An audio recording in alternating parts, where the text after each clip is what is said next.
I'm here, everyone. Just stay with me.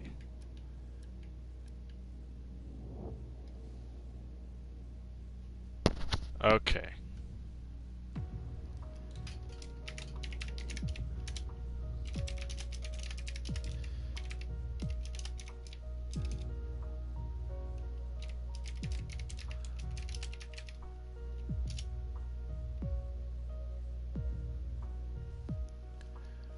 But we are here for the freaking Midwest madness. Now, I'm absolutely excited. I'm trying to get all my bearings settled here. It's a little bit of chaos.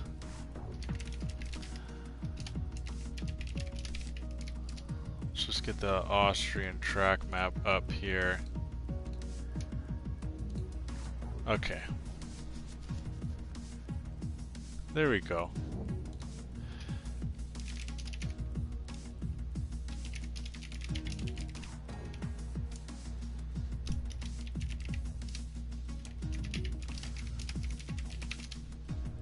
There we go. Doing quite a bit here. We're got a full bracket. We got about 20 drivers here. Double knockout system. It's just gonna be fun. All these guys are just coming in to race each other in a 1v1 with a like I said, a double knockout bracket.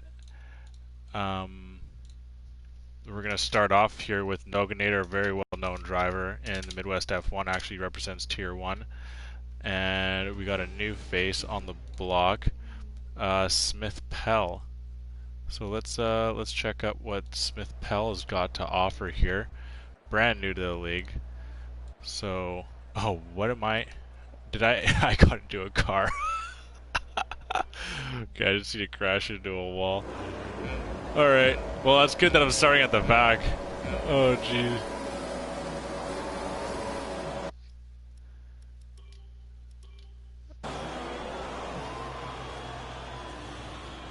Oh my goodness gracious. Well, they're going into turn 1 here. There we go. Now I can get on board.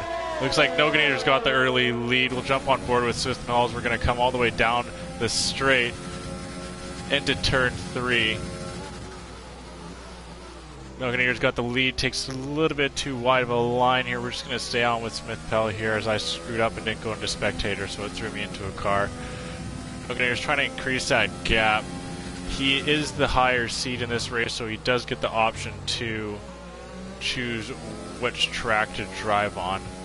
Or sorry, Smith Pell's the lower seed, so Smith Pell chose Austria to drive on. Noganator's increasing that gap ever so slightly up to just around a second and a half now. Smith Pell's not taking the worst of racing lines here, but Noganator's having a killer second sector here through lap 1. Smith Pell's just kind of got to throw the nerves out of the way here and just try and get to racing. He's already over a second back, goes a little bit wide, so that's going to be his first warning. Noganator going at the 108s in his fastest lap. Smith has got to bring something to the table here if he's going to want to catch up. Goes wide again, doesn't seem to get a penalty. Our next up is Brian and a hot spot.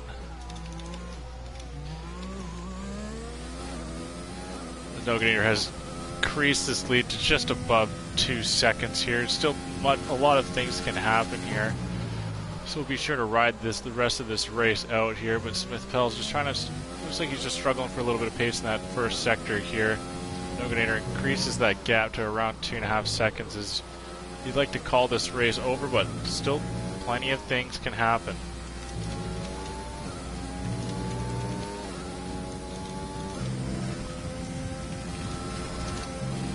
Noganator just finishing up the final turn, so pull on the full track map. There we go. Sorry, I'm doing a lot here. Noganator actually improves a whole second and a half off of his fastest lap here. Let's see if Smith Pell can bring home something real good here. As I say hello to everyone in tonight, I very much thank all of you lovely for tuning in. This is just the start of what is going to be the Midwest Madness. This is just race 1. We have plenty more to come at you as all these drivers have a double knockout here. So even with Smith Pell seemingly looking like he's going to not come home in first place this race, he's going to have a chance still. So he's going to go into the losers bracket, and he's going to have a shot to keep his hope alive. And there you go, he spins out, so that will be the race. Quite unfortunate stuff as he collects himself back up. Noganator's finishing Sector 2 onto Sector 3 now. Just a couple more turns left and he's on his way. And it looks like Smith Pell's got some real hot tires here, so we'll jump on with Noganator as he's finishing up. Comes over the line and takes home the first win in the Midwest Madness. Smith Pell is just trying to cool down those tires so he can finish up here, but Noganator is going to move on.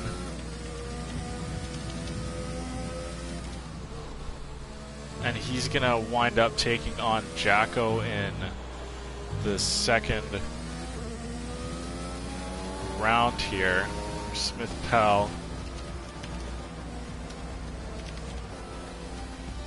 is going to go into the losers bracket. He's got a little bit of a wait as he's going to face up against the loser of match 17. So he'll actually take on the loser of Jacko and Noganator. So might get some revenge there if Noganator ends up losing out. But there you go, you got Noganator celebrating his win. We'll just skip that. We don't need to see his. Hopefully you can see him celebrating a couple more wins here today. But Noganator coming over with a 106.077 for the fastest lap. Beating Smith Pell, that's looks a little worse than what it was. But it wasn't the worst of race. Noganator had the lead into the first corner. I was sorry I wasn't able to get the best of views going into turn 1 there, as I did an oopsie and accidentally went into a car. So we'll be sure to not do that in the second race. But speaking of the second race, we got Brian Bosser and Hotspot coming up next here. Hotspot you may recognize as a Div 2 announcer for the league, and you will be right when I say that. And Brian Bosser, you'll notice he is back to come into the Midwest F1 League for a little bit of a cameo in this, as he wants to go into the madness. And third place last year, he is looking to come home with a first place in this. He's going to be in tough. Actually, I'm not too sure if he's going to be in tough. I have no idea how good Hotspot is. I'd like to think that he's pretty good, but we're going to have to find out, actually. I think we're going to get out of the lobby soon here. We're going to stay at Austria, actually. Hotspot did have the option there and chose to stay at Austria, so once we get this all figured out here, I'm going to send invites to Mosser and Hotspot. There we go. I will go to spectate.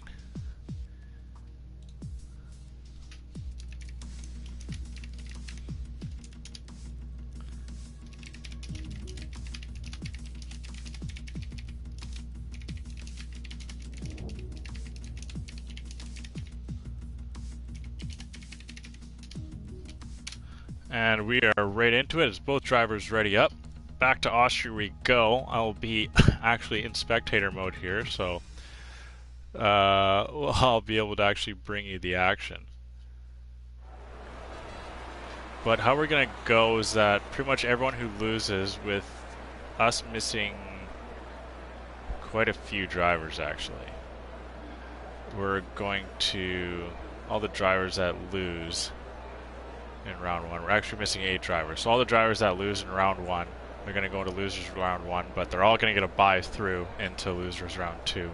So we're just going to run right through round 1 and then into round 2 right away.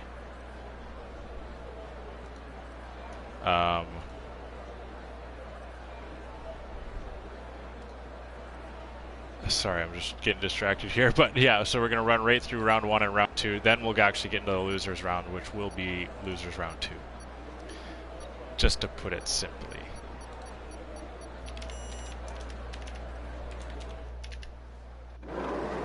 But we are about to get underway here. Hotspot's got the back row here. We'll get right on board with him. Oh. Monster actually jumped it. He's got a drive-through penalty. Oh my god. He got a little bit too rabbit foot on it and has cost himself most likely this race. And now he's going to be in real tough here. quite unfortunate with that drive-through penalty. That's just going to surely bring home Hotspot this win. He's just got to simply put in decent laps, and he's actually staying quite close to Monster here, so you hate to see it. You don't want to see something like that happen right off the bat, but luckily Monster is going to go into the losers bracket, you know, barring anything that happens here, of course, but it's looking like he's going to go into the losers bracket, and that's just awful. That's just simply awful. You don't want to see that. But Monster just may be opting to not actually go through that penalty and instead just take the time at the end of the race. I'm not exactly sure how much time that will be, but we're gonna find out here once said race is over.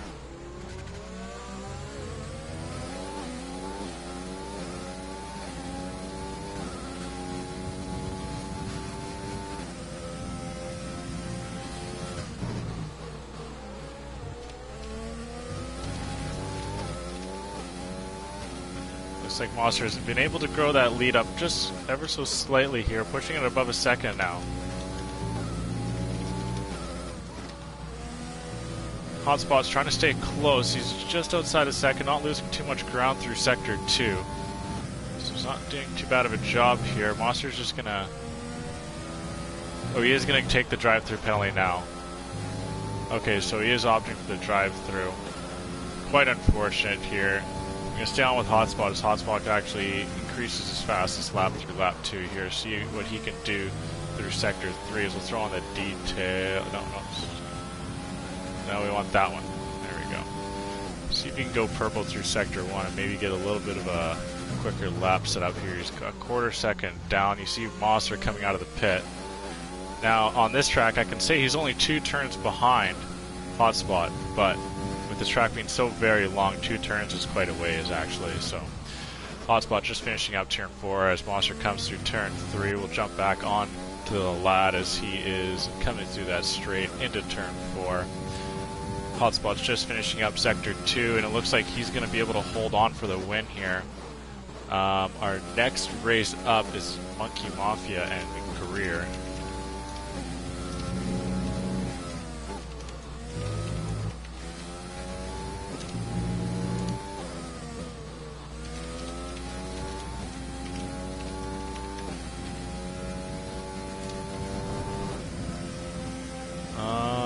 But yes, sorry, Hotspot comes over for the win. He is able to take it.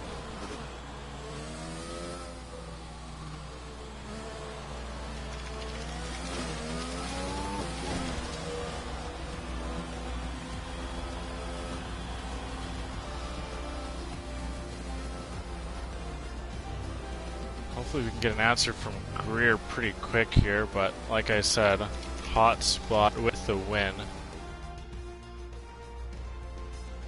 Brian, unfortunately, down into the losers bracket a lot earlier than you'd anticipate him to be.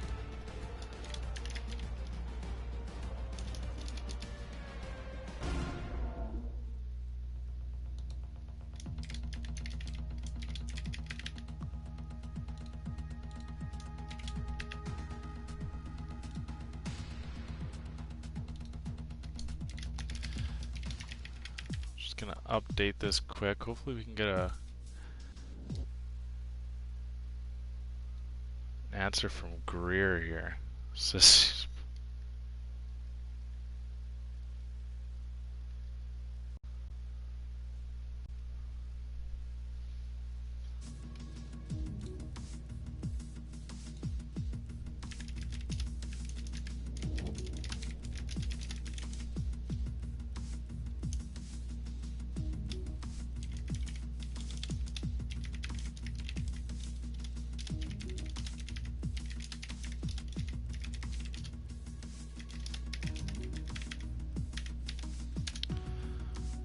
I've got no answer from Greer, unfortunately.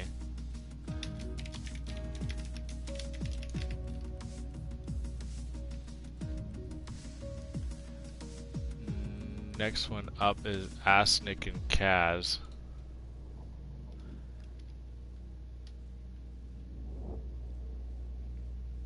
Oh my goodness gracious, doesn't say that he's on either.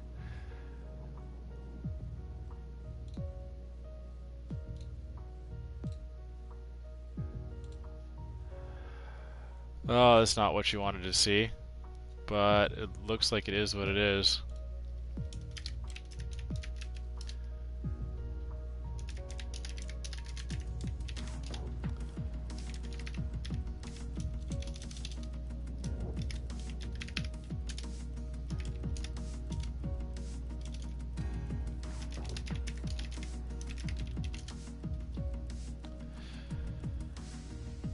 Okay.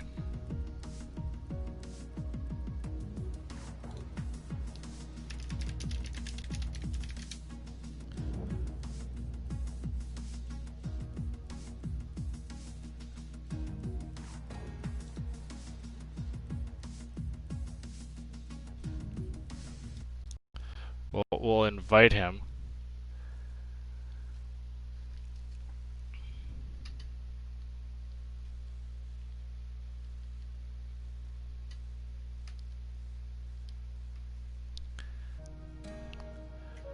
We'll invite him, see if we can get him in the lobby. Maybe this 1v1 can take place. Not looking good. It's seeing like Asnick is just gonna go through. But who knows?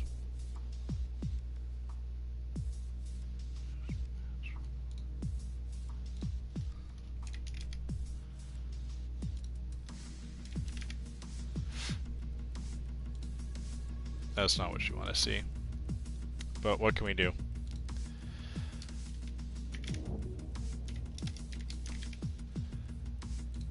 Asnick is in the lobby, so he is ready to race, but doesn't look like we're gonna get one here.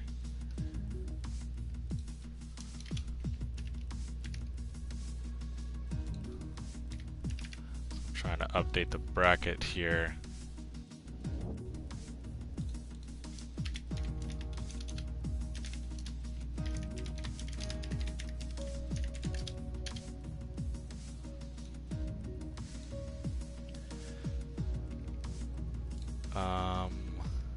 Okay, next is as we go down. Okay, Mo and Joe. Okay, add Mo.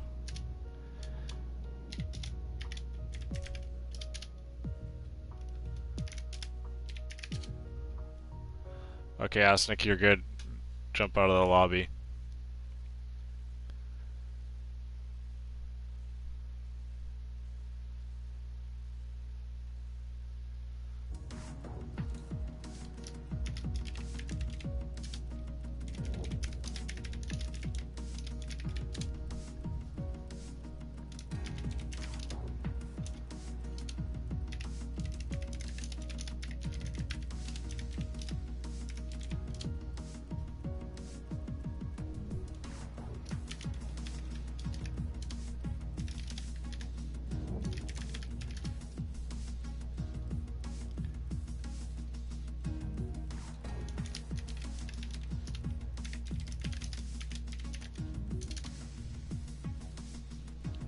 Okay, we're gonna get back on track here.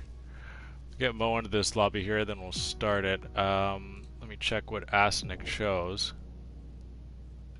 There we go, good stuff. Or, what was I saying, Asnick, no, sorry. Fishing chose Brazil. Okay, so we'll go over to Brazil. So we're only doing 3 tracks here. It's either Brazil, Canada, or Austria, just to try and keep it simple.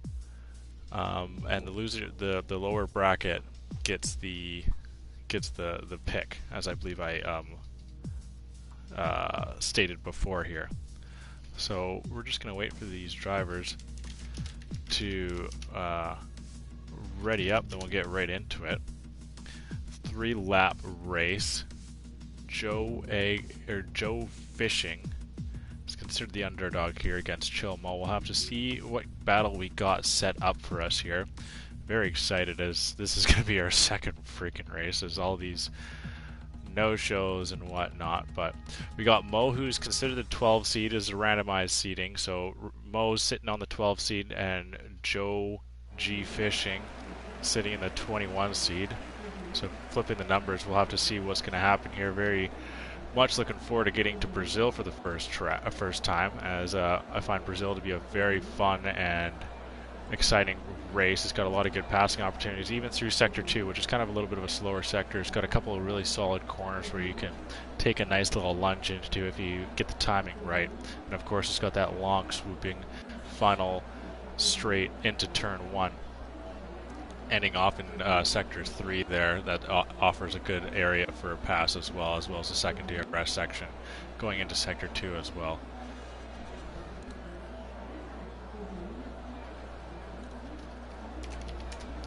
Just waiting for the drivers to ready up here. Up next we got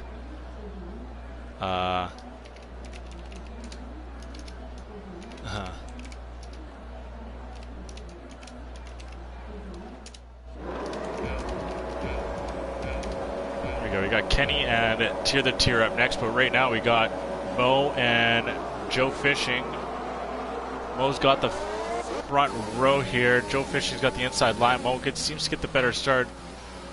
Ooh, Joe sends it a little bit too far around the outside into turn 1, and Mo's already off. And the second gap has been created between the two drivers, sitting at about a second and a half now, as Joe has lost quite a bit of time through those first turns. Unfortunately, did not take the clean racing line, and it's going to be a very large uphill battle from this point on. He's going to have to constantly eat away at that gap.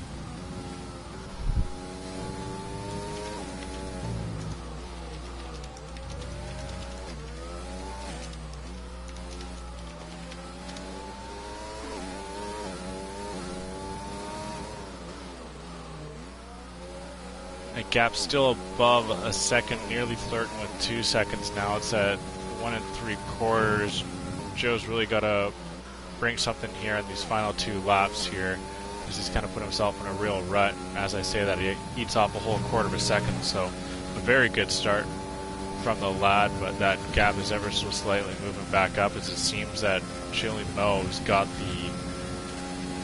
the speed set up for those straights. Once again, Fishing goes a little bit too deep into that turn. Once again, is going to lose a little bit too much time. Mo's looking like he's going to take home this victory, as we'll jump on board with him.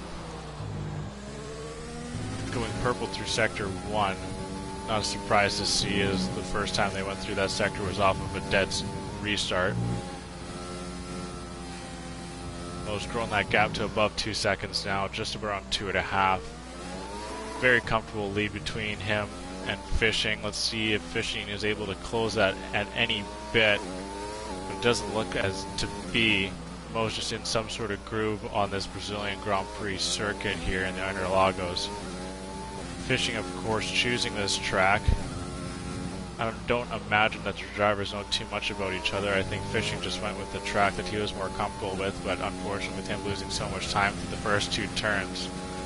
To be fair, he's only lost a second since, through a whole lap and a half here, but those first 2 turns really killed him, and he's got a very large and insurmountable uphill battle that he's going to have to deal with just on this last lap here, as that gap continually grows. Just under 3 seconds here. Mo's looking to bring this bad boy home. Sporting a nice purple livery, I must say so myself. I guess we'll check out what Joe's going with. The funky blue, gray, and yellow setup. Very nice. Gotta love that stuff. Kind of throwing into the Seahawks a little bit. Just a tad. Maybe if there was a little more blue, you could call a little bit of a Seahawks flair, but a lot of yellow. A little bit too much yellow to match that color scheme. 3 seconds is the gap now, as they just go into Sector 3. Seahawks, oh,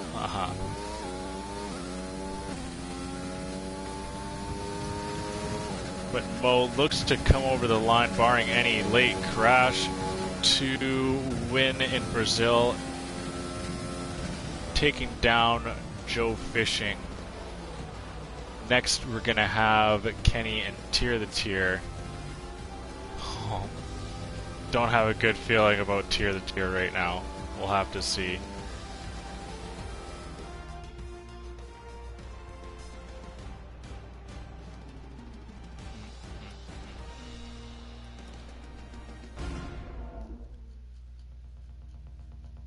As I will once again update my bracket. Match 8.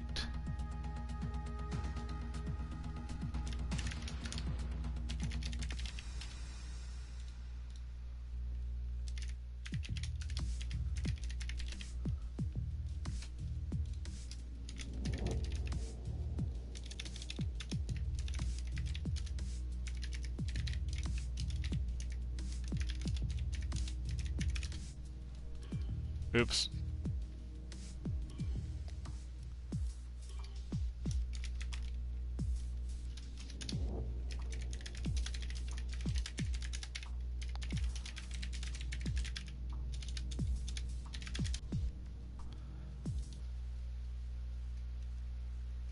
Okay, but I'll get Kenny and Tier the Tier in here.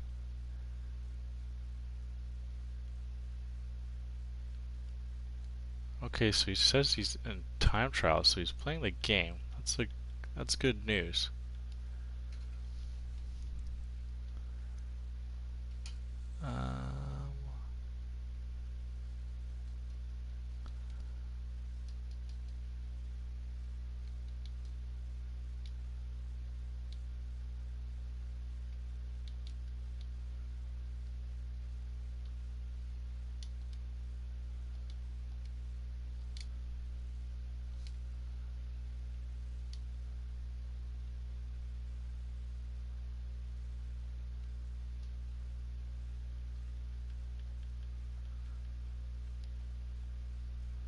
Here we go. Okay.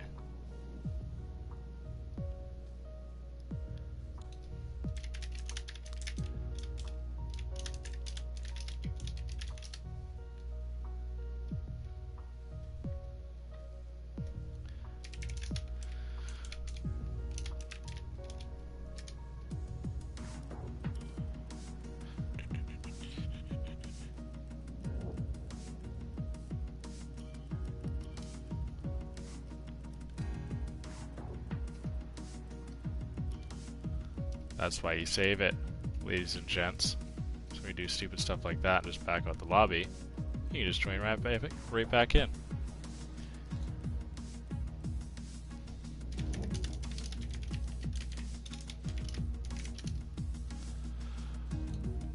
We'll just wait a moment.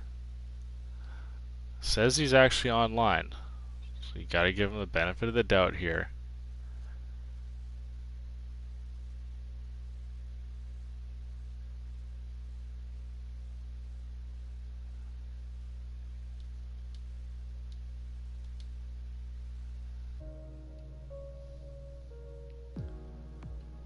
Not looking good. But next, I'll get that set up here. Is at ASR Revere versus at OG Northerner.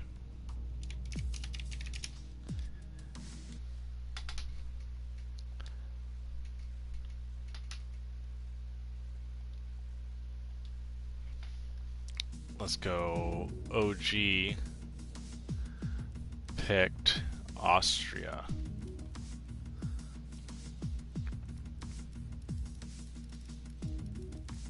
Now, some of these drivers are joining back in just to go into spectator mode, as you can see there.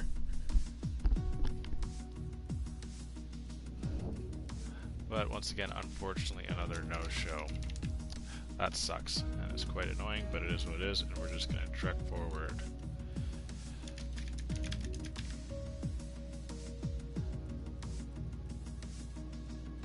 Huh?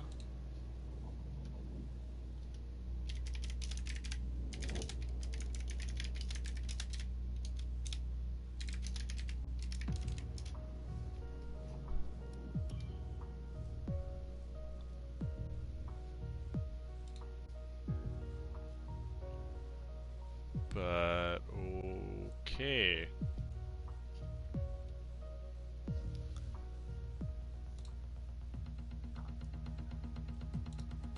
Who cares?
And we are going to get underway. OG Northerner has pole, but Revere has the inside line. OG seems to get the better jump. Revere gets a little bit loose after turn 1 here, but stays fairly close, keeps solid traction coming down the straight. OG's going to hold it going into turn 2, and Revere breaks a little too late, nearly hits OG. Nothing going on there though. OG's going to break away. Seems like Revere's got the better straight line speed between the two setups here.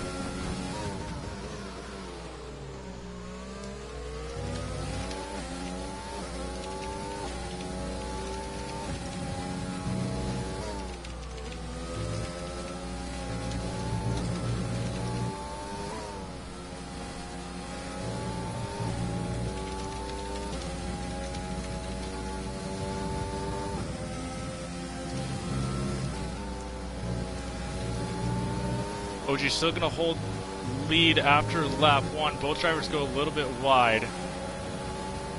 Revere gets a really good run out of the final turn here. OG kind of just parks his car right in the middle. And then OG unfortunately takes a penalty and gets a little bit loose, and now they're going to go wheel to wheel here, so OG's really got to pick up some major time here. He's just got to sit with a 2-second penalty. He's got the inside line, but Revere's going to outbrake and actually brakes way too deep, sorry.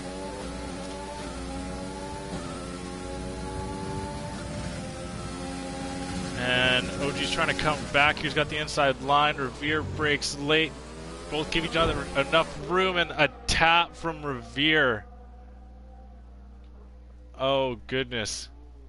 What to make of that? What to make of that?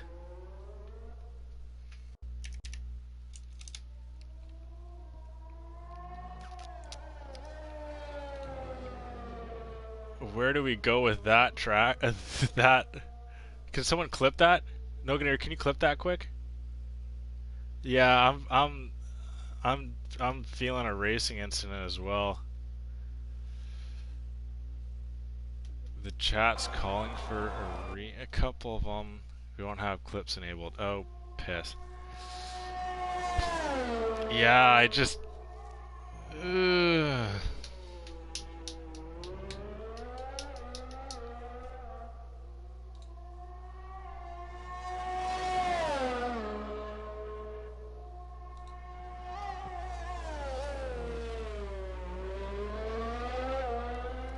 I'm going to have to call that a racing incident. I think just the tap was unlucky. Plus, OG also had a 2-second penalty. So he was already... Yeah, I think it's a racing incident. I'm going to have to give the win to Revere. As really unfortunate as it is. As much as it sucks, I'm going to have to. I don't think I can't say that Revere like intentionally took him out.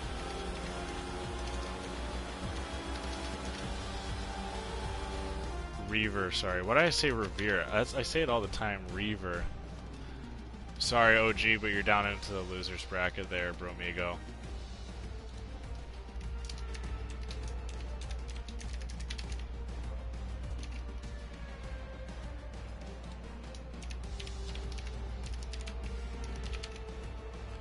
But so I need an invite.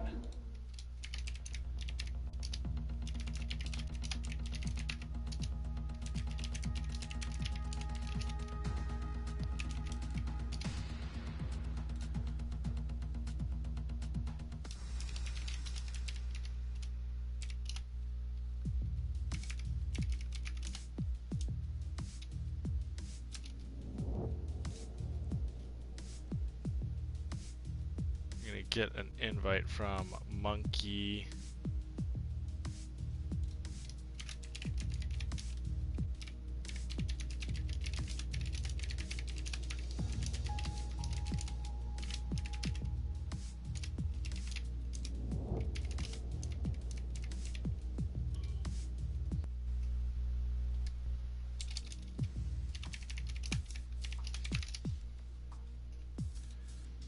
Okay.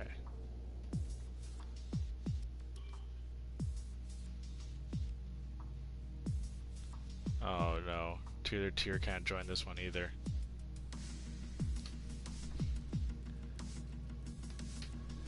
Oh.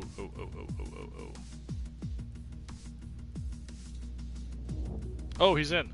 Awesome.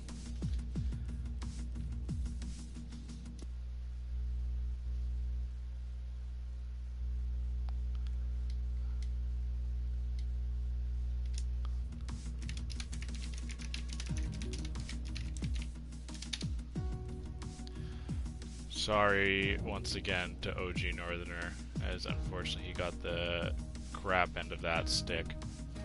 But after this race,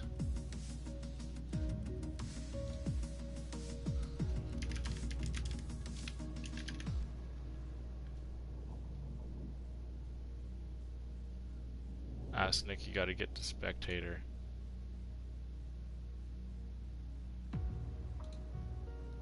Okay.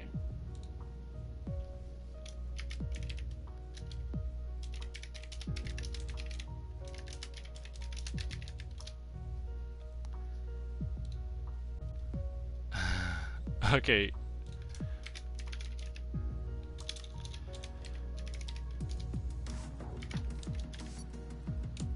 There we go. We're about to get underway here. Kenny and Tier the Tier coming from Canada. I think it is... I'm not sure if he knows a secret about Kenny here, but he did choose Canada, so he may know a thing or two about him. Tier the Tier is also Canadian. So we'll have to see if that home track advantage can help him out. Kenny is, of course, a tough customer in the Midwest F1 League. Let's see what he's able to bring this evening. But next race, we'll go at Meeb. There's at Jin it to win it.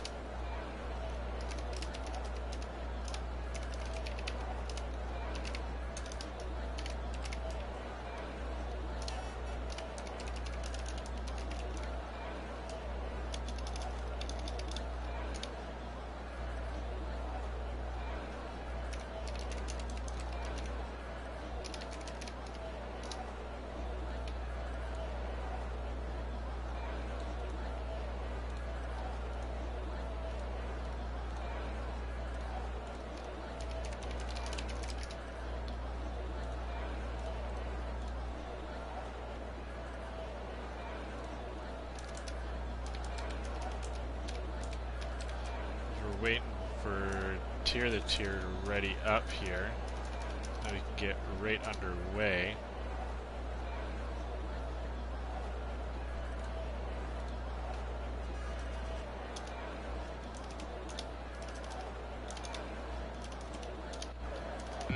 There we go. Not exactly sure which car is which, but we are green. It looks Tier the Tier is in the teal. Kenny is in the black as Kenny sends it around the outside right off the hop. Tier the Tier lets him go, doesn't want to fight him all too much. And Kenny is already off pretty quick here. He's hoping to grow that gap right off the get-go. He's doing a pretty good job of it. the looks.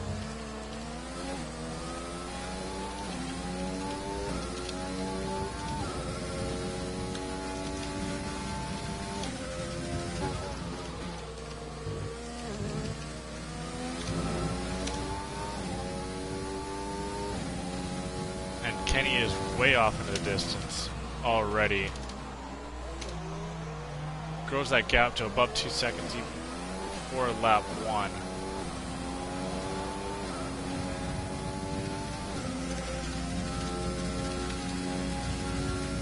Next race we're going to have Janet to win it and Mead going at Brazil. We're going to get right into it here. Kenny takes fastest lap early on. Tier the Tier's just outside, a second and a half back. He's going to try and make up some ground. It's going to be real tough chasing Kenny from behind. Kenny is very good on fresh tires, which these are, of course, that they start with here. So Kenny is a fastest lap specialist. Always good to get a couple of extra points right at the end of the race.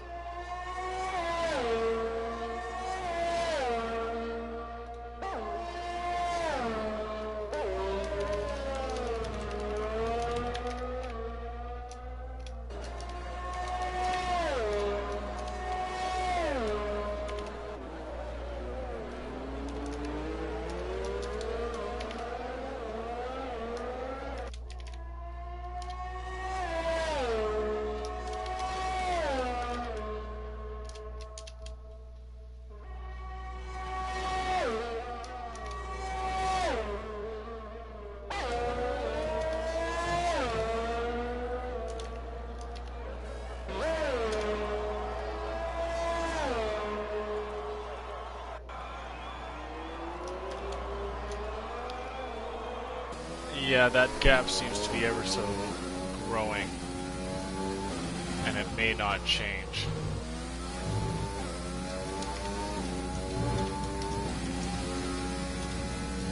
Barring any unforeseen situation, it looks like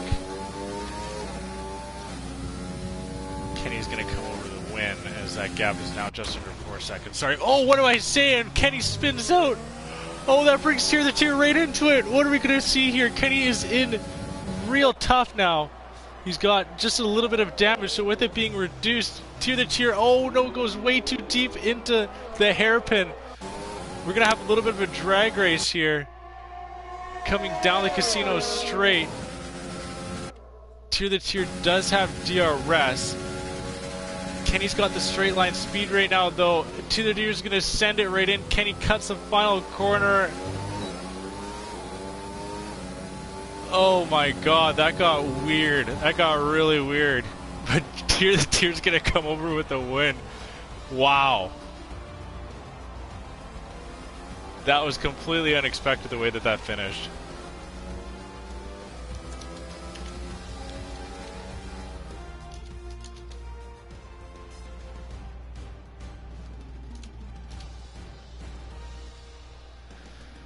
But there we go. The win goes to Kenny after all that waiting, and then just the weirdness of that. But Kenny's gonna move on to take on Pork Chops into the next round.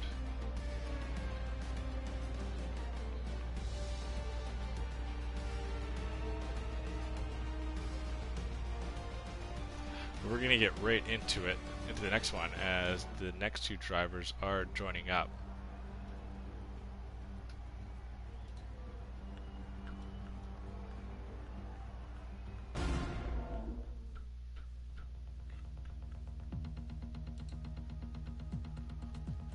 That was some sort of chaos. That absolutely happened out of nowhere.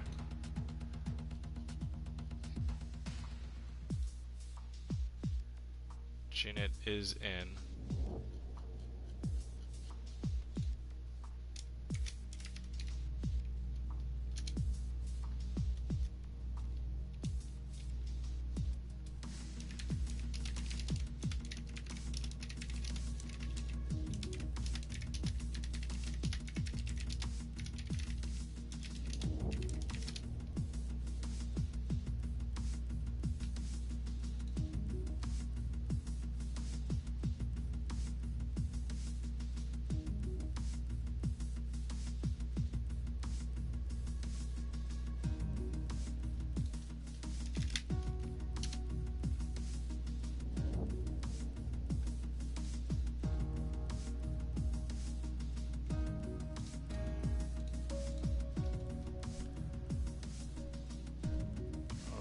Okay, we're looking for a guy named Meeb.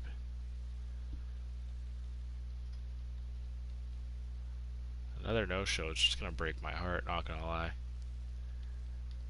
All this time for guys to prep and be ready and this and that, and ample amount of time.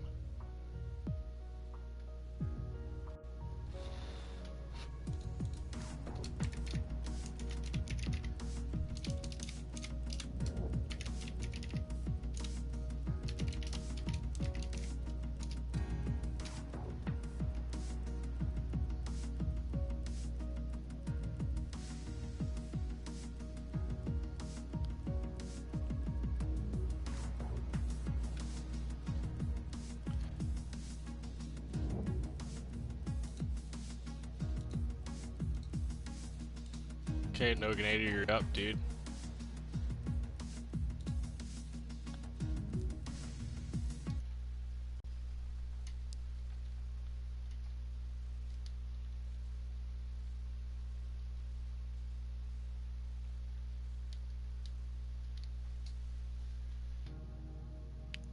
Looks like Noganator is doing some time trials here. Hopefully he can just join right in.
I guess Noganator settled on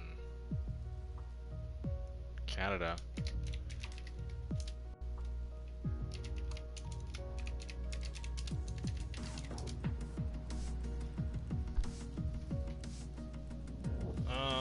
Looks like it's gonna be Canada.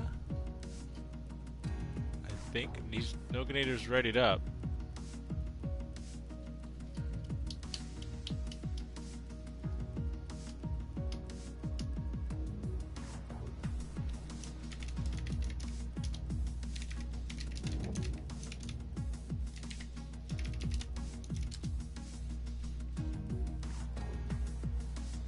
Okay, looks like it's gonna be Canada.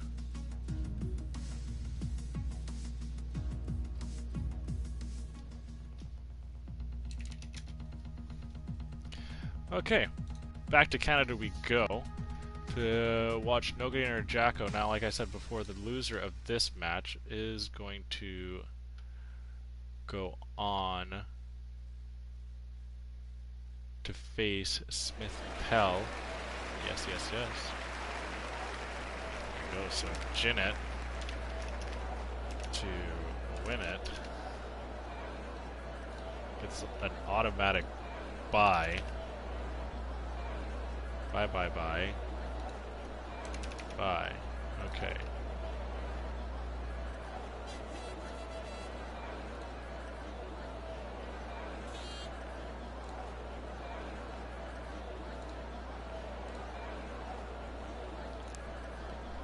There we go. Okay, so next up, Monkey Mafia and Hotspot.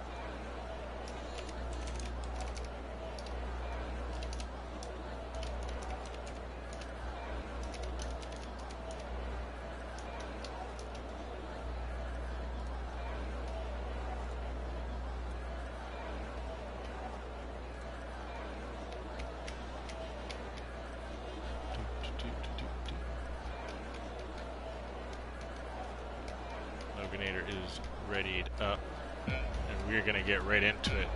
Jacko seems to have the inside line and the pole position. Jump on with Noganator here, see what he can do. Wants to send it around the outside. Jacko blocks it off.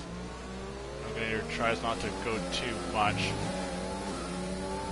Just trying to stay close here. I believe DRS opens up after one full lap. If not, then it's 2 and it opens up on the final lap. Jacko's getting away pretty solidly. Noganator's trying to keep that gap close. You can see Jacko going a little bit on the dirt. That gap's just under a second now. Jacko making really good pace through Sector 2. This is, of course, where Kenny spun out last time, so we'll have to see if that happens again here. Third lap, it is third lap. Even I didn't know if it was maybe a little earlier when it came to just a 3-lap race here, but I know it's after 2 laps off of restarts. Jacko's growing that gap to a second and a half to see if Noganator can bring it back. Just kind of going off the straight line speed. It looks fairly similar. Very, very similar. Noganator gets a little bit of that wall. A brutal camera angle. There we go. Noganator got lucky and doesn't end up taking out any damage.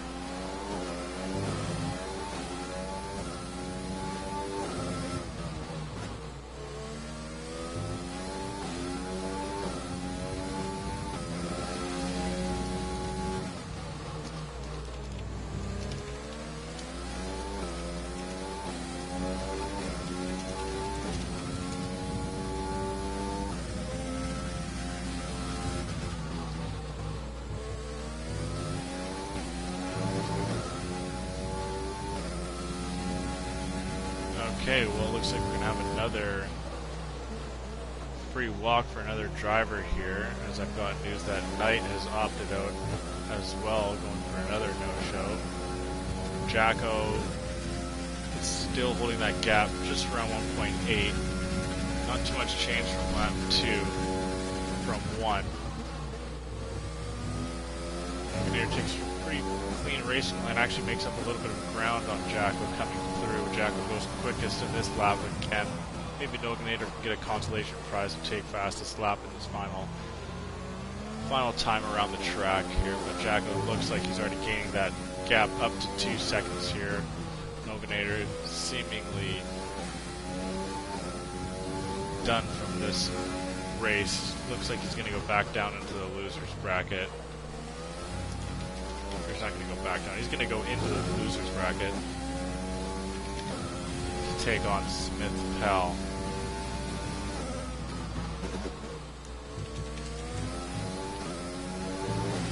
Now going into the final sector here, Jacko's got that gap at around 2.5. Driving a pretty solid race here. Hasn't really made any mistakes, nothing that Noganator could really capitalize on, and just the sheer pace is just something that Noganator isn't able to keep up with this evening here. Jacko now nearly up at around 3 seconds. He's going to come through the final chicane, just got to make sure he keeps it clean, and he does. He's going to come over the line, taking home first, and he's going to go into, I believe, the quarterfinals. Noganator's going to drop down. Next up we have Hotspot and Monkey Mafia coming from Canada as well.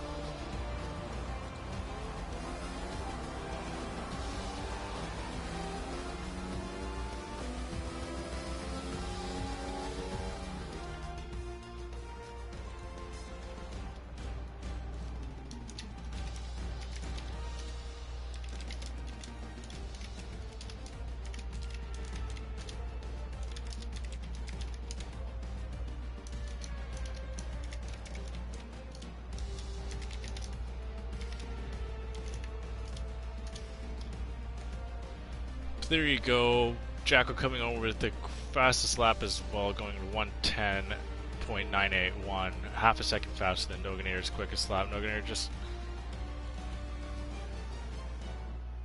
Hi, Cam. So Jacko into the quarterfinals, Noganator down into the loser's bracket, like I said, to take on Smith Pell, loser of this race. So this is an important race here.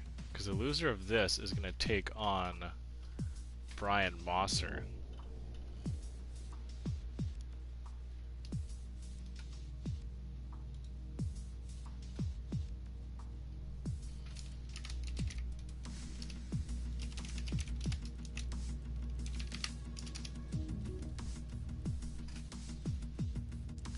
There we go, hotspot is in. Noganator's gonna switch out of his car. We're gonna stay in Canada and we're gonna see.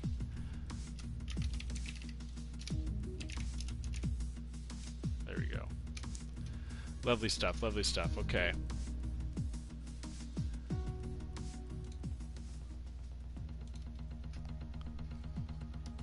I'll send MX Block some.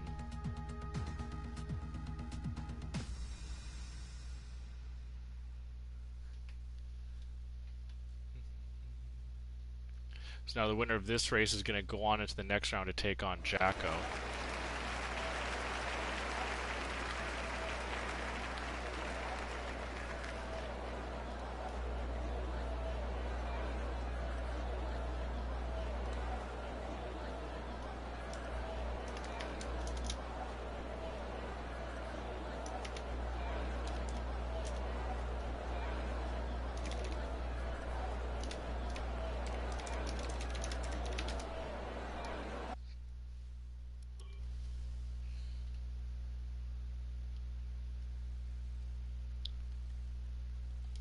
Oh, too late to do that. We're about to go green here. I'm not exactly sure whose car is which. Oh, that's actually Hotspot's on the right. So Monkey did get the inside line. Hotspot looked to have gotten a really good jump off the line. He's going to take the lead into turn one. Kind of shuts off Monkey a little bit. He'll jump right onto the back of Monkey. Monkey's got his work cut out for him now here. Monkey and Hotspot are going to be in a tight battle here. Let's see if Monkey can bring this gap back close. Hotspot currently with the lead. Just finishing up the first time way through Sector 1 into Sector 2. Monkey's still holding pretty tight. This Hotspot's taking some very clean racing lines here. He's going to make it real tough on Monkey Mafia as that gap's just nearly above a second here. The final lap is where that DRS is going to come big. Hotspot, the broadcaster, trying to make it as a driver here, competing with one of our Tier 1 drivers of a very strong McLaren team. Hotspot's making quite a name for himself here as he's really bringing it to Monkey Mafia. Monkey takes a pretty good line out, but looks like Hotspot got the better traction. Sets the fastest lap that will surely be beat through this second lap here, as every time we've come around, the second lap has been the fastest lap of the race. Monkey going a little bit onto the grass, taking as much of the track as he can as that gap ever so slightly increases, as Monkey has been slowly losing a little bit more time here, as Hotspot seemingly is not making a mistake here.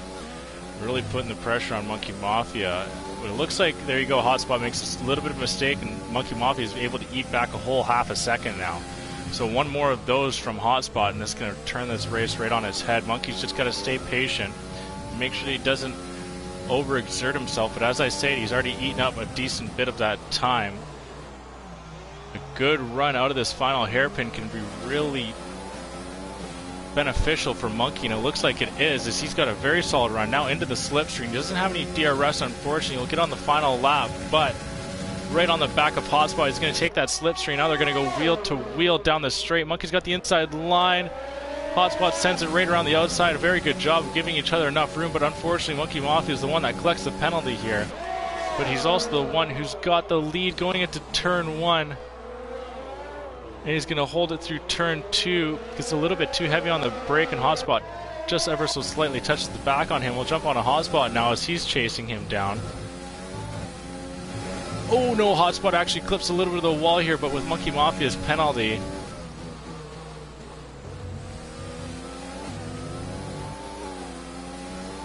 Monkey's going to be in real tough here. He's going to have to increase that gap as much as he possibly can.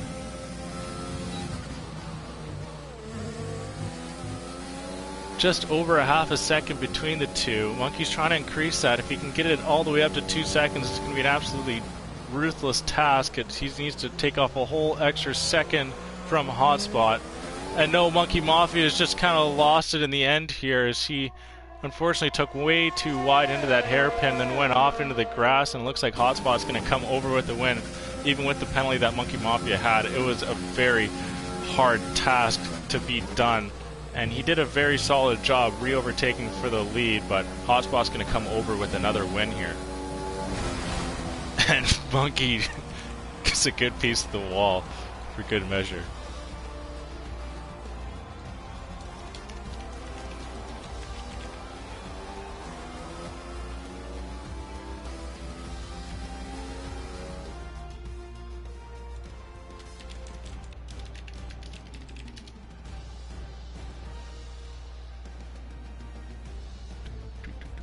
Alright, so next up is Astanek and Bloxham. This should be a very good fight here.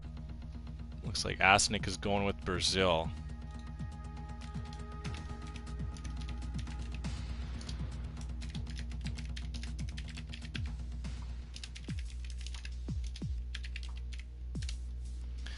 But now that we've got all these drivers into the lobby here, it's going to be very easy to actually just rotate in between.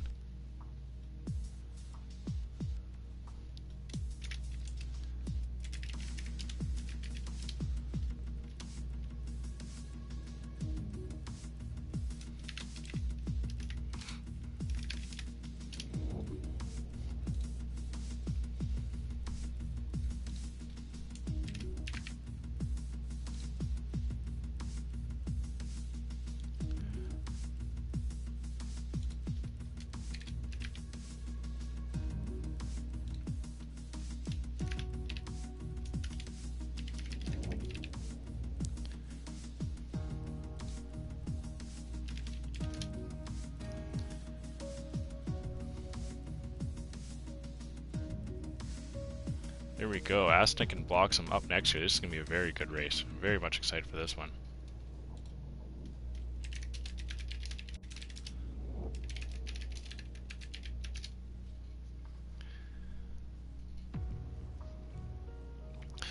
Back to Interlagos we go, as I believe this is only the second time that we're here. Let's check where these drivers fall. Okay, so they actually get a bye. Okay, so the loser of this goes to face Joe G Fishing in losers round 3.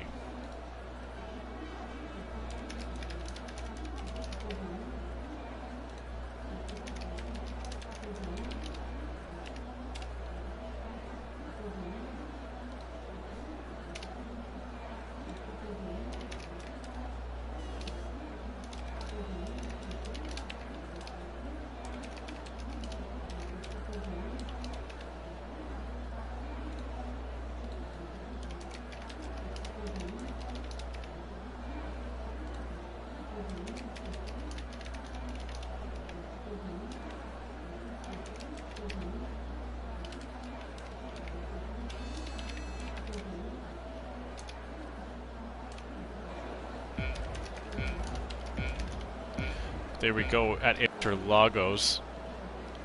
I'm not exactly sure. Oh, I think that's Bloxham actually has pole. Yes, no, it's Astanek, sorry. No, it was Bloxham, but Bloxham got an awful start, and Astanek's got the lead into turn 1. Let's see if Bloxham can bring it back here.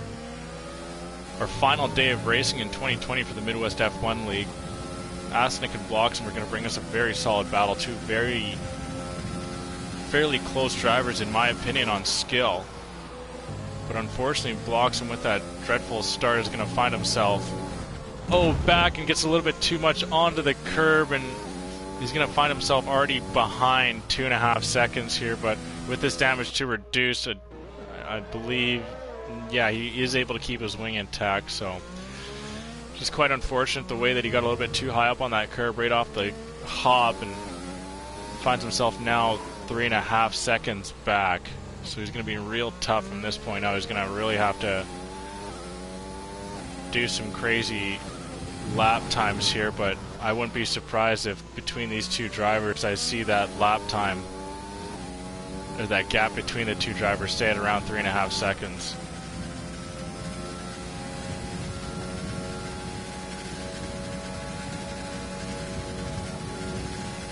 But to 3.25 the gap goes. Asnick able to still hold on to first. Bloxham going purple through sector 3. Asnick had the advantage of choosing Brazil and may have known something about Bloxham. Couldn't imagine so. A lot of these drivers do know each other quite well, but some may know the fact of which tracks are some of the worst for these drivers here, and maybe Asnick did have some sort of inkling that Bloxham isn't so strong on Brazil, but that gap grows to just above 4 seconds here. Asnick really getting into a groove here. Bloxham just trying to finish this one clean.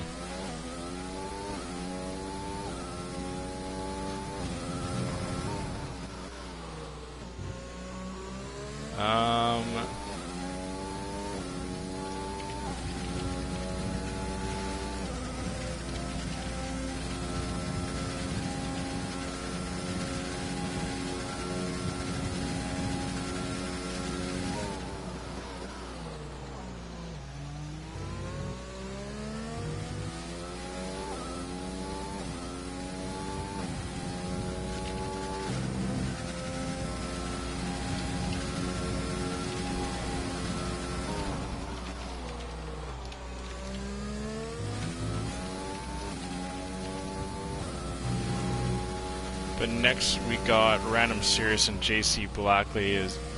Bloxham is for sure chalked this one up, and unfortunately one mistake was the difference.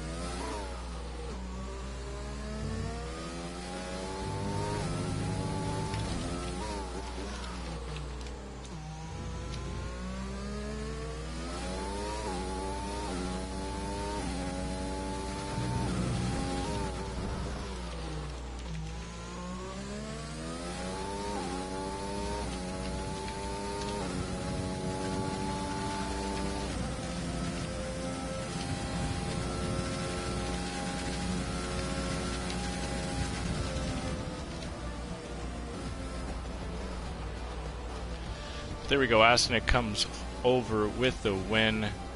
He's going to move on to the next round. He's going to take on Mo. And Asnick in match 19 is going to go down. Or sorry, Bloxham? Did I say Asnick? I meant Bloxham. Bloxham's going to go down into the loser's bracket, unfortunately. And like I said before, he's going to take on Joeg Fishing in losers round 3. But as I said, up next we got Random Serious and JC Blackley, followed by Kenny and Pork Chops.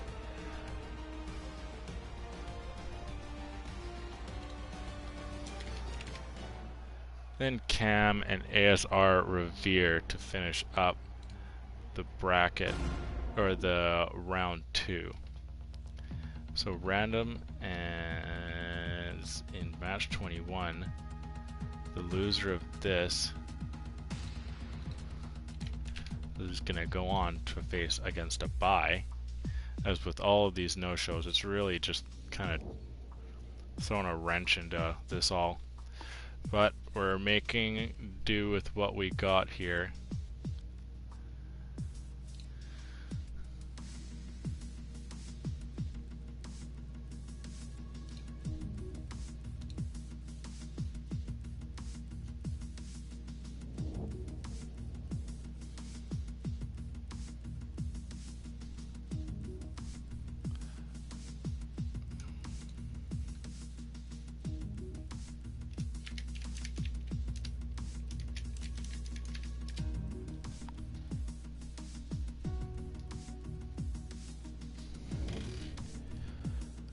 Oh, we still got quite a few races to go here. This is only going through round 2. Then we gotta get into the losers round 2. We haven't even dabbled into that quite yet at all.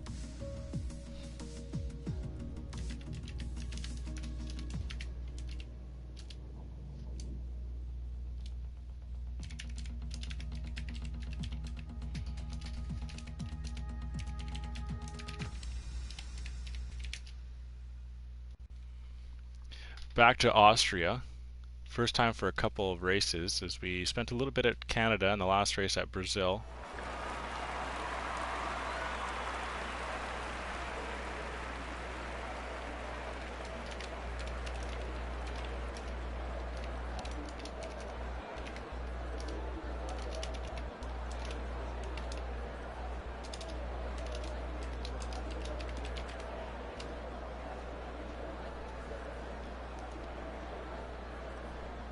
About to get back into it, going from Austria, Red Bull Ring.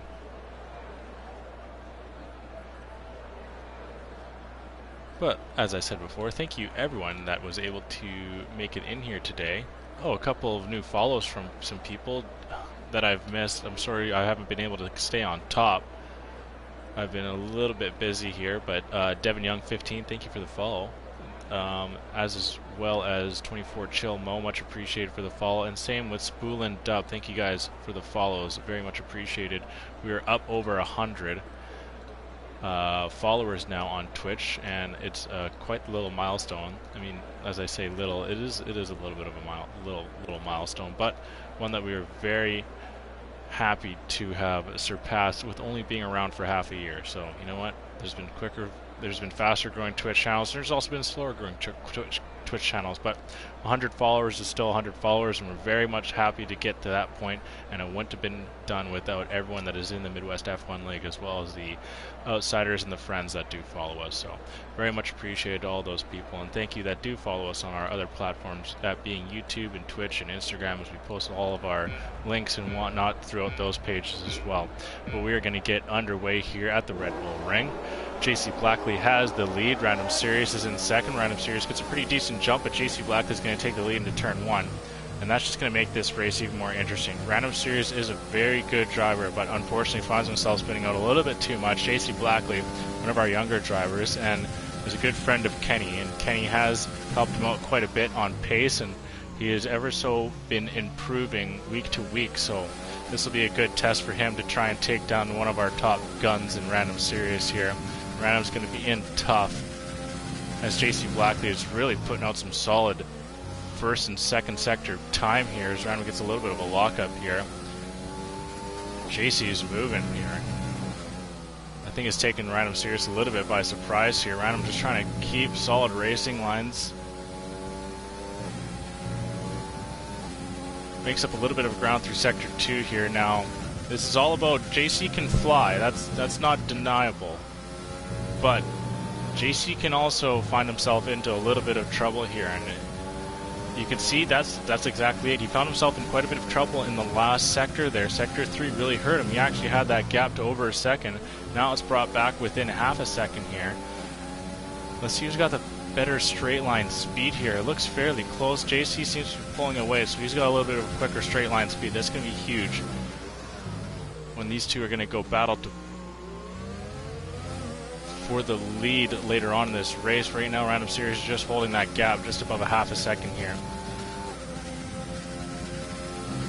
JC once again being able to pull away on the straight, as that straight line speed is going to help him out quite a bit, as that's gained him a solid tenth of a second on each straight. But this is where last time we were here, Random Series made up a whole half a second here. Can he do it again? JC's looking a little bit nervous through that final sector here, and once again Random Series has brought that gap right back within a half a second. Last time Random made up a chunk of change in the final two turns and does it again. He's got a really good run here, and he's going to go wheel to wheel. He's got the inside line, Random Series does. Switch over to JC Blackley, get a little bit of a camera angle change, and looks like they did touch a little bit. Random Series runs wide, JC Blackley run shallow, if that's the thing. But now JC's got the straight line speed, thinks about it, takes a peek, opts out of it. Random Series goes and takes a little bit of an unfortunate racing line there. That's going to bring JC right back into it. We're on lap 3. We got a very solid battle in the final lap here. Random Series doesn't have the straight line speed, but JC Blackley sends it to the inside. Random Series has to give way.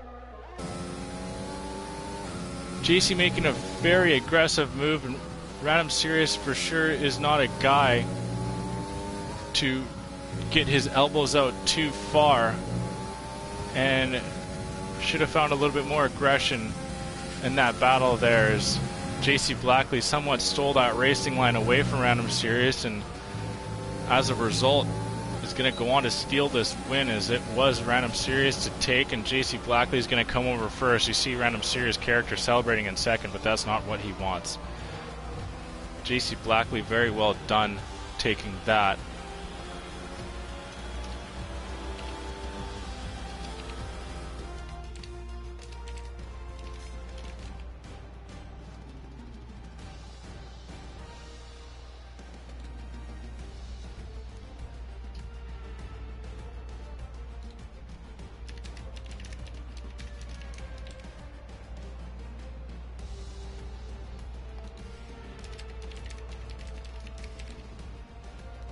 A very, very aggressive move by JC Blackley into turn 4, the difference in this race.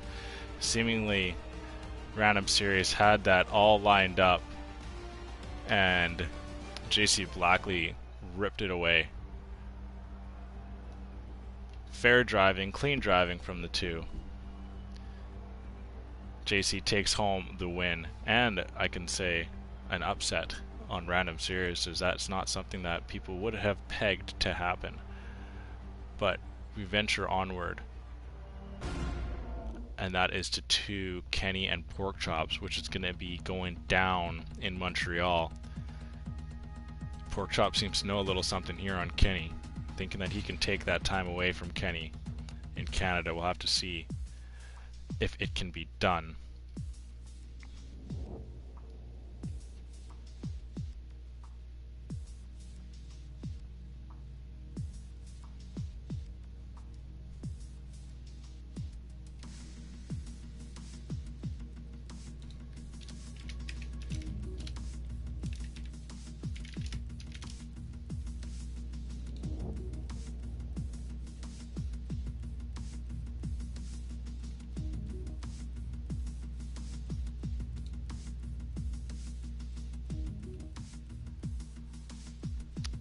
There we go, these two drivers are ready in their cars, and we're about to go back into another race as we're starting to fly through them finally. We've got our groove.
Just waiting for the drivers to get into it, but the winner of this race will go on to take JC Blackley.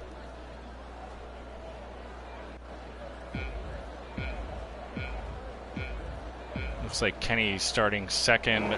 Pork's got pole. We'll jump on with Kenny here. Kenny seems to get a much better start. Pork's just going to run him around and force him to the outside, but Kenny switches that back into the inside, and we'll take the lead going after turn 2. Pork is a guy who shows really solid race pace once he's into it. Not a very good qualifier here, but you can kind of consider this qualifying now. Kenny's got no one in front of him.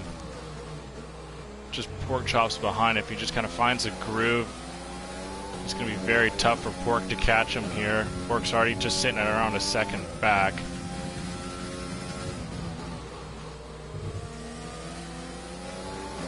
But last time we were here as well, Kenny got a little too loose out of that chicane through Sector 2, found himself into the wall, but had enough of a gap between him and Tier the Tier to be able to take home the win. Will it happen again here? I don't think he's going to have that same luxury of time gap between him and Tier the Tier, so we'll have to see.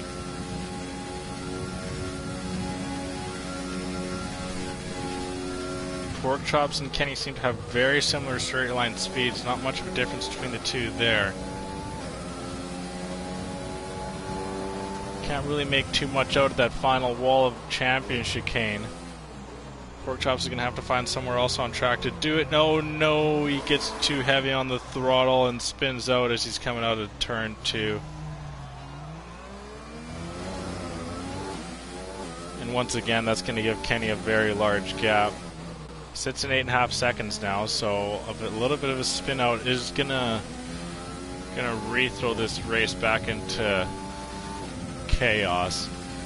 Hopefully, I don't want to say hopefully we see that, but that gap sits at around 10 seconds here.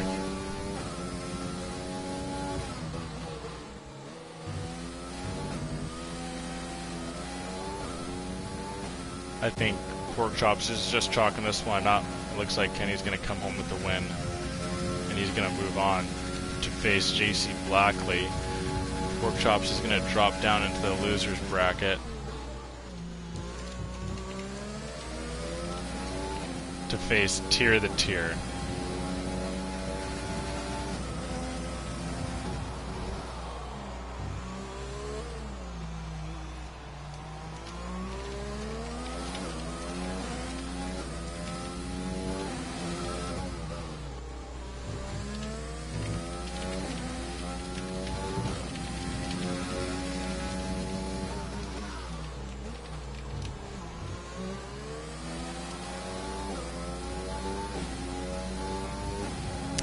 But next up is going to be Cam and Reaver.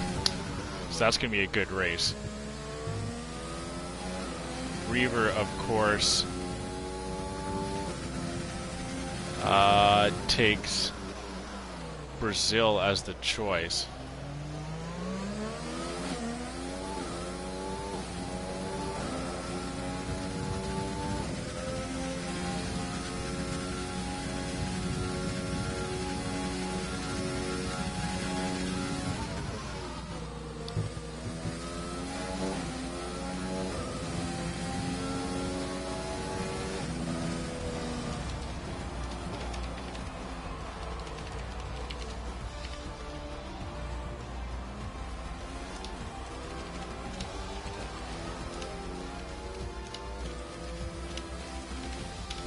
Kenny finishing it up and coming home with the win.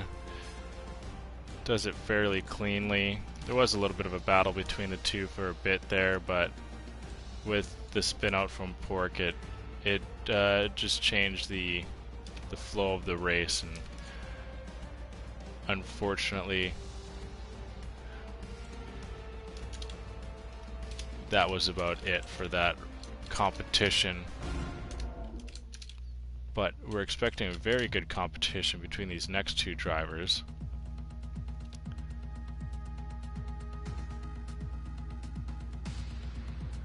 Between Cam and Reaver. Like I said before, Reaver choosing Brazil.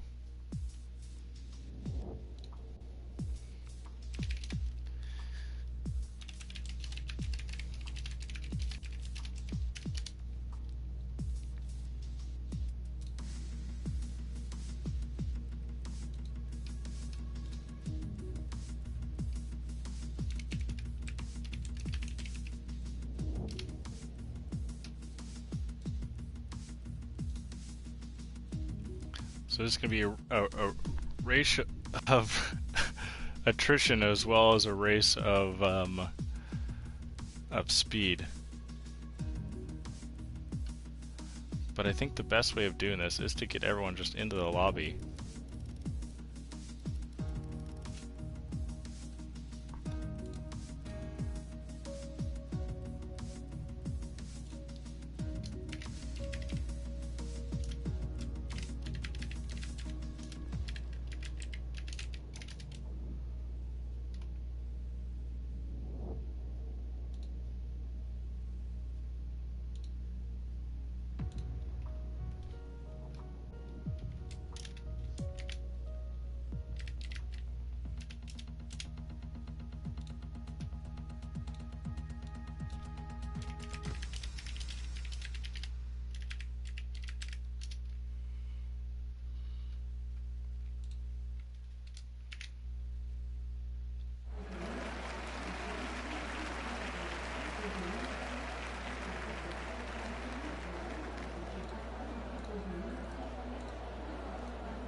About to get into it here at Interlagos once again.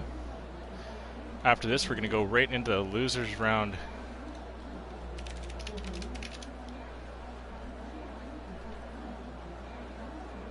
We're going to go right into losers round 2, starting with Smith, Pell, and Noganator here.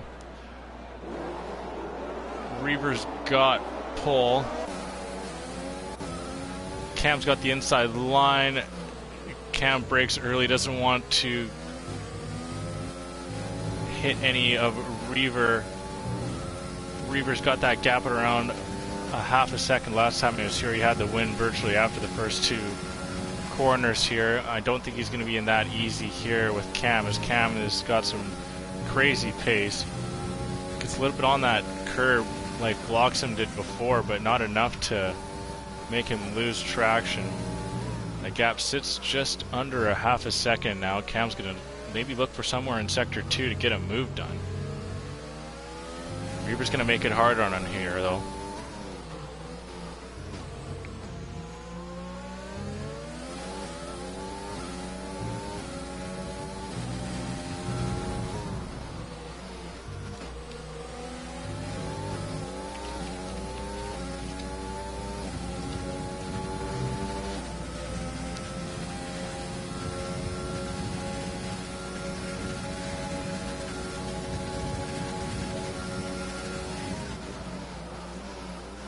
Into turn 1, Reaver still holds on to that lead. This may come all the way down to the final straight stretch. With no DRS here, but Cam gets a really good run. Got some solid traction. Reaver goes to defend the inside line. Cam just not wanting to do it here. Doesn't get too aggressive on a move. Instead takes a really good racing line. Now they're wheel to wheel here, as this is a very tight part of the track. Reaver onto the grass a little bit. Reaver's got the inside line as well. Cam and him are wheel to wheel still. But now Cam's got the inside line going down to this tight turn back, and Cam is going to hold on to the lead. Some very lovely driving by both of them. Cam still holding on to first place now with a lovely overtake through Sector 2. Reaver's going to be in tough here, but going into the final lap, DRS will be open for him. So we'll see if he's going to be able to make something work here. Cam looks to get a little bit wonky of a racing line there. And yeah, that really slows him up. Now Reaver's got to have a little bit of a go into turn 1. Cam gets a little bit wide, has a major lockup as well. Slows up Reaver through turn 2 and 3. Sweeping through into that long, I guess that short DRS section here, as you can see that back wing open. But Cam still holds on to the lead, and Reaver's still trying to work back at him. Just over a half a second, 6/10 between the two driver. Cam seems to take a much cleaner line through that big swooping turn in Sector 2 there. Now Reaver seems to be over pushing a little bit as his racing lines are getting a little too wonky here, but makes up a little bit of ground actually, has a lovely couple of turns chained together here, and that's going to bring him right back onto the back of Cam. And like I said, this may come into the final DRS sector, as that's a decently sized one right before. If Reaver gets a good run out of these final couple turns here, he's within a half a second. I think he's got to get that a little bit closer. Cam's trying to break that slipstream, taking a little bit of a different line. Now Reaver's, we have a nice little drag race at the end, but Cam is able to hold on, as that was a very good battle between the two drivers. Hats off to both, but Cam takes the cake, and he's going to come over in first place. He's going to go on to face Jinnit. Reaver dropping down to take on OG Northerner.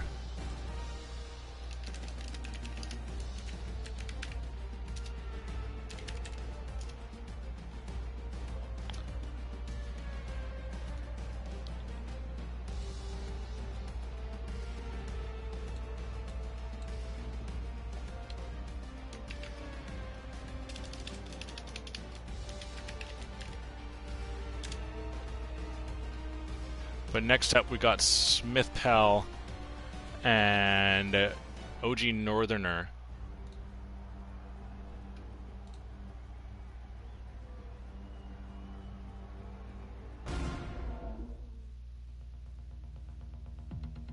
looks like Smith Pell's going to choose Austria. Mosser and Monkey. Mosser, Monkey, okay.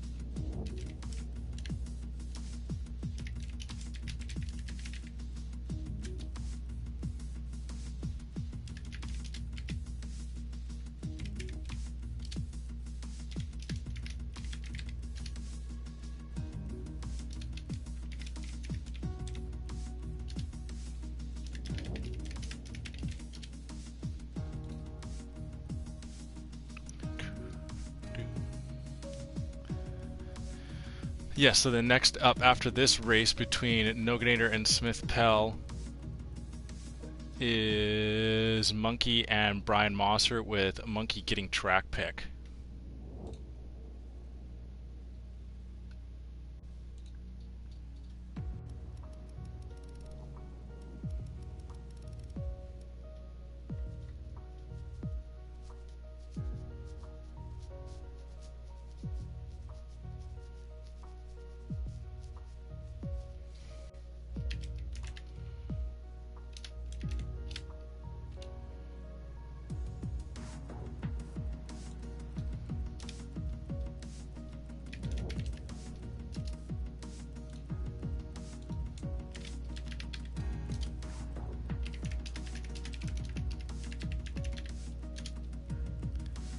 Just need Reaver to go to spectator, then we can start this race.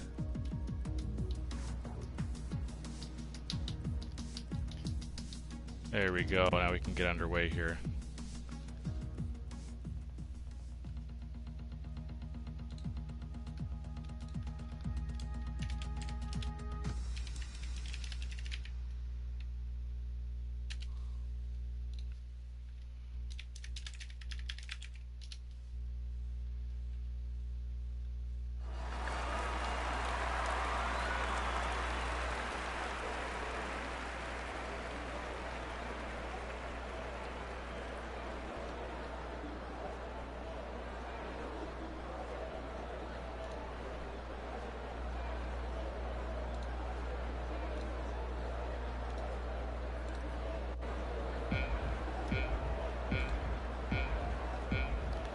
We're about to get underway here. Noganator and Smith Pell in Austria. Smith Pell's got pole here. His pole is randomized. Noganator gets a really good start, and Smith Pell's pushing him right to the inside line, and Smith sends it real hard around and somewhat cuts the nose off of Noganator here. Noganator's got to make up some ground to catch up to Smith Pell.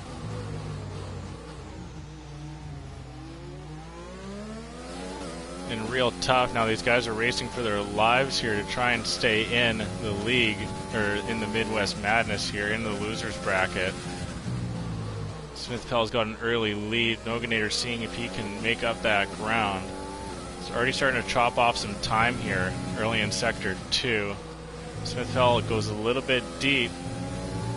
And now Noganator's chopping off more time, so Smith Pell maybe feeling a little bit of the heat of Noganator now.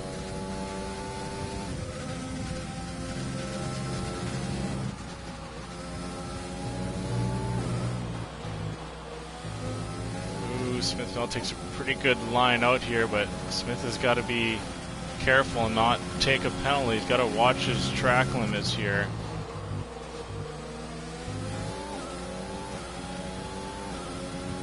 Noganator's still close. Now this is a very DRS heavy track, so it's going to be huge for the guy in second going into lap 3. Noganator going purple through Sector 1. He's right on the back of Smith Pell. Ooh, gets a little too heavy on the throttle, but is able to save it.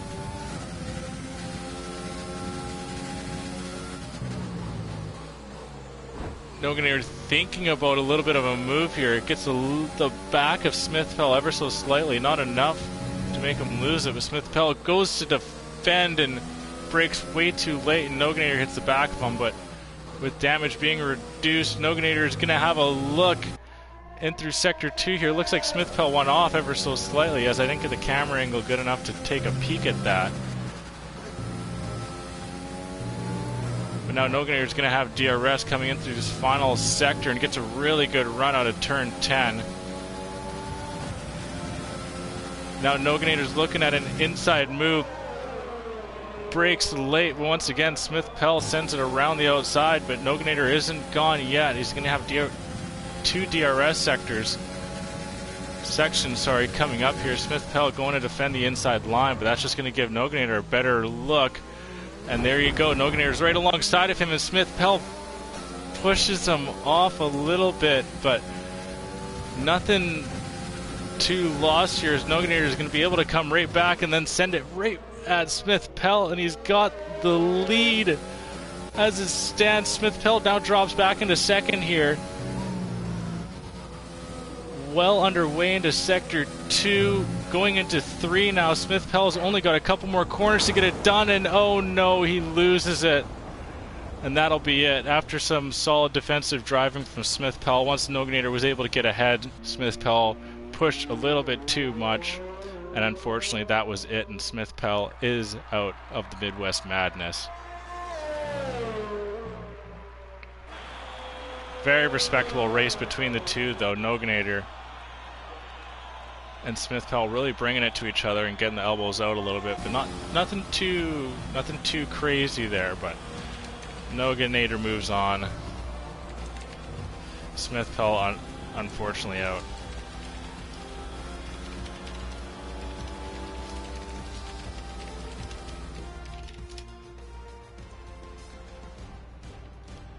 But there we go, Noganator winning in the losers bracket, staying alive. Smith-Pell unfortunately eliminated here. So I'm not sure if that's our first elimination, but it may very well be. But up next, Monkey Mafia and Brian Mosser.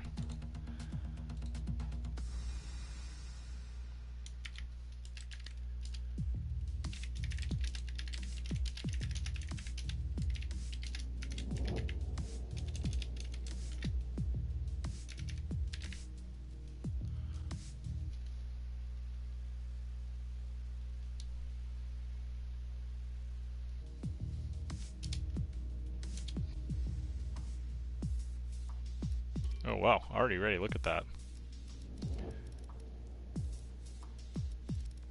And we even got the next two drivers in as well.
Oh my god, Asnick.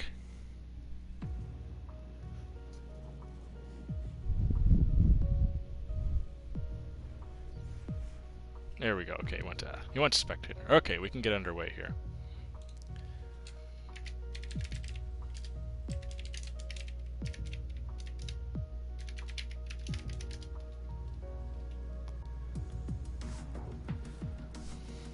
There we go. Back to Canada again.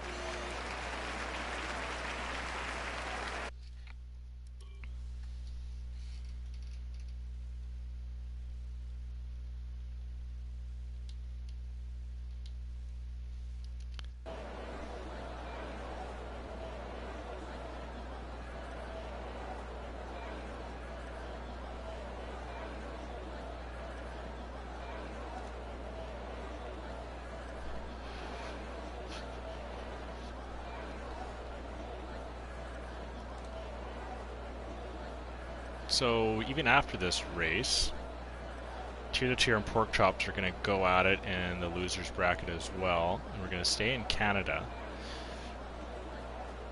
Pork Chops a fan of the Canadian track, and Tier to Tier a Canadian, so a couple of Canadian heavy drivers in that circumstance. Then after, we're going to go to Brazil between OG Northerner and Revere. Just waiting on Brian Mosser to ready up here, and then Monkey Mafia and Brian Mosser, a couple of old foes.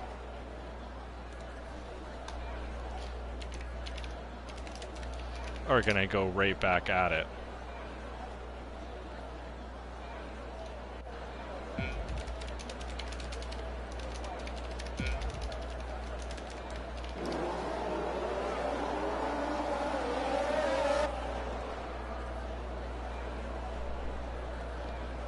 But there we go, Brian Mosser's got the lead into turn 1. Monkey goes and has a cleaner line through turn 2, but Mosser's able to keep on the lead. Monkey's going to be in tough here.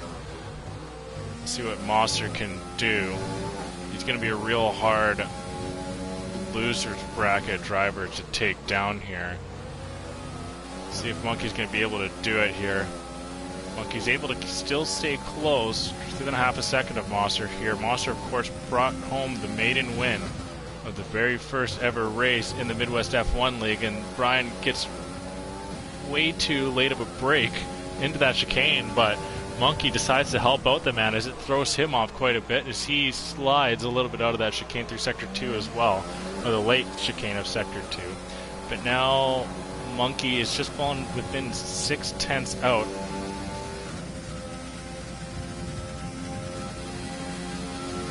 And looks like Monster's got the quicker straight line speed here. We'll have to see what Monkey's able to do here through the Wall of Champions chicane.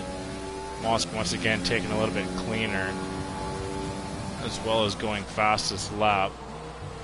Monkey's got his hands full here on the objective to complete. Finds himself just outside a second back of Monster. He's gonna have to really find some pace here, start nailing a couple of these corners. As I say that, he does so a little bit and already takes off 3/10 of what was a 1.2 second gap between the two, and now Monkey's going to try and make up a little bit more gap here. Last time we were in this chicane, Monster went very deep. Let's see if he does it again. Actually cuts it a little bit, gets on the grass, you can see. And there you go, Monkey takes off a little bit more of that time. So he's brought it back to just over 6/10 now. He gets a really good run out of this hairpin,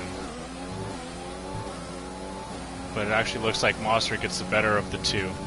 But Monkey gets some really good traction actually, so it brings it right back, and Monkey's got the better straight line speed in this situation. He's actually just caught the slipstream as well. So Monkey's made a race of this as he's just 3/10 out now. Not enough to take a lunge into turn 1, but maybe he's able to go around the outside into turn 2 as Monster actually going deep helps him out a little bit, brings Monkey right tight close, but not close enough here. This battle ventures forward here into the latter stages of Sector 1. Monkey's keeping it close. He just finished up Sector 1 here. Monkey's getting right tight on the back of Brian whenever he's braking here. He's got DRS. You can hear that beep go off. The back wing is open. Monkey's making up the ground. Not enough here. Ooh, Brian gets a little bit too wide through that second turn. That's turn 14. Now it's going to come all the way down to this casino straight.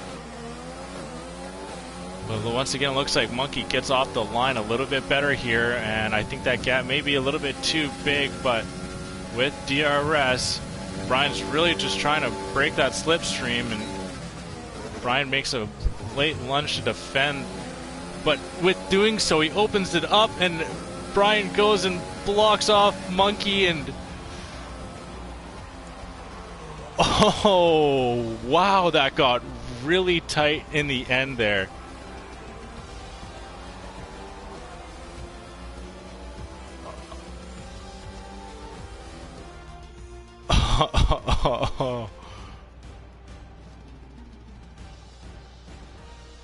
Wow.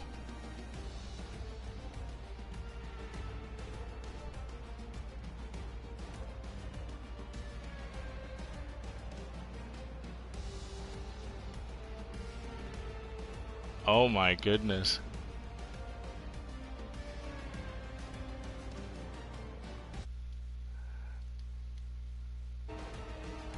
This whole time, I completely forgot that I was not in my own party.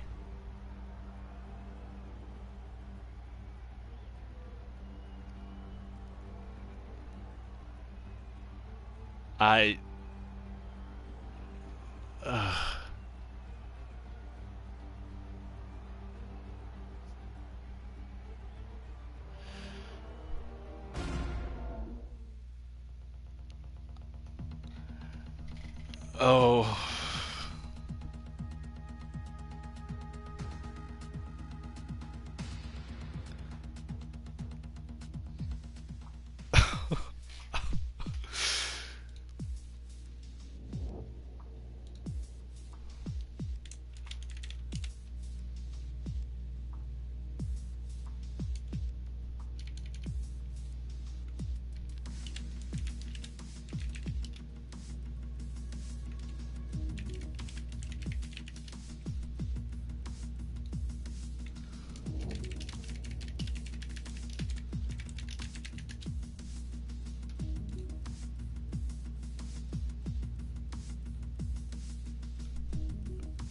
But we're back at Canada.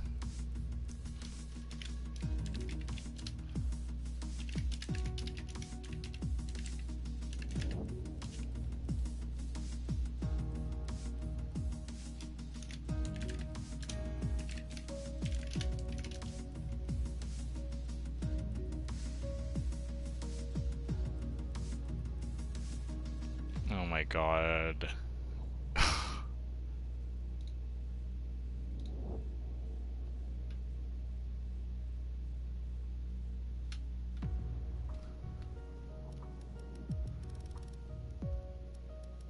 Okay.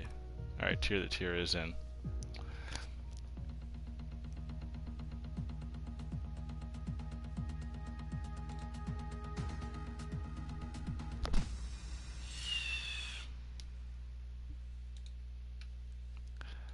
But Brian moves on. Monkey, unfortunately, out.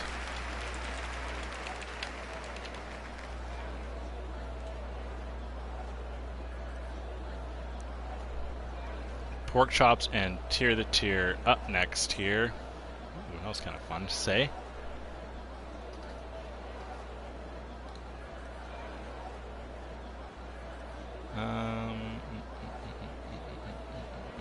We'll go.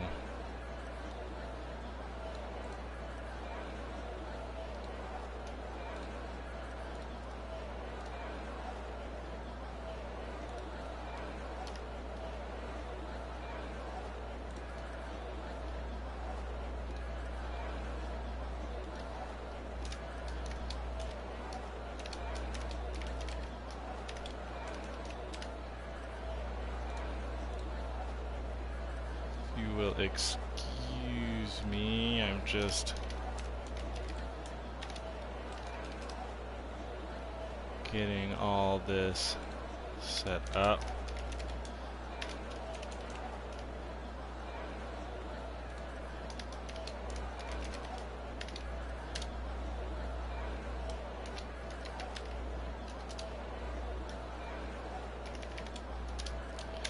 But like I said, pork chops and tier are next. Then we're gonna go on into the winners bracket quarterfinals. So then we're gonna start really getting into it, followed by losers round 3. And then we're gonna really start nailing off some of these races. After tier versus pork chops, OG Northerner and Reaver come to you live through the Midwest F1 League in Interlagos.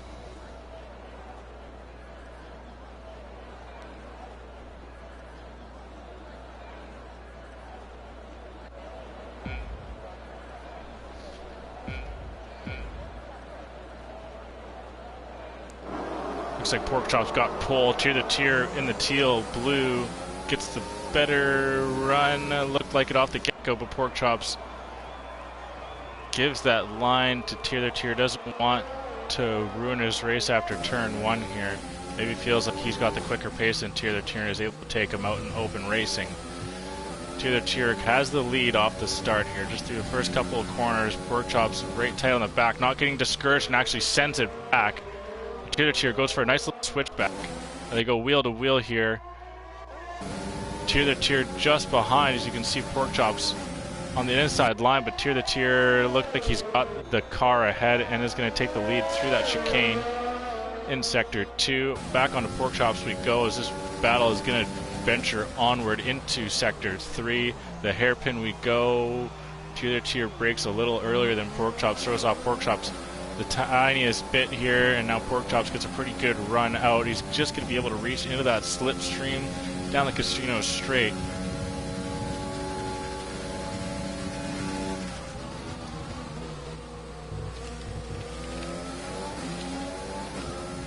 Now down the pit straight. Tier the Tier comes on the line in first place, but still plenty of racing to go here.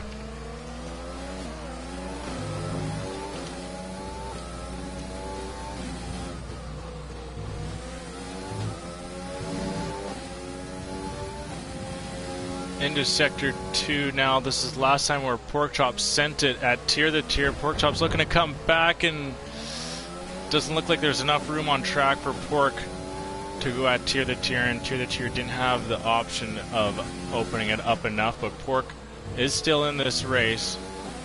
Tier the Tier actually loses quite a bit of time out of that 13-14 chicane. Pork still right in this race.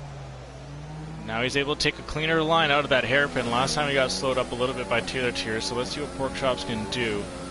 Coming down the Casino straight now, right into the slipstream. Pork is going to be able to take a pretty good lunge into the chicane of 13 and 14 here. Actually, no, he won't. Tier the Tier is actually able to hold him off, and Tier actually breaks a little bit sooner than Pork had thought he was going to, but Pork loses a little bit of that wing, but is still able to kind of battle back at Tier the Tier, not touching the back. It's ever so close to the driver, but is able to stay away.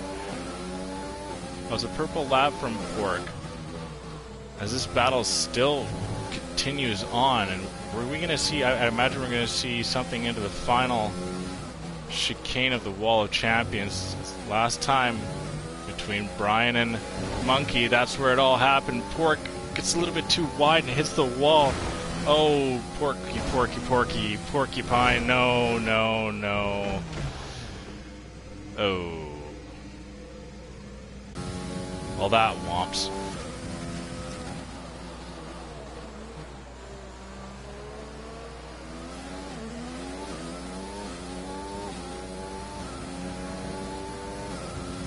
And Tier the Tier is going to come over with the win.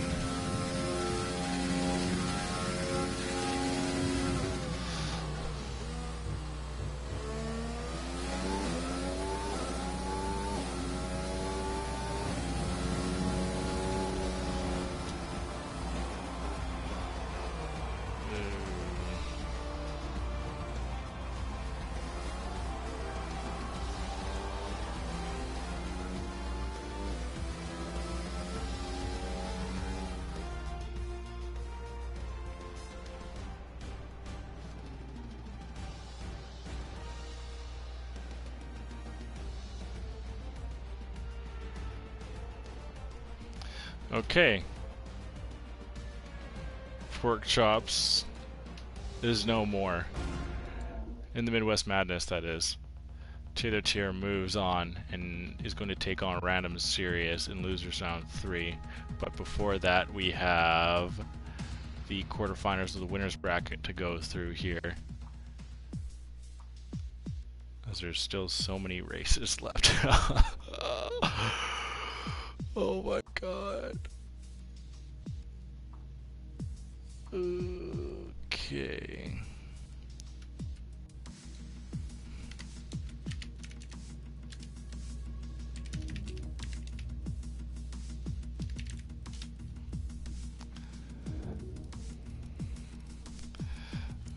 Next is Brazil. Another two drivers try to stave off elimination here. OG Northerner and Reaver go head to head from Interlagos. We'll see what is up next.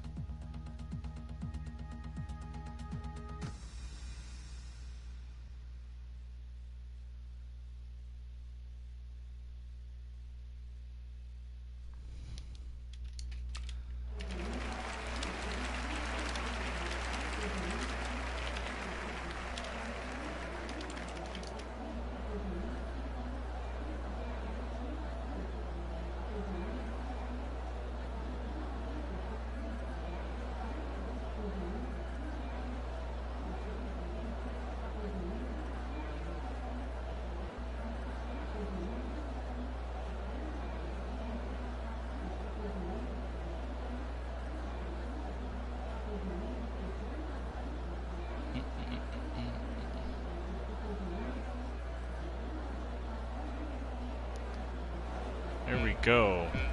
Reaver seems to have the inside line into turn 1. OG has pole position.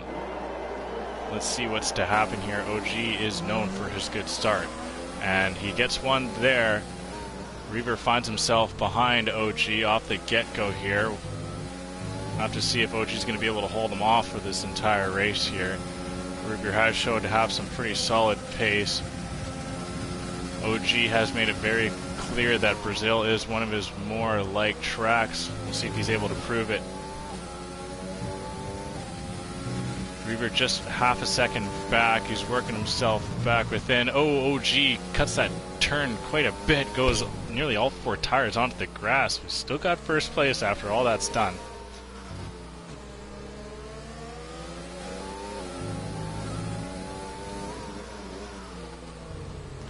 Still holding off Reaver, showing some pretty solid pace. And no, Reaver gets too heavy on the throttle and spins him out, but... Oh, and Reaver's chalked it.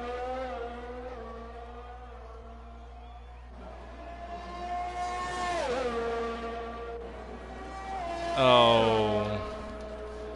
Quite unfortunate. OG is going to move on.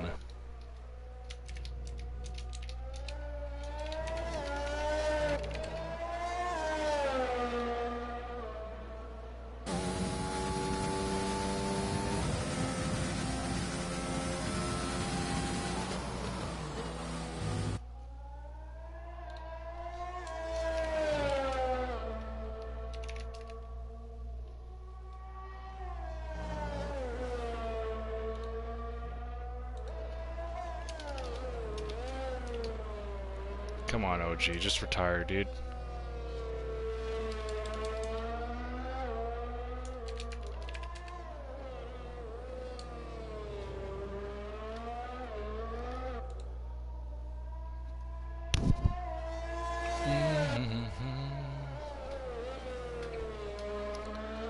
Gotta wait for OG to finish.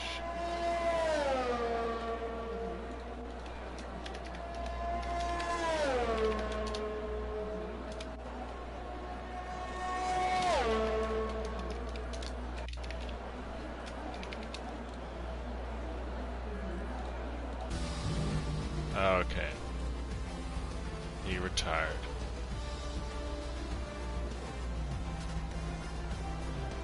Yeah, totally.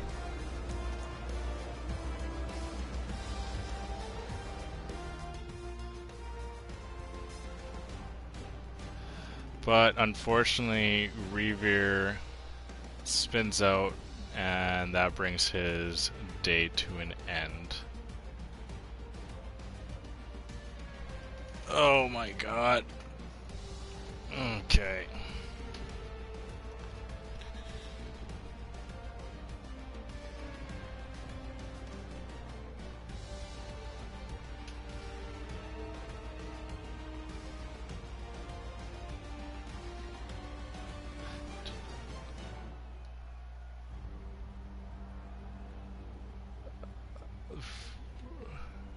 Okay, well that's it for that.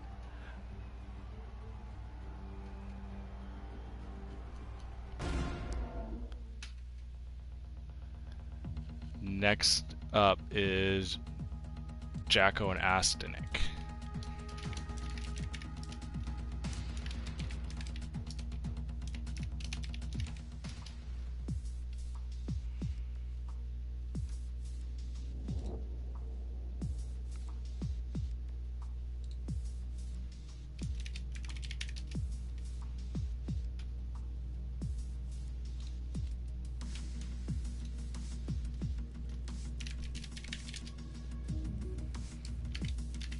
I don't know.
Hotspot is Senna, and Jacka is Prost. Okay.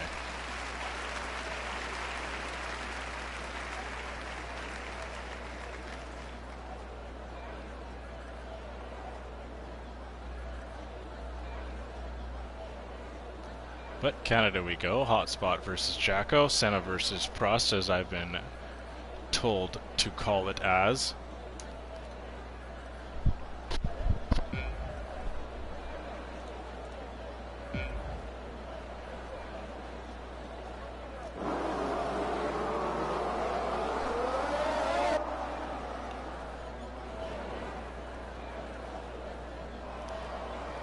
But Jacko's got the lead through turn 2.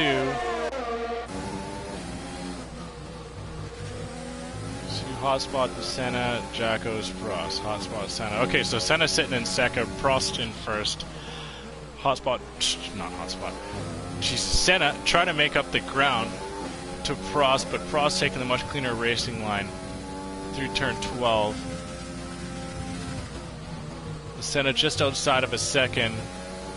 Prost currently still leading, trying to grow that gap to DRS, which he has no idea what is.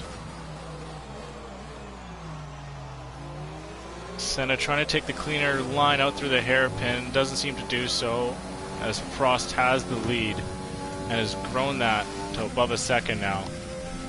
Senna in real tough here now, as that gap is just over a second now, second and a quarter, as it's looking like. It's going to be real difficult for Senna to make up the ground to Alain Prost, as that gap ever so slightly increases and increases. Senna's really got to start chipping away time here. Ayrton Senna is going to find himself out of, or actually into the loser's bracket, sorry. Alain Prost still growing that gap, taking or adding on another quarter second to it. Ayrton Senna's still trying and doing what he can, but he's just in real tough here. Of course, with Alain Prost in first, it's so tough to knock him down, especially when he's got clean air in front of him. Finds himself to be one of the best drivers in the history. Ayrton Senna's got something to say for it. Goes real wide through the hairpin, and just not what he wanted to do there, as that gap's going to go to 2 seconds now, and that seemingly will be it unless Prost gets a time penalty here. Ayrton Senna is going to find himself dropping down into the loser's bracket.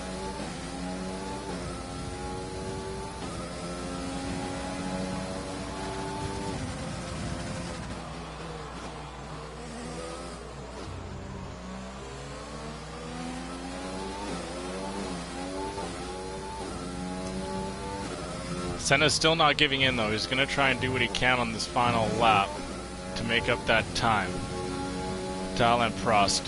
But Prost is currently holding it just under 2 seconds now. Senna is actually knocking some time out as he sets the quickest sector through Sector 1, but as he does so, gives that quarter of a second right back. As Alain Prost is just on another level today, and Ayrton Senna is just not able to stay close. And it's seemingly going to be Alain Prost to come over with Ayrton Senna knocking a little bit of that wall at the end of turn 10 there.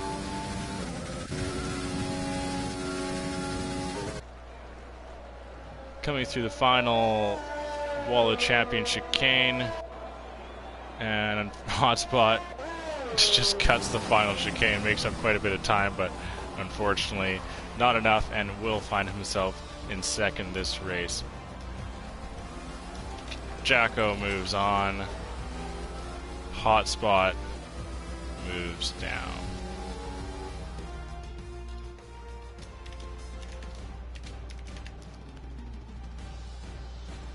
Okay.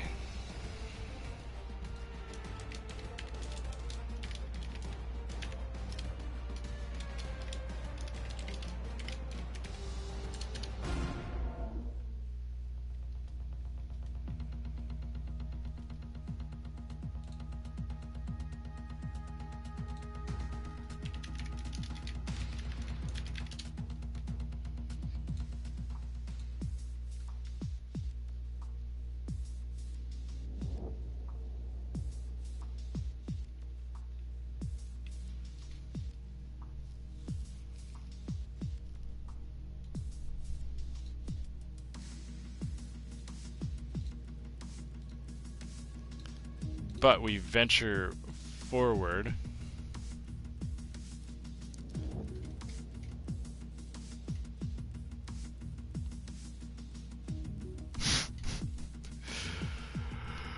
There's still so many races to go.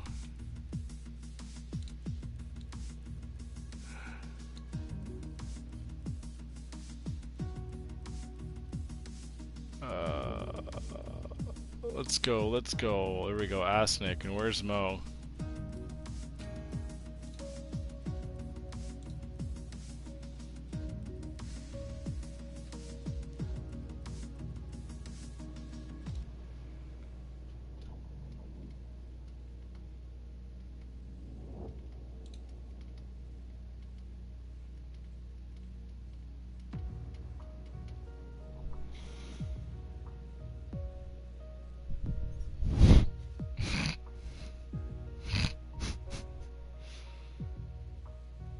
Oh my god.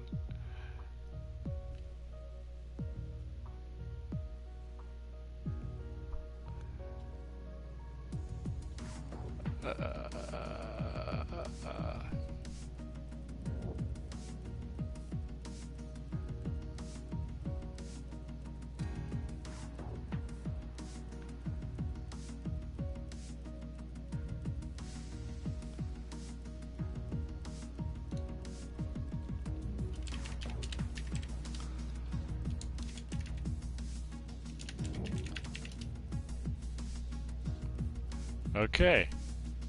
JC Blackley and Kenny.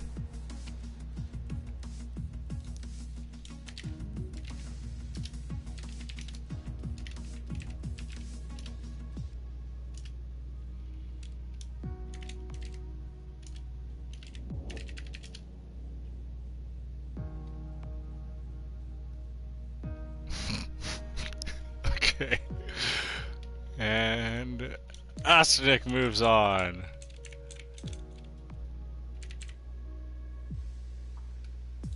Mo drops down. As I've been told, why I'm laughing is that he's supposedly fallen asleep. Like, given the benefit of the doubt, maybe he wakes up. We'll see. But Asnick says he fell asleep in the party chat.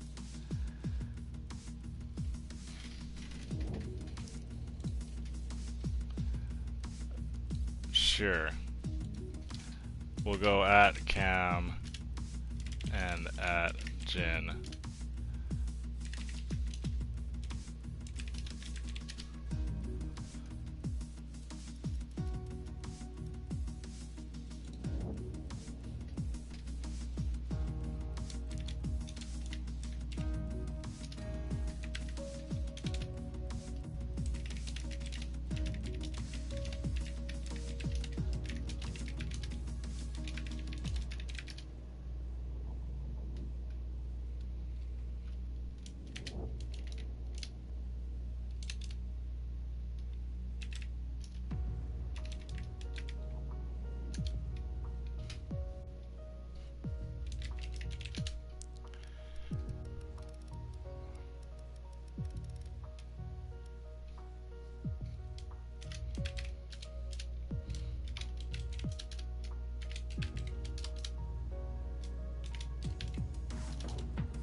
Alright, ready up, boys.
Janet and Cam are up next. Oh, McCrackerjack hits the sub. And a wing damage from trying to go outside, got chopped off in my front, couldn't do anything after that. McCrackerjack with the sub, man. Much appreciated 11 minutes ago, sorry. Oh, what? I didn't even see that frickin' Nikki frickin' resubbed. Sorry about that, Nikki. I didn't catch that, man. Are you still in chat? Shoot, my bad. But we're getting underway here. Janet seems to have gotten a really good start on Cam. This is going to be a really solid fight here. Cam once again finds himself into second. He's got quite a bit of battle ahead of him here, as Janet is a very solid driver here. I'm going to say he's going to be just as tough, if not tougher, than that battle he had earlier today with Reaver's his name.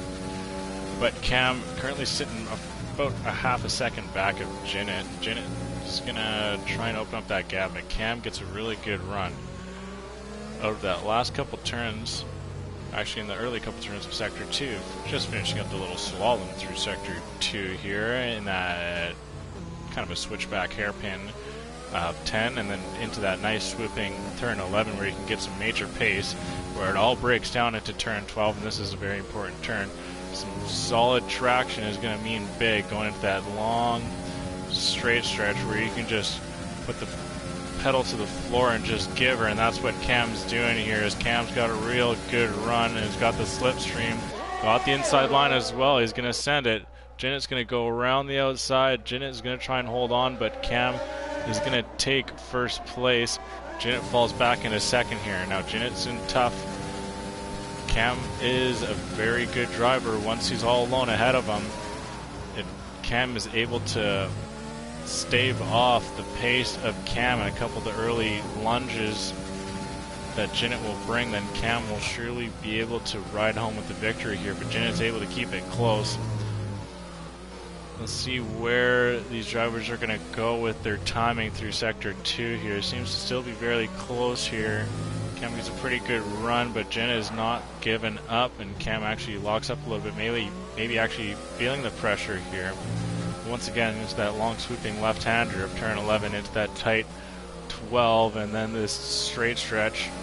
Very important to get a good run going on into that big run into turn 1. And you see again, Cam takes that turn kind of 14 very tight, kind of odd, maybe trying to, you know, shake up the car behind him and break that slipstream, and then once again goes right off track and tries to open up as much of a turn into 1 and get that racing line as big as he possibly can. Now we're going to have maybe a battle for the lead here, but Cam, I think, is just a little bit too far ahead.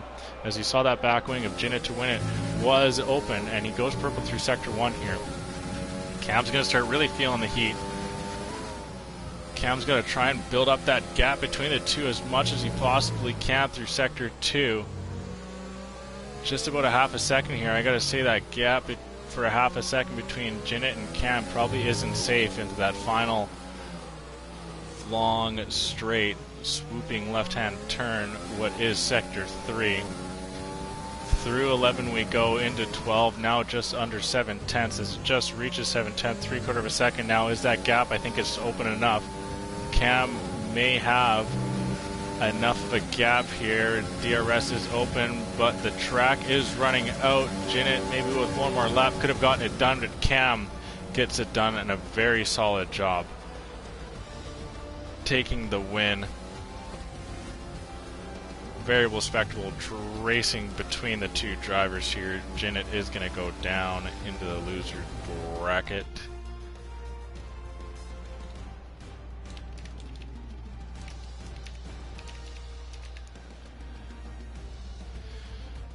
Very solid stuff between the two drivers there. Cam able to edge him out in the end.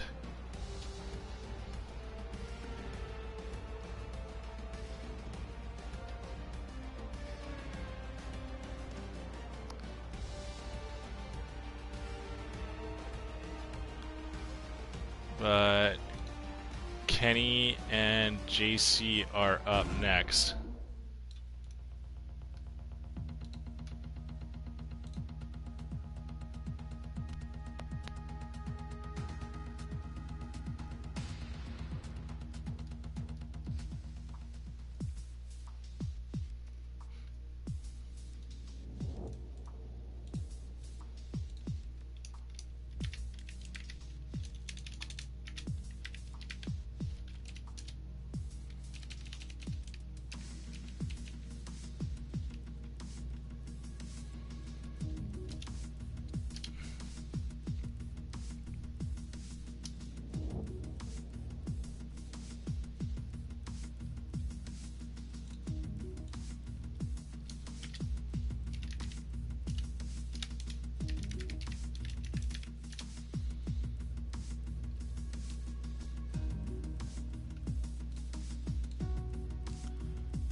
To Austria we go,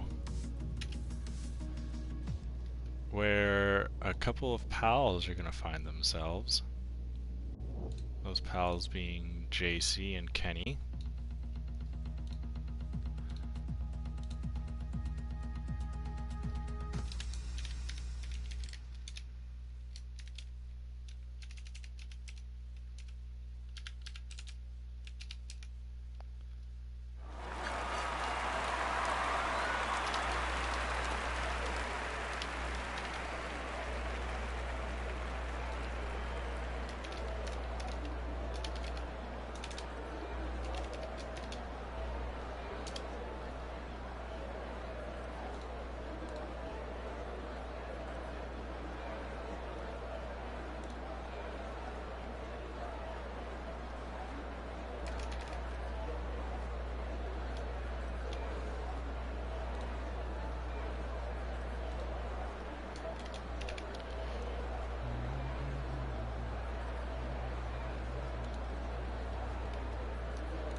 There you go, Kenny and JC. Kenny's got the lead. JC starts second.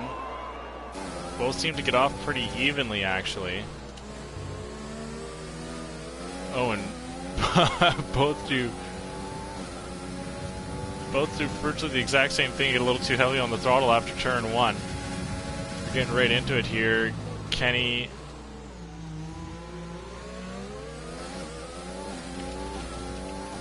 trying to lose his counterpart here.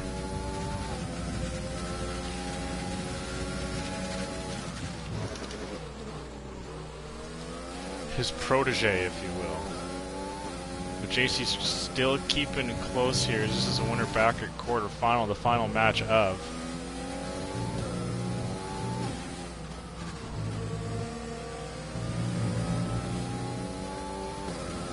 Kenny's just able to keep that pace through sector 2, now into 3 here.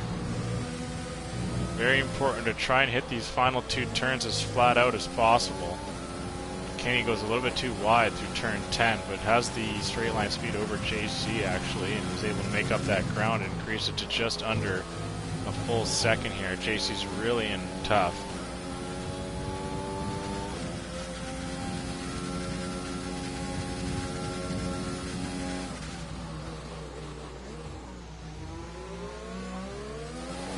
JC's trying to bring it back. Can't get too heavy on the throttle here. Kenny's breaking away once again. Going into turn 4. Last time we were here, JC sent it around the inside and took away that win from Random Serious. He's going to have to get a little closer to Kenny to be able to do that. He's not giving in here. He's holding some pretty solid. And oh no, that 2-second penalty. You saw him just barely clear the line. And that's just going to hurt. That really does sting.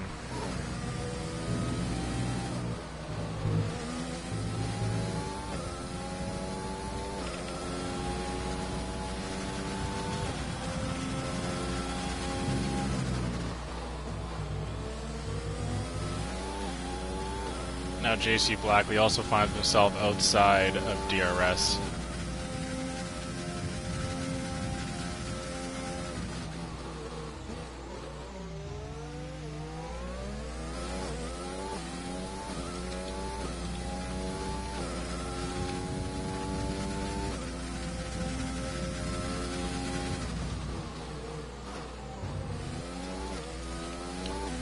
And it looks like this one is about done and dusted here.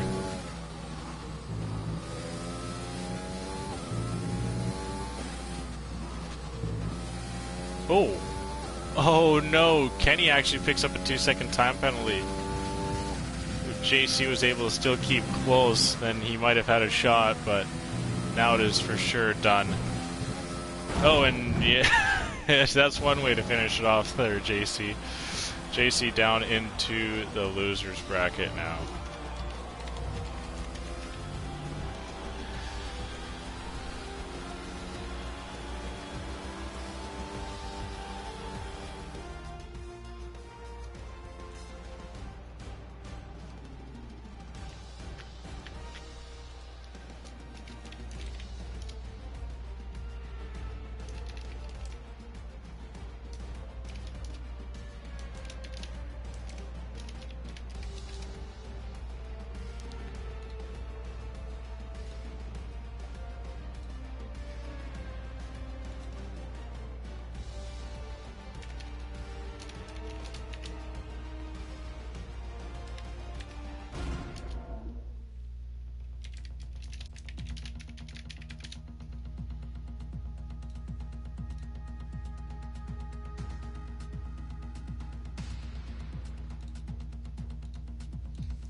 Okay, there we go. Brazil we go for Noganator and Brian Mosser. Let's see what brings us.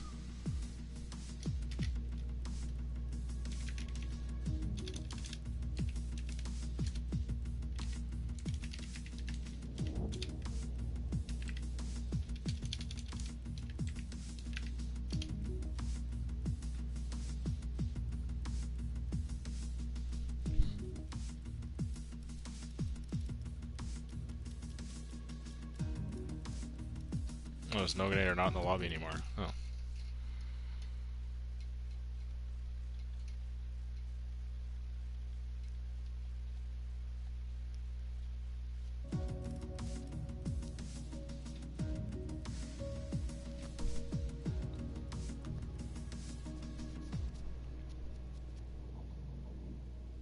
There we go. Okay, 2 drivers in. We're ready to go.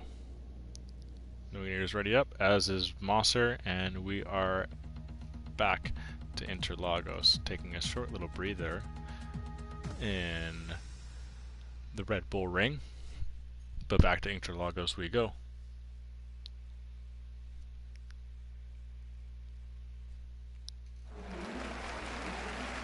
After this, we got Reaver and Joey Fishing.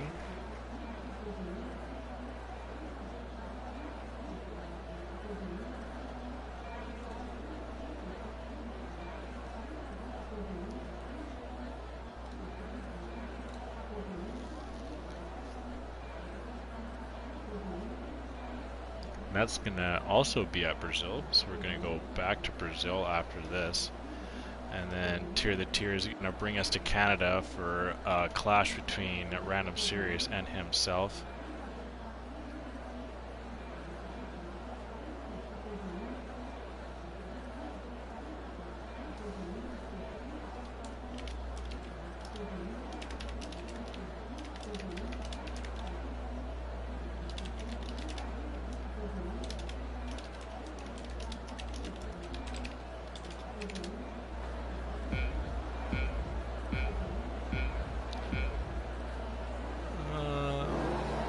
Noganator's got pull. Brian's got the inside line here. Noganator gets a better run, and he's into turn 1 with the lead.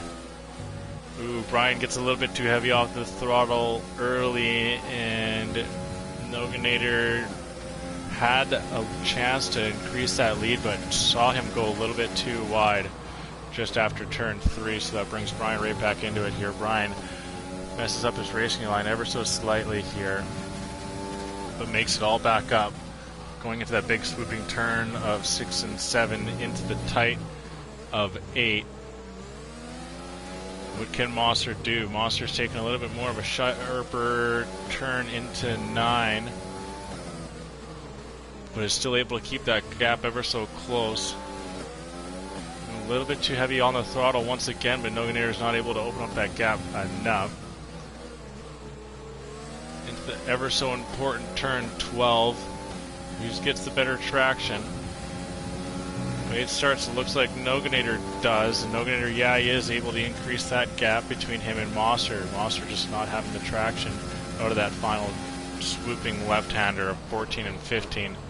Ooh, now Mosser misses his braking point a little bit, and now his racing lines are far off, and Noganator is going to increase that gap to 1.5 seconds now, and that's going to put Mosser in a real tight spot.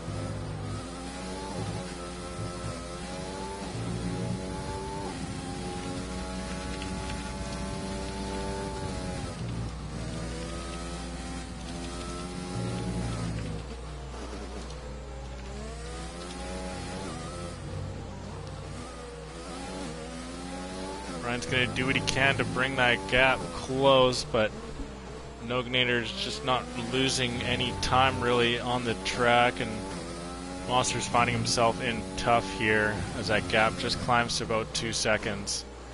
The ever so important final couple turns of this Brazilian Grand Prix where you can make a lot of time or lose it.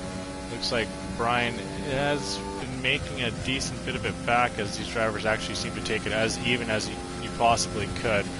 Noganator setting fastest lap at just around a 1:10. Brian's got to hope for something here, and he gains a little bit of that position back, about 1/4 second, but he's going to have to do that at nearly every turn if he's going to want to make up the ground here. But I'm not sure if Noganator is going to give him that option, as he actually does make a decent bit of time back. It's still ever so slight, and one bad catastrophic move from Noganator can be the difference here. So Brian is actually chopping that gap down. You saw it to get to 1.5 for a second there, but goes a little bit too wide there. And it's hard to find that time now with it being on the last lap. You can tell he's really trying to push, but it's just too late, unfortunately, and it looks like Noganator is going to come over and Mosser is going to be done here.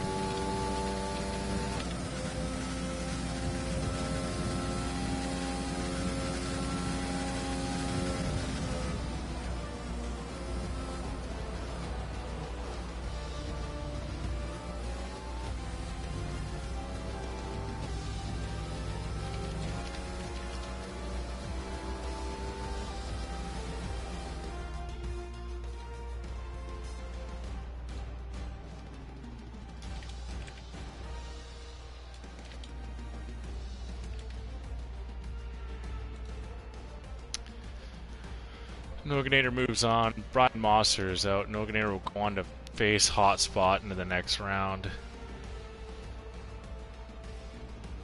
The winner of this race between Reaver and Joe G Fishing is going to take on JC Blackley. We're going to stay in Brazil here, and then followed by Random Serious and Tier the Tier are going to scrap it out in Canada.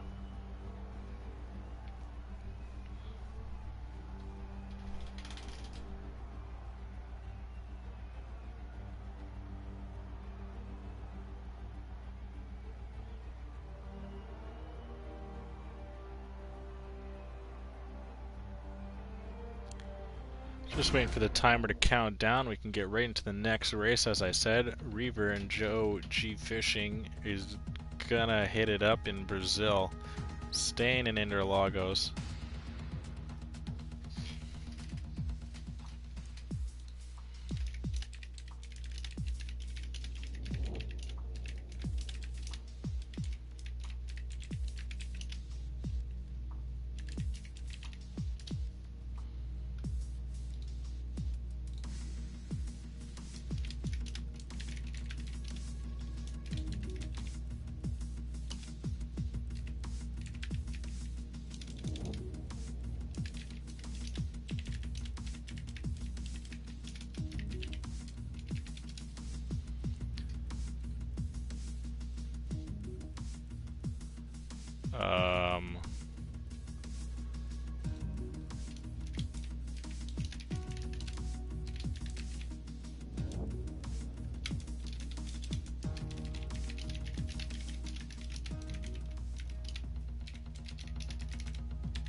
You crying loud.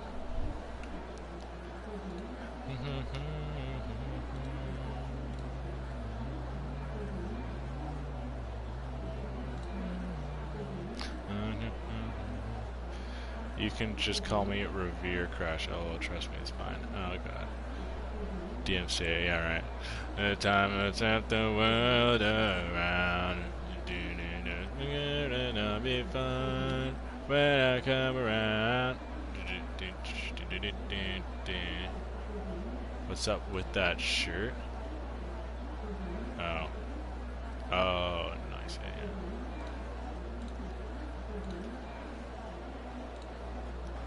Yeah. And there we go. We're about to get underway here. Joe G and Reaver. Joe G gets pole position. Reaver starting off second. Joe G gets a good start. Reaver doesn't get a good start. Joe G into turn 1 going wide. Reaver into turn 1 going shallow. Joe G into turn 2 and 3 going around the outside. Reaver got the inside lines, got first place. And I'll go back to normal speaking. Sorry about that. Joe G trying to make up that ground, misses his braking point ever so slightly, and Reaver's going to open up that gap to just around 6/10 here. Touches a little bit of that dirt ever so slightly and kicks it back up in Joe G's face, but Joe G says, Don't do that. As he presses onward, they come through Sector 2 into the nice little fun slalom. Going down that nice little fun tight left-hand turn, Reaver is opening that gap just under a second here. Joe G says, hey, stop doing that, I want to get closer. And he tries to, but Reaver says, no chance, I'm increasing that gap even more. Joe G tries to bring it back around the ever so important final couple turns here, and Reaver loses mass amount of time, brings Joe G right back into the party. Joe G having to go on the grass to get around him. Reaver going to the inside line. We go back to wheel into turn 1 once again. Joe G having the outside line into turn 1. Reaver having the inside line into turn 1. Joe G taking first place, and Joe G going off track and ooh. Oh.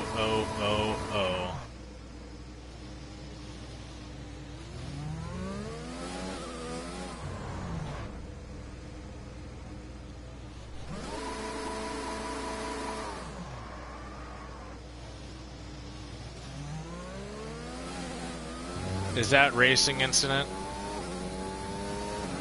Is it? I don't know.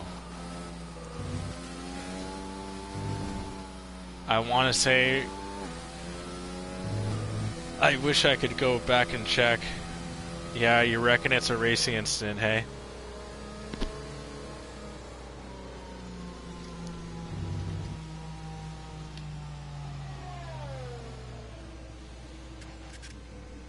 Yeah, I believe so. I reckon that's it. Yeah. That's all she wrote for Joe G. Unfortunately eliminated in losers round 3. Reaver journeys onward to take on JC Blackley in losers round 4. As we're seemingly going to go all night with this thing. But screw it. R&D STR, I see that you aren't following the Midwest F1 League on Twitch. We'd ever so greatly enjoy that follow. Try and get us up to $150 followers. That'd be something special. The Inconsistent Gamer, thank you for the follow as well. 23 minutes ago, I didn't call you out. I believe that is Joe... No, that's Reaver. Oh, it looks like Joe G was waiting for Reaver to finish him, so... Once Joe G crosses the line, that's the end of the race.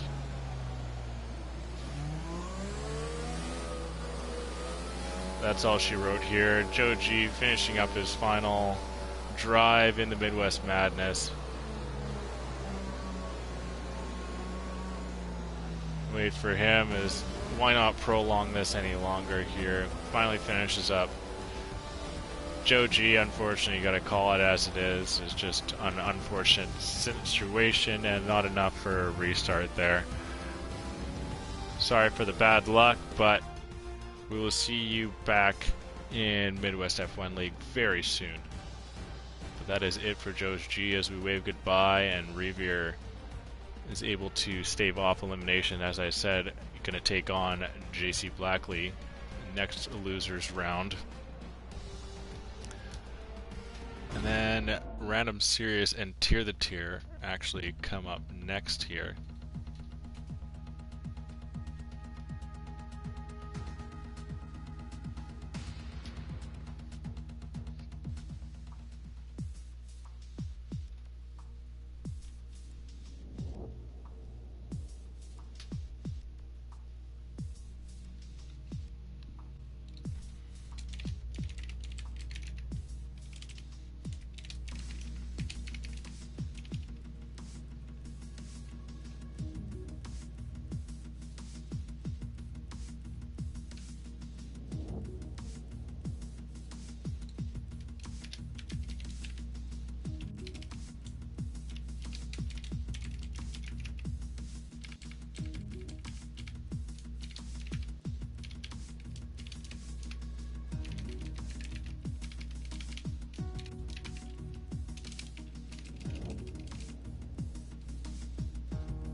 On to the next race we go. Back to Canada, my home country. Boot boot doo doo. After this we got Revere and JC Blackley. I said Revere and JC Blackley.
Bye, okay.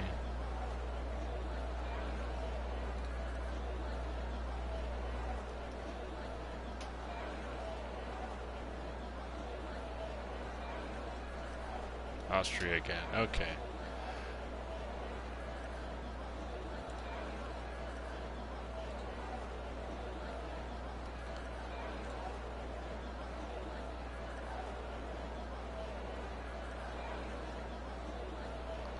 Waiting for these drivers to ready up so we can get towards the cup. Save that cup. Get the cup.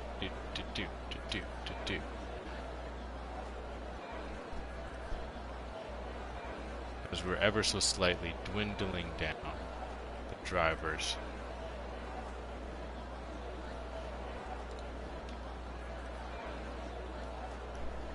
Oh my god, ready up.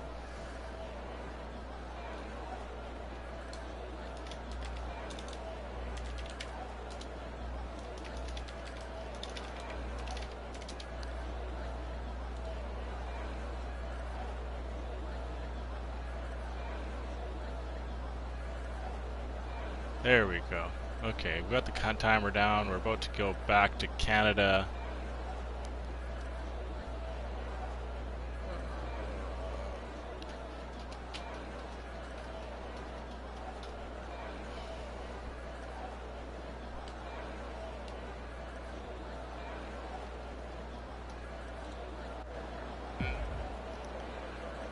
There we go. Looks like Tier the Tier's got pole. Random finds himself second. Random gets the better jump, and he's gonna take the lead into turn one. The other tier is not able to stay close. Actually, yes, he does. He's still right back on the tail of Random Sirius. Random Sirius is gonna have this lead still. Just finishing up Sector 1. Starting into the first turn of Sector 2. Nice little chicane, deep one that is, and this straight stretch into 13-14. The chicane can throw people into a loop, that chicane, but Tier the Tier seems to be the one who hits it better. Now Random Series might be feeling the pressure here, as he may have felt it ever so slightly as he gets a little bit of a lockup into the hairpin, but gets a better launch out of that final turn. Now Tier the Tier is falling back, but he's making up some ground, trying to catch that slipstream, but he's gonna hold at around 7/10. Random cuts a little bit of that turn. Remember that, folks. That's one for Random there.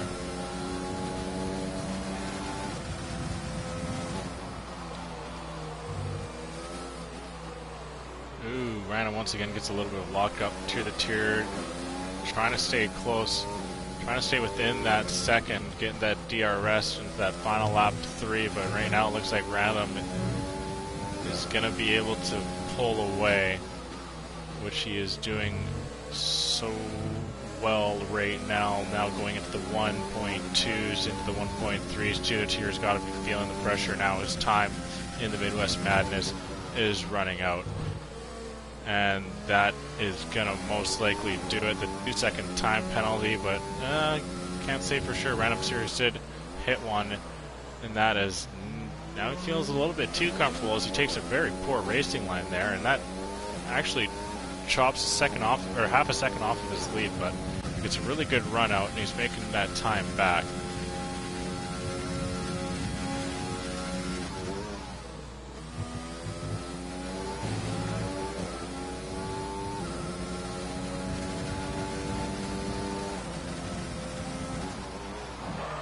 Saying the fastest lap, Random Series gets a lock up into turn 1. Gap's just under 2.5 seconds between the two drivers here. Tear the Tier is just trying to do what he can, hope for some sort of mishap on Random Series' end, and maybe he can continue on his journey down the Midwest Madness Boulevard. But as it stands right now, he is the driver to go out in this race. Random Series is increasing that gap nearly 3 seconds now, and then chalking on that extra 2-second time penalty that Tear the Tier endured early on in Sector 2. It's just looking like this is going to be the end of the grid for Tear the Tier. Doing what he can, coming through the final time in the hairpin, just at 3 seconds, virtually at 5. Random Series has been on another level in this race between the two drivers, and he's trying to prove it as he continually grows that gap. Coming down the Casino Straight now into the wall of Champion Chicane. Keeps it clean, nice and tight on the wall, doesn't hit it. And the gap sits just under 4 seconds. Tear the Tier finishes the wall of Champion Chicane. The gap continually grows, and it's just going to be about 5.977 as Tear the Tier is out of this Midwest F1 Madness. Random Series keeps his hopes alive. Moving on into Losers Round 4. And we're going to see Reaver and JC Blackley go at it.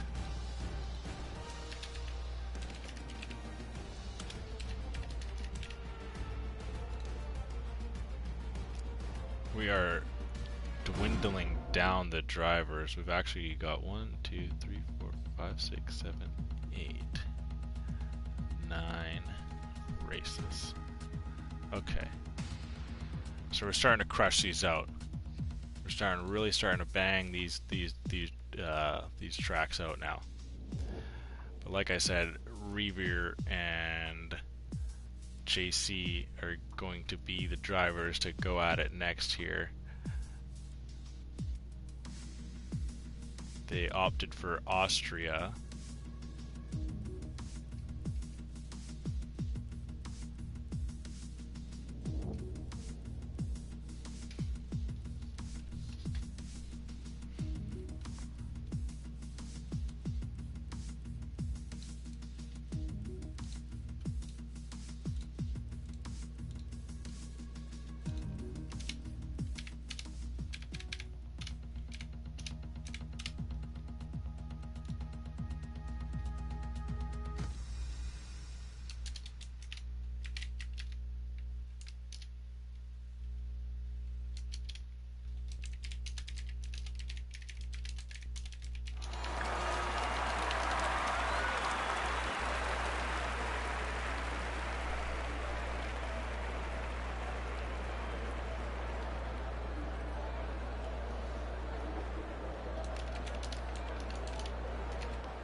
Picks over Cam and Ass picks over Jacko.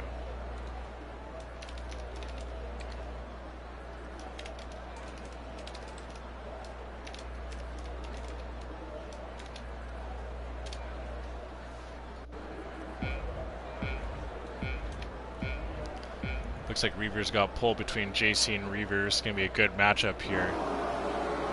Let's see what JC can do starting in second. Gets a good start, and he's going to have the inside line. He's going to have lead going through turn one. Revere is going to send it around the outside and gets a little bit of JC. Now JC falls back.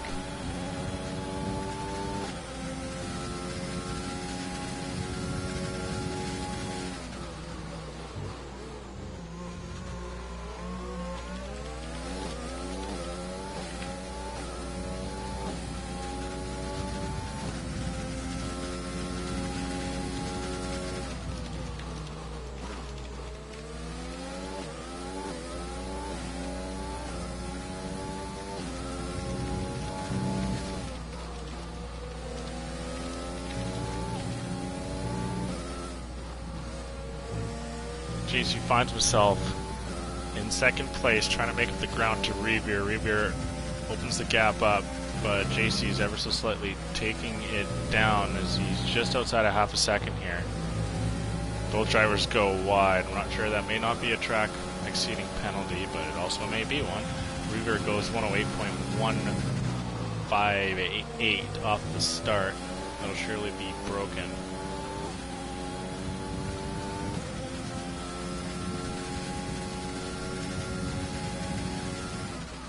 JC trying to work within Revere here.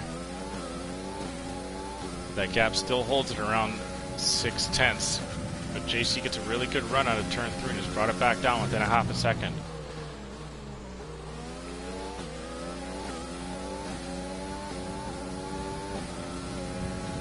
Now the winner of this race is going to go on to face Random Sirius, so we may see a rematch between JC and Random if that were to happen.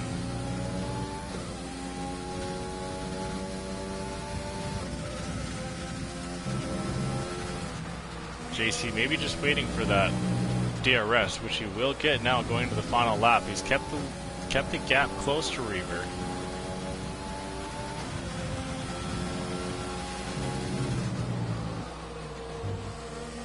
JC looks like he got a better run. Now we're going to have a move going into turn 3 here. But Revere actually seems to get some really solid pace out of turn 1, and there's just not enough room. JC's going to have to really get a good apex out of that. That gap is still close, just over 0.4. JC does got DRS, but the gap just isn't close enough.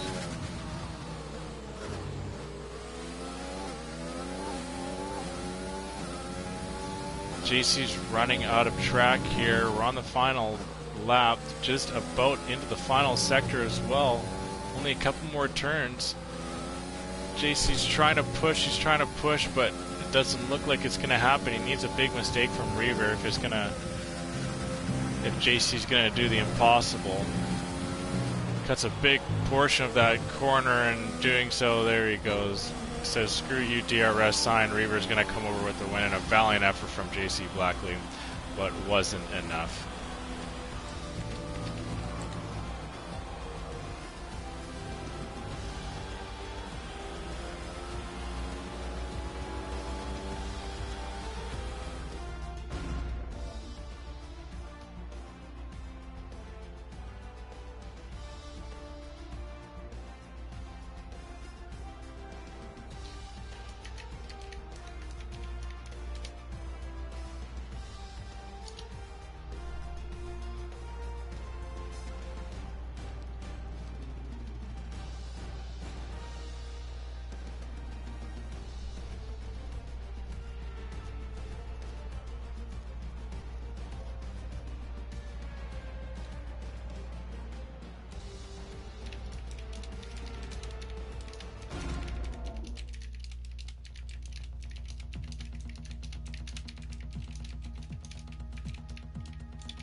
Okay, so it looks like we've got another driver out of this Grand Prix.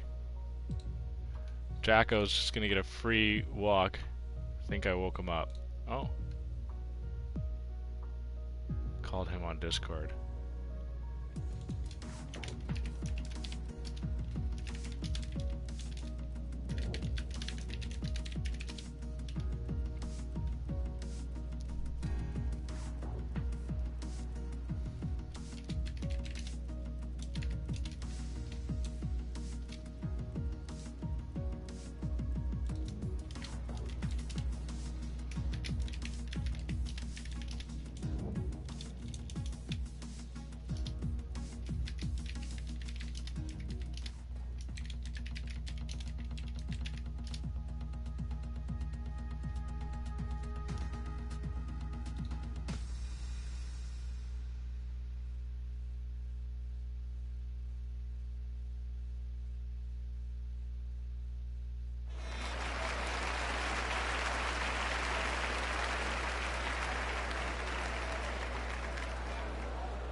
Cam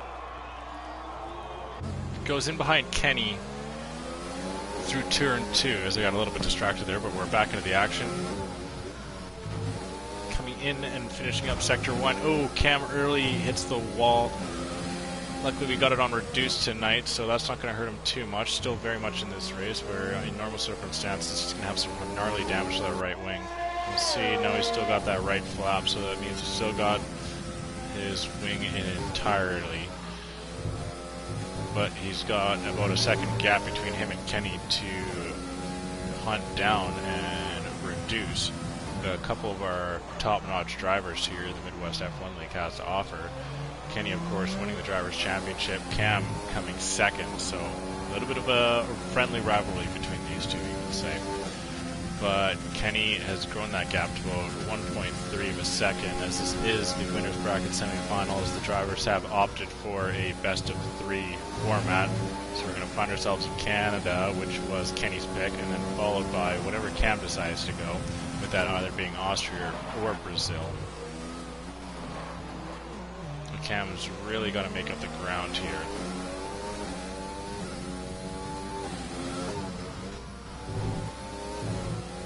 Oh, Kenny and Cam both picking up a 2-second penalty. Oh, it was simultaneous. Kenny did it, and then Cam follows suit on the exact same corner.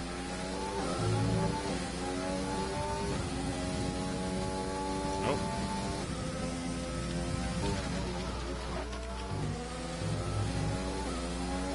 Okay, so it looks like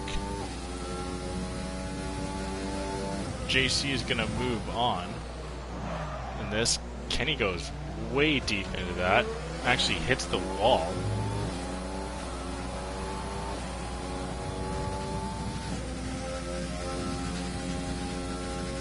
Cam's trying to reach back into that slipstream.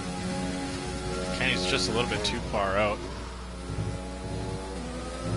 Cam taking a much cleaner line out of the wall of champion chicane there, and has now brought that gap just at 4/10.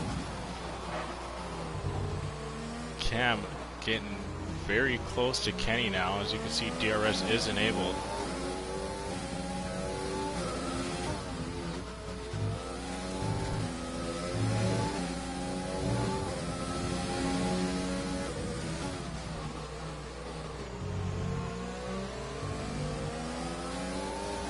Cam's got DRS, but Kenny gets a really good run. This isn't much of an area to make a move, but it is an area to make up some time, which Cam has done, and he's going to continually making up more time here as we're going to get into the latter stages of this race as we can possibly get going into the final hairpin. It's all about this run out, and Cam's got a really good run. Now he's right back on Kenny. Kenny's trying to maneuver and break that slipstream on Cam, but Cam is following right back in it, and what are we going to see?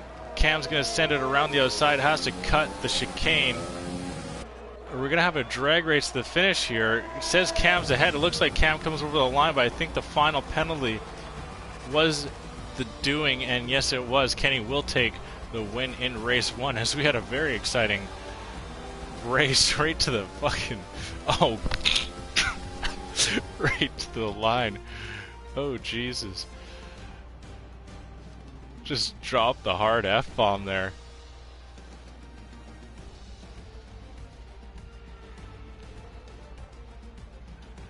But so we've had some sportsmanship update here. Reaver has opted to give JC Blackley the win, as JC felt that he was impeded going into turn 1, and Reaver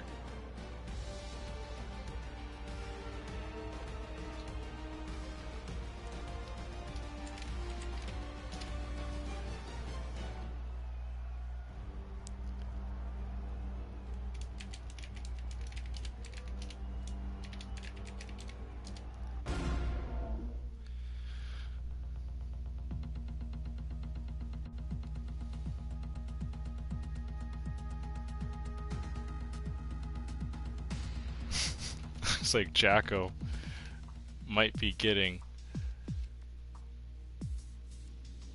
a free win into the winners finals.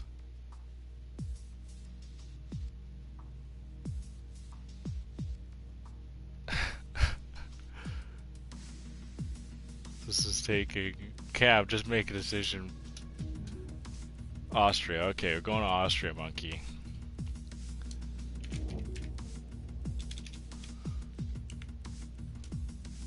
There we go. Okay, ready up.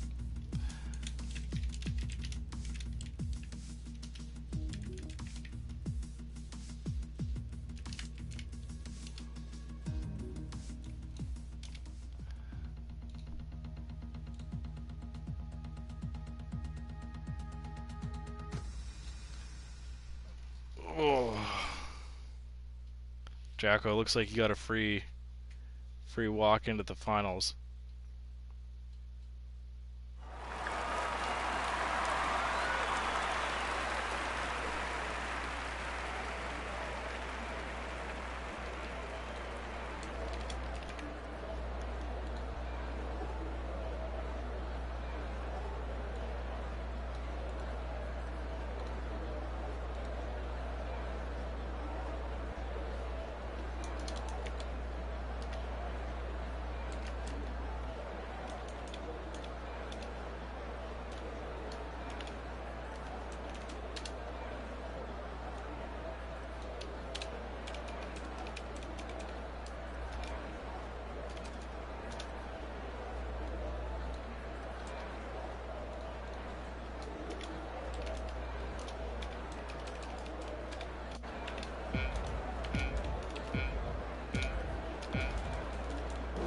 Kenny has the randomized full.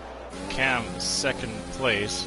The inside line doesn't opt to send it into turn 1. Instead opts for a clean racing line. Once again, Kenny having the lead. And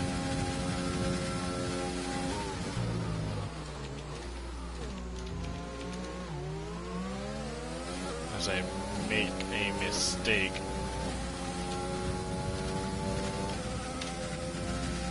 there we go, sorry. Cam trying to hunt down Kenny once again early on in lap 1, coming through sector 2, about exactly halfway through the lap now, I'm sorry.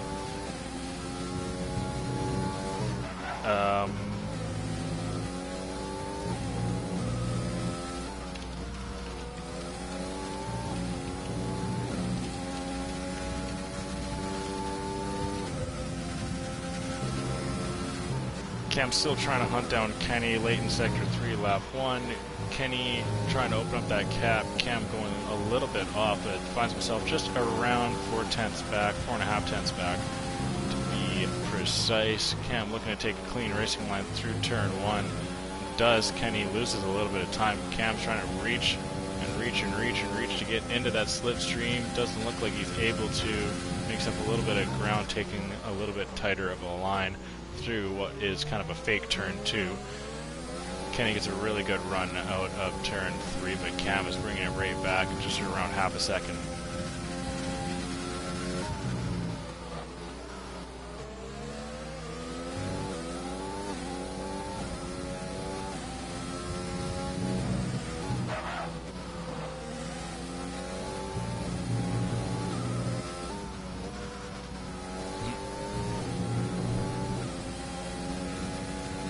We're going to go into the final lap here.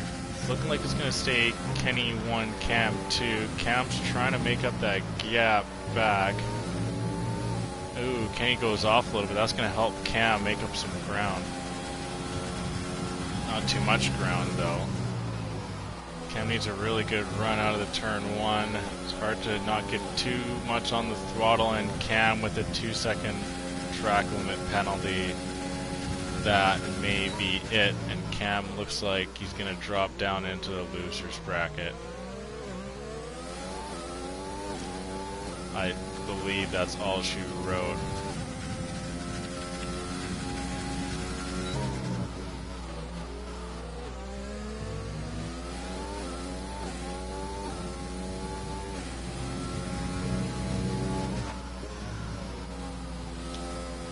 Cam needs Kenny to make some sort of massive mistake here for him to come back, but it doesn't look like it's going to happen with only a couple of turns to go, and ones that don't really bring, they kind of actually bring track limit in jeopardy, but even then, Kenny needs to pick up 2 of them for Cam to come back and take this win.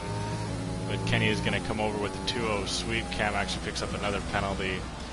Kenny moves onward into the winner's bracket final to take on Jacko, as I've been told Asnick is asleep.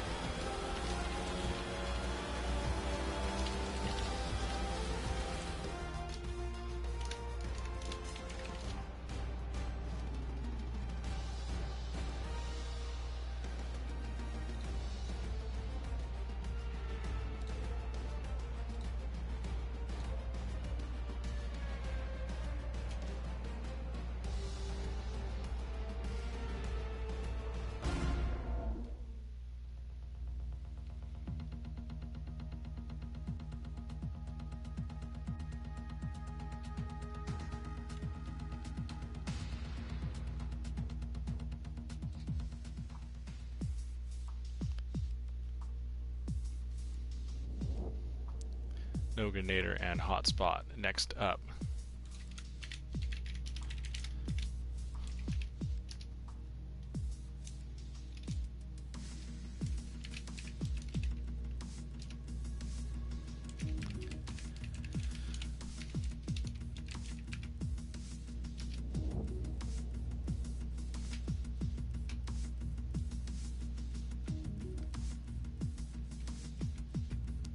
We go back to the losers bracket. We go. Noganator and Hotspot trying to get themselves into losers round 6, and actually by doing so, this match is going to give them a bye, as the winner of this would have brought themselves into a match between the loser of Jacko and Asnick. But with Asnick seemingly falling asleep here, this actually is going to give a bye to the winner of this race. So a big race indeed, as with this, you're just going to cakewalk right into the loser semifinals. And then you face the winner between Cam and Random Series or JC Blackley as a rematch between those two, all the way back into our earlier races of the evening.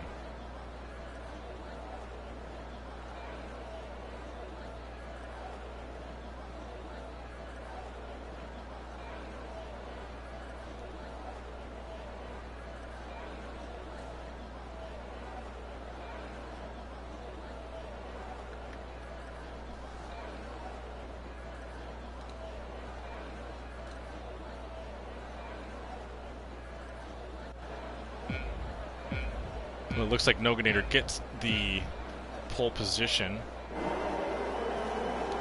we got Hotspot starting in second.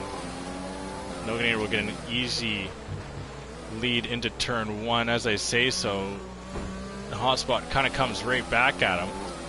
But Noganator is able to hold him off. Still leading through sector 1. It's a little bit squirrely there, but Noganator is going to still hold on to the lead. Hotspot getting right tight up on the back of him. Oh, and Noganator gets a little bit too heavy on the throttle there, and him and Hotspot touch a little bit. Noganator's still got the inside line. He's going to try and hold it. He's forced to cut the turns to give Hotspot the room. Now Hotspot takes the lead.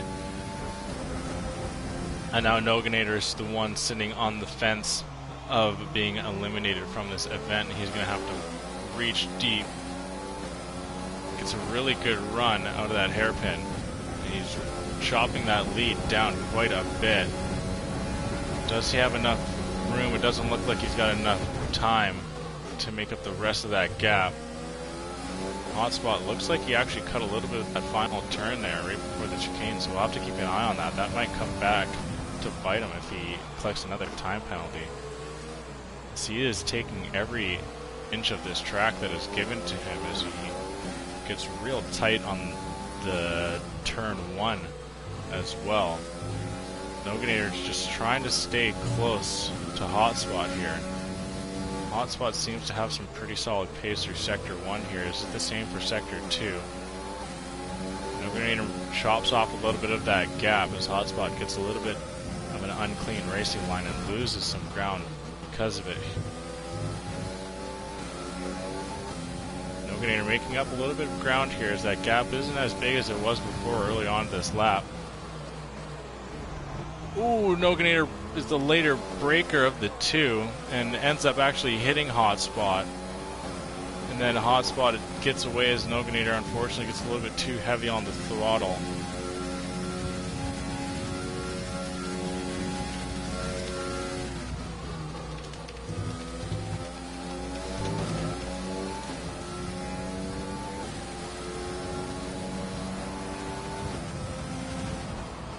Hotspot does set fastest lap, but doesn't lose Noganator while doing so. The gap does go above a second, but as quick as it goes above, it comes back below. And then Hotspot's able to increase that gap between Noganator to above a second. Now very important as Noganator is out of DRS zone. Noganator's got to make up a 10th.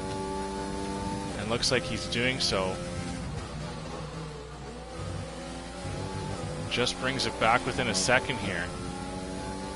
Noganator was much of the later breaker into this hairpin the last time, which resulted in him actually hitting the back of Hotspot.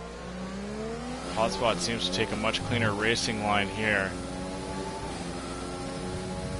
A corner cut of that final chicane still could bring Noganator back. Oh, but it's actually Noganator is the one who takes the time penalty for the corner cut, as Hotspot will come over the line and will eliminate Noganator.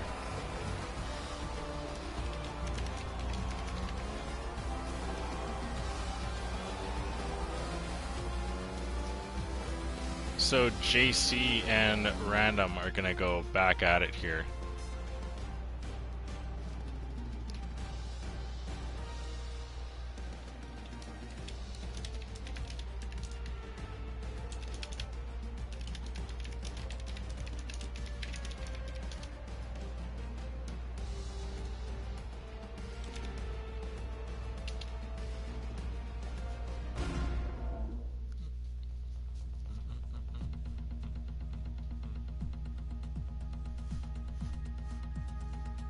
We are starting to dwindle the drivers down.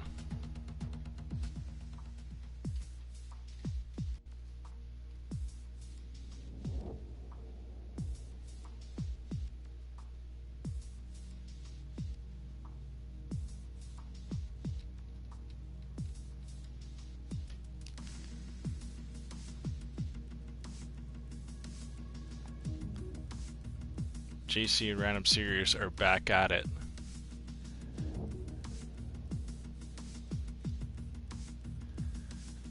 JC got the better of Random Serious early on in this battle. They come back to Austria. Let's see if it will be the same.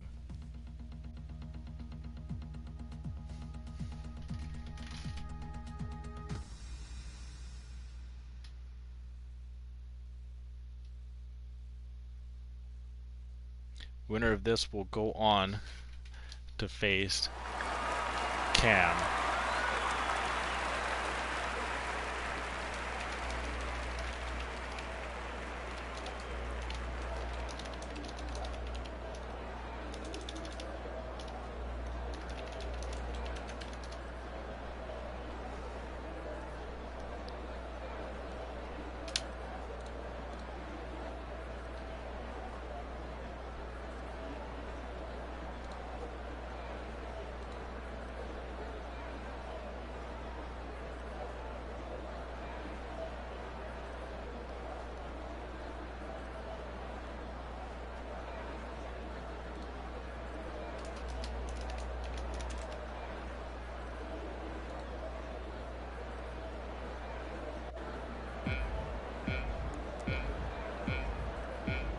Looks like Random Series has got the pole in the random decision here. JC has got the inside line and the much better run down into turn one.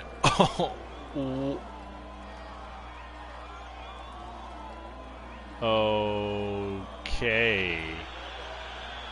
And JC hits Random and then proceeds to retire.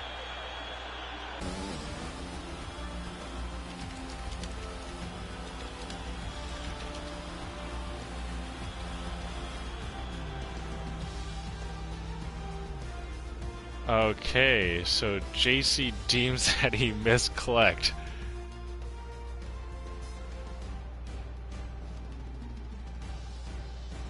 Meant to turn off my overtake and I turned off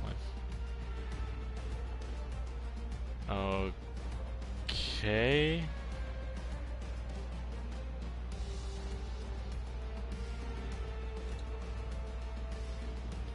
JC concedes. Random wins.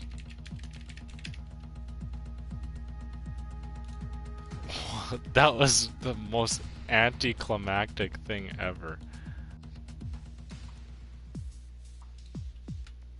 But the bracket dwindles down even more. So we got Random and Cam now.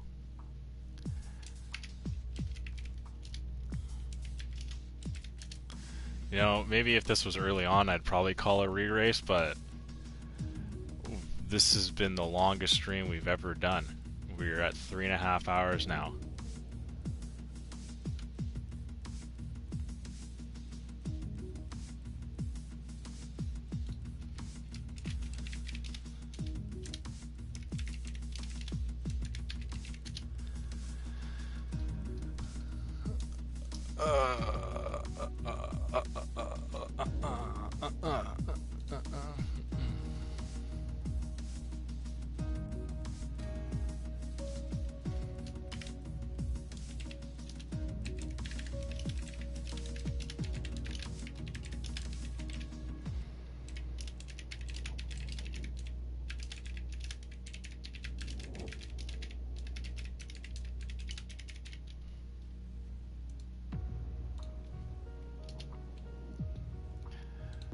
But yeah, if there's anyone in the chat that's still awake, what's up?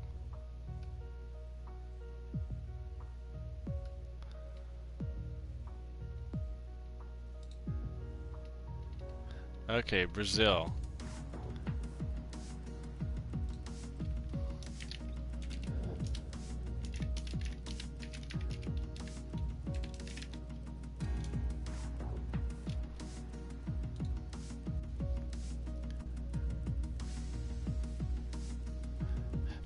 Brazil we go.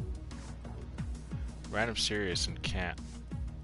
Can Random bring it to compete with Cam? We've seen Cam here a couple of times. Hello, Kenneth. We've We've seen Cam a couple of times here. Really freaking bring it. Can he do it once again? Yeah, Jacko, I think next time we should. 100% distance. Totally agree with that.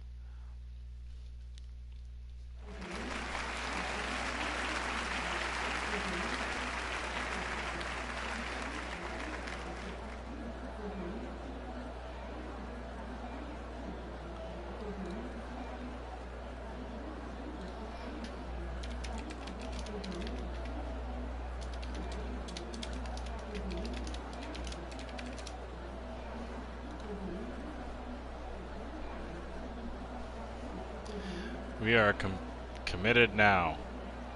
Cam and Random. Random and Cam. Interlagos. Seems that Random has pole and has the better start. But Cam has the inside line. But not enough as Random's able to hold on. We'll jump right on with Cam.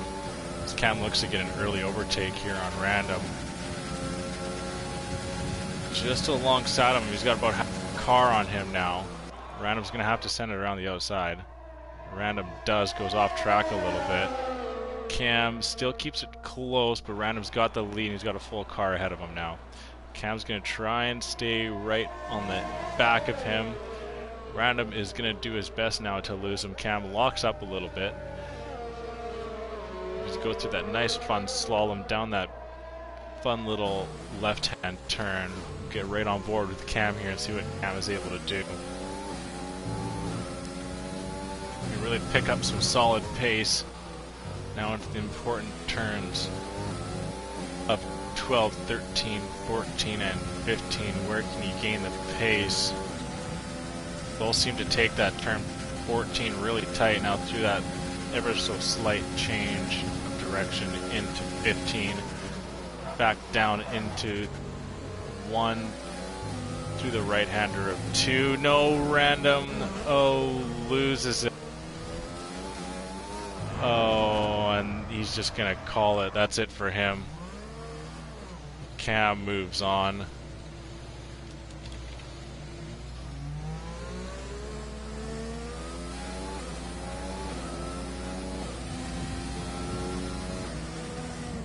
Oh, that's not what you wanted to see. Random had some really solid pace and then unfortunately spun out and lost it, and that was all she wrote for Cam, or for Random in this race. Cam's going to come home with the win in the loser semifinal. Very respectable, or losers round 6, sorry, very respectable finish from Random Series, but that's going to be all that she wrote for her series in the Midwest Madness, as now we've dwindled this down to 4 drivers. We see Jacko and Kenny in the winners final.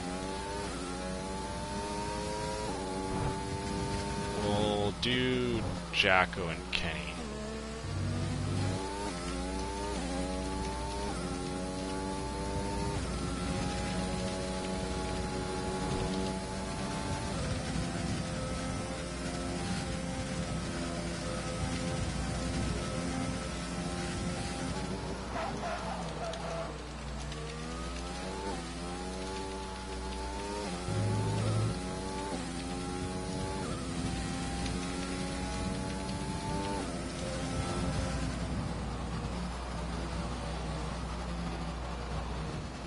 Random will retire. Quite unfortunate, undeserving.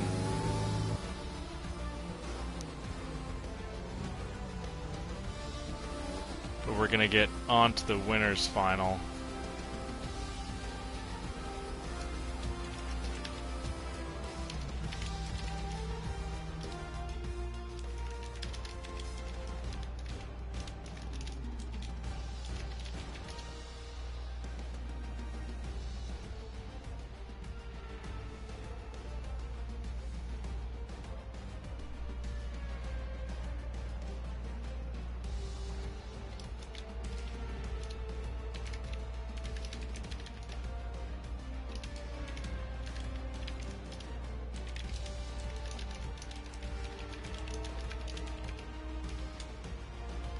Okay, so we're gonna go Brazil, then Canada, and then if we need it, a third race in Austria as we venture onward.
But we're about to get underway here.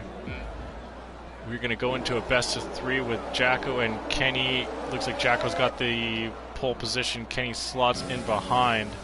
He's actually going to just send it around, but unfortunately Jacko has got the tighter racing line.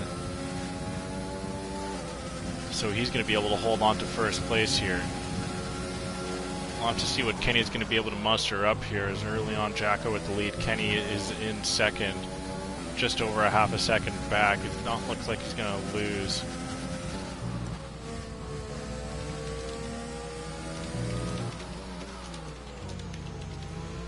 Too much ground. He seems to be nice and tight. This is honestly one of my more favored corners in F1. I'm not sure why, just that nice fun little tight left-hander. And of course the turn where Lewis Hamilton wiped out Alexander Albon late last year at the Brazilian Grand Prix, where Albon was so much very set for a podium, but had it ripped away. Who can get the better run out of his final left-handers?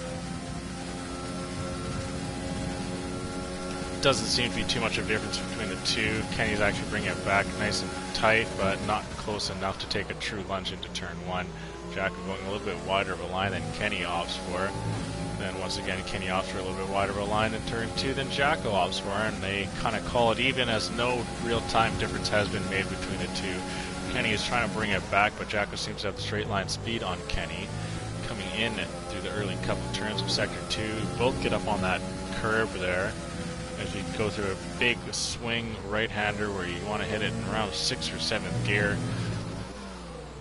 Jacko still holds on to that lead. Maybe Kenny opting to just stay in behind and going for a lunge in the late stages. We're getting it over halfway through this first track here. Jacko's been holding the lead ever since turn one. Kenny just hasn't been able to find the room to make up the ground. DRS is going to be huge for this battle here. Kenny's just got to be able to keep it close enough between the two to get some sort of lunge. Even if you overtake through that first DRS section just at the end of sector one, may not be enough, as the second place driver is just going to get it right back, and Kenny gets a little bit too heavy on the throttle around turn one, and he's going to find himself just around 6/10 back. So you got DRS. Got the back wing open. Coming in through the turn, Jacko goes off wide a little bit. I'm not sure if that is exceeding track limits here, but Kenny's brought that gap right down to 0.3 of a second. Is he going to try and pick off somewhere in Sector 2 to take a lunge? You see Kenny also exceeding track limits as well. I'm not sure if that's going to be a warning here. In my eyes, both are sitting at one warning, and just with a 3-lap race, you only get one warning before you take a penalty. So Kenny's going to want to not do that any more times, as now that's brought that gap to around half a second. Kenny going a little bit wide to get a better lunge, and now that gap is just at half a second here. Let's see if there's enough track for Kenny to take a lunge, but it looks like Jacko has got the better traction around it, and he's going to come over the line and take race 1, which was actually Kenny's pick. So now Kenny's going to have to come back and steal Jacko's pick from him if he's going to want to take the W or bring it to a track 3 in this winner's final here.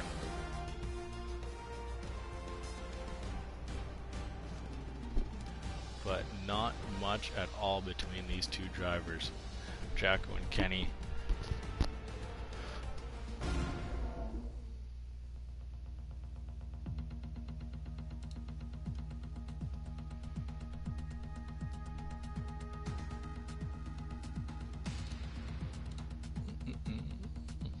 But off to Canada next.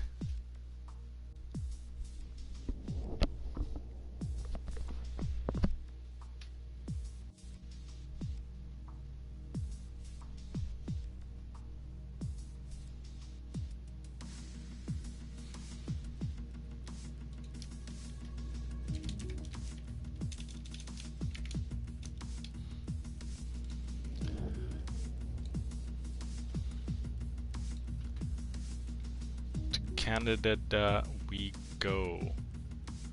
Kenny and Jacko back at it. Can Kenny take down the Aussie? Can Aussie take down the Div 1 champ? Only one way to find out, and that's to get into race 2 at Canada. At Circuit Jacques Villeneuve. Circuit Gilles Villeneuve. My apologies. Normally this race consists of 70 laps, but today we're going to bring that all the way down to this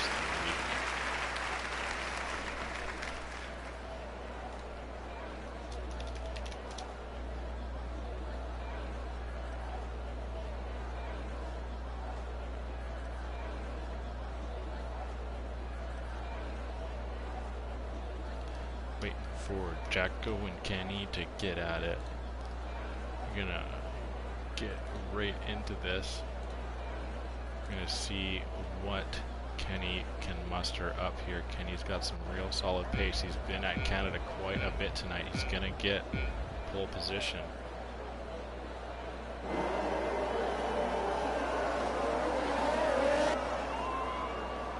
Jacko actually gets a really good start, a better start than Kenny. He's actually going to overtake into turn 1, but too wide of a line, and Kenny once again finds himself in second.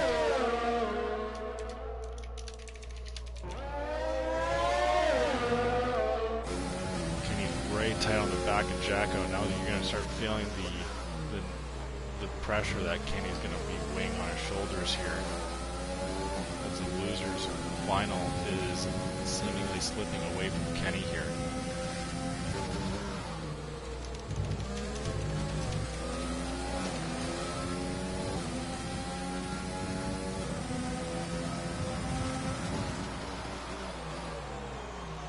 Jacko going a little bit wider, kind of changing a little bit of his apex.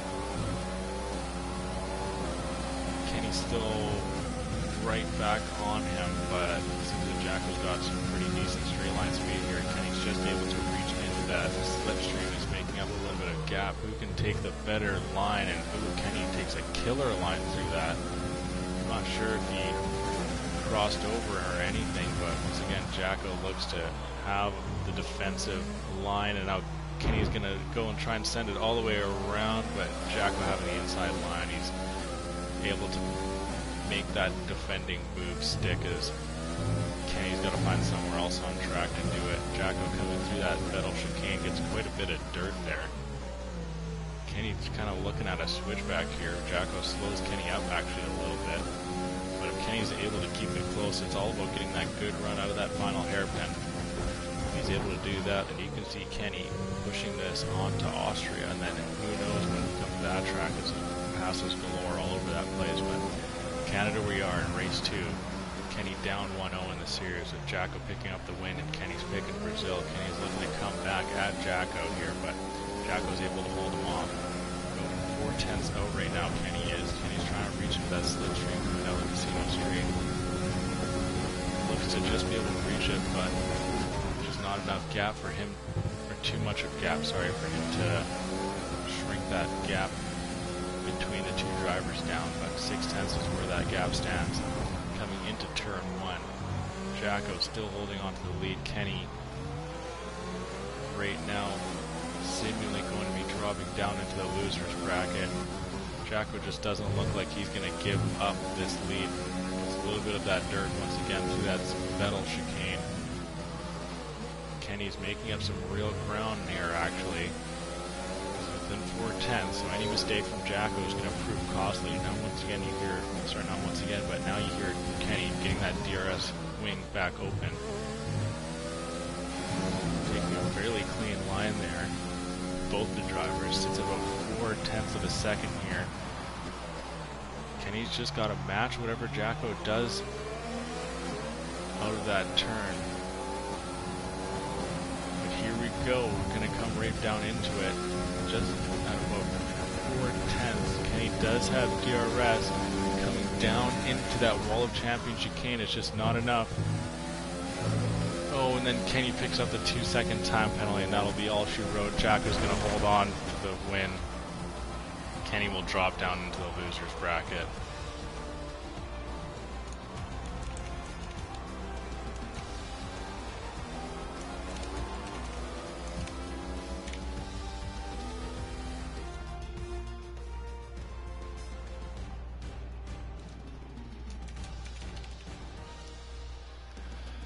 But up next, at Cam, be at Hotspot.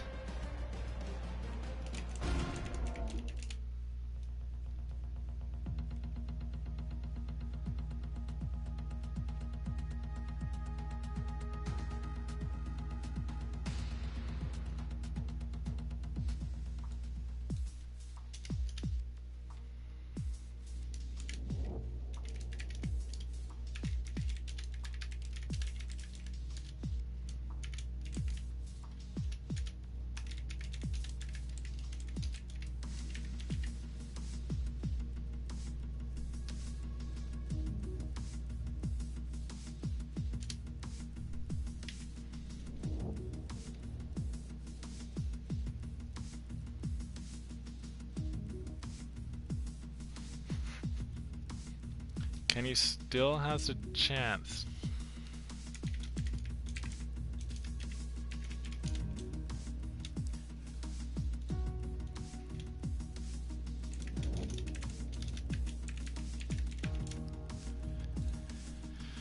Okay, we go Brazil, then Canada. Followed by Austria if it's needed, but through these best of 3 so far, we have yet to need the third track. We'll see what Hotspot can do up against Cam here.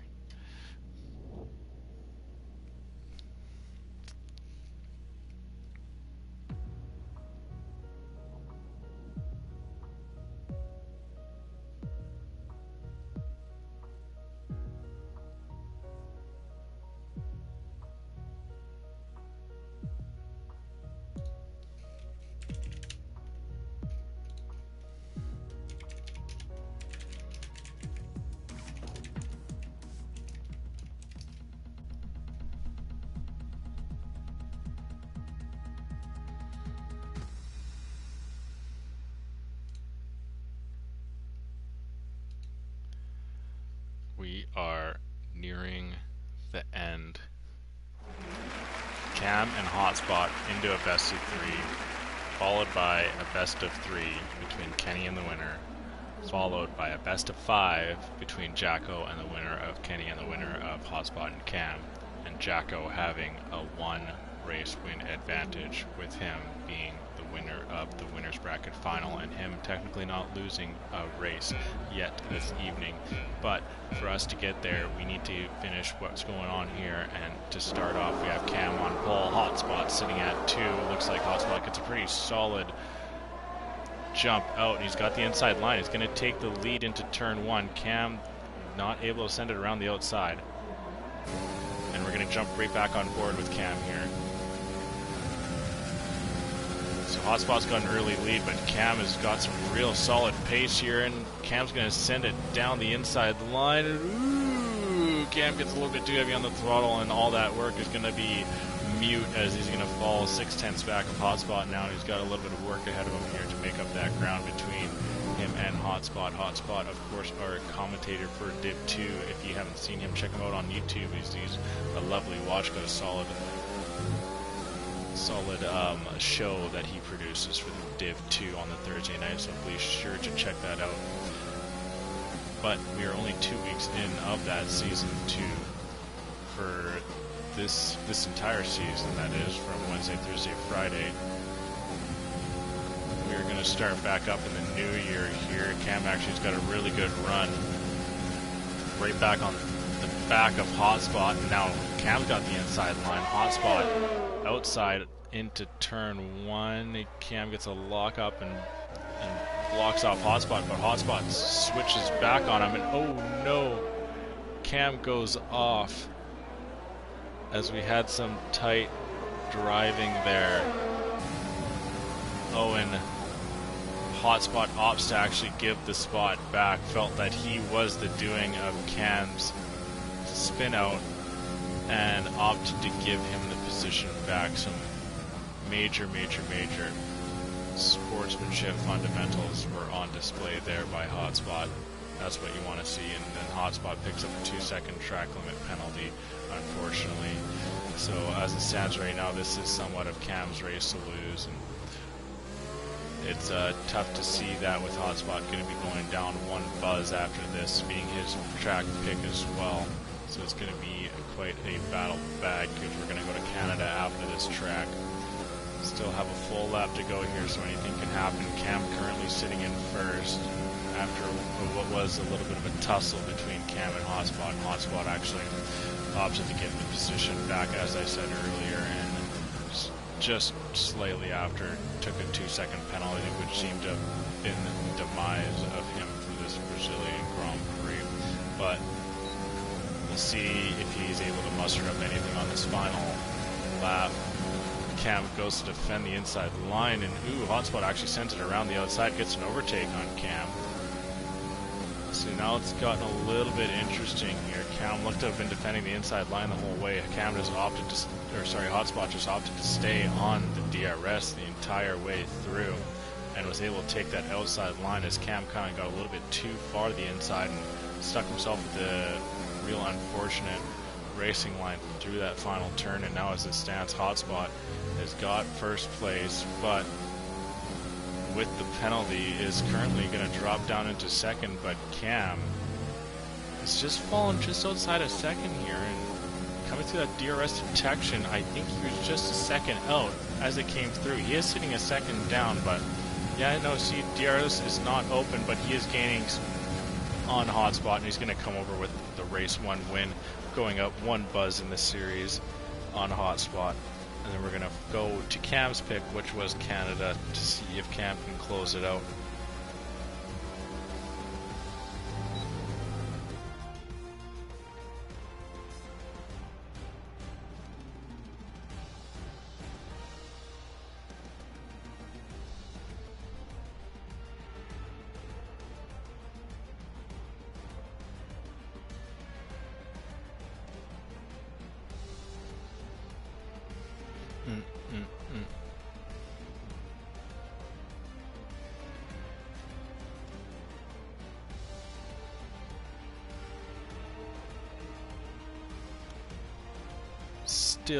Still some more races to come.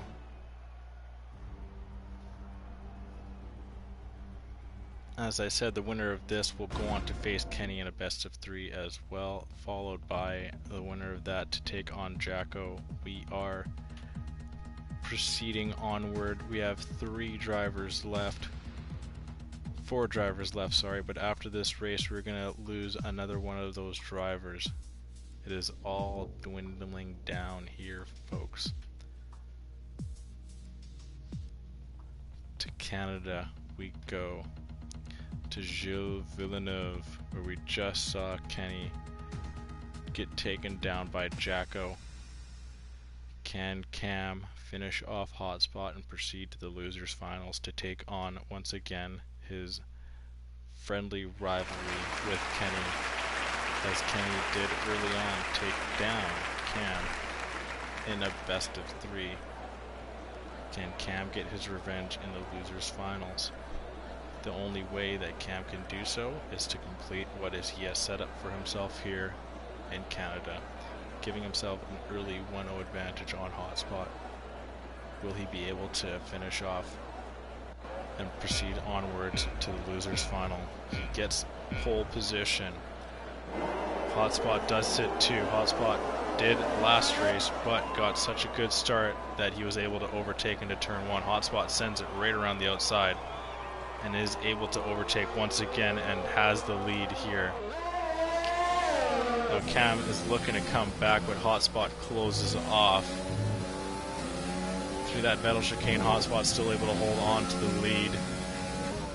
Cam's just going to try and keep close here, maybe find somewhere else on track for an overtake. Hotspot kicking up some dirt right at Cam.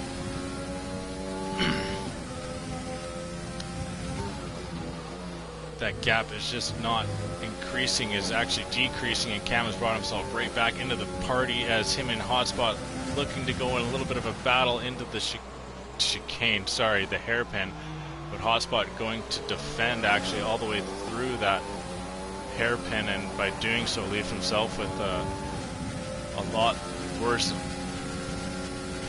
once again, of a racing line, and Cam gets an overtake through the casino straight and has an early lead,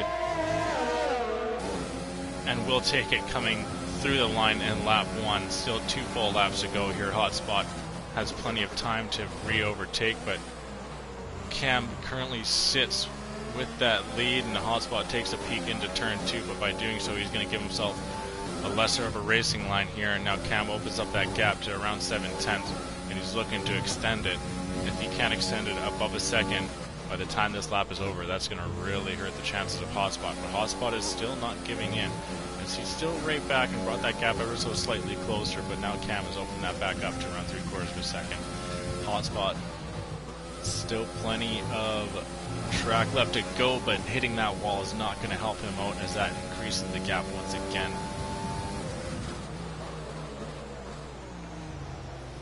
Cam looking to stamp his way into the losers final. He's got 1 full lap to do it here. Hotspot is in a real tough spot here. You can see Cam trying to break the slipstream of Hotspot, but Hotspot once again does opting for the straight line. Doesn't even bother with it. 8/10 now the lead sits. Cam goes into the 1:10.562. Fastest lap of this race.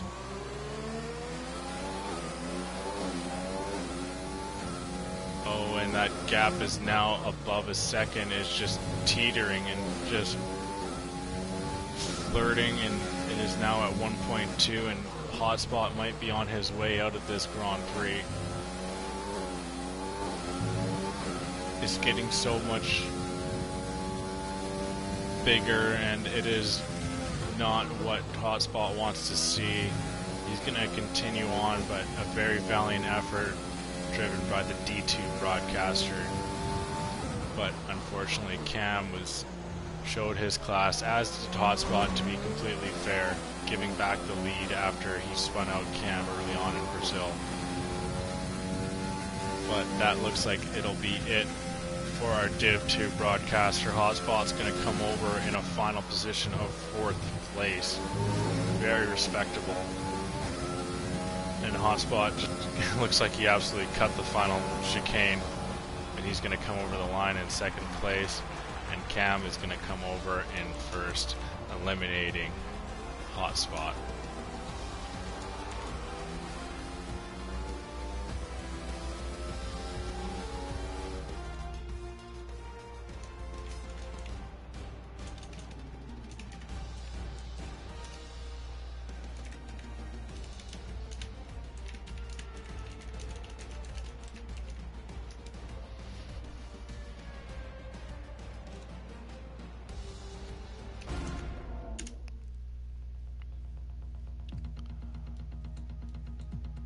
There we go.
Okay. Cam and Kenny 2.0. Kenny has pull and the inside line. Let's see what Cam can do here. Both get off pretty well. Cam seems to have the better start actually. If Cam's able to hold it around and he doesn't or is not able to, Kenny it goes into first place after turn 1 and 2, and Cam slots into second. Cam very familiar in this position, actually very familiar with this track, just racing on it with Hotspot here as he eliminated the D2 broadcaster. But can he do the same to Kenny? Kenny has got the number of Cam. Can Cam finally get back at Kenny? A big step can be taken if he does it in Canada here. Kenny has raced a lot of races on Canada this evening. Honestly, I don't believe we've seen him too much in Brazil. Kenny goes way deep into that hairpin. Brings Cam right into it. Now Cam overtook Hotspot in lap 1 the same way with Hotspot going too deep. Is Cam going to be able to do so as well? But no, it doesn't look like it. Not enough track for him to get the pass. There is enough track for him to clip the wall of champion, but with the reduced damage, it is not the worst thing in the world. Kenny picking up an early fastest lap with the 1:15 something. Cam getting sprayed in the face with dust that Kenny has so graciously offered to him without Cam asking. Very kind from Kenny, but Cam says, screw your dust. You're about to be eating mine pretty quick here, boy. And he's currently still eating Kenny's dust, but still plenty of race left to go here between the two drivers. Cam 6/10 out of Kenny. Still plenty of track left to go. Just finishing up sector 2 through lap 2. Cam's trying to bring that gap back closer so he can take a lunge into the casino straight. Kenny once again going for that deep line to take a sharp turn into that hairpin. It looks like Cam gets the better of runs out, but the gap just hovering around 6 tenths of a second now. Cam looking to take a little bit extra of that turn of the final chicane there. Kenny once again setting the fastest lap, going 1:10.709.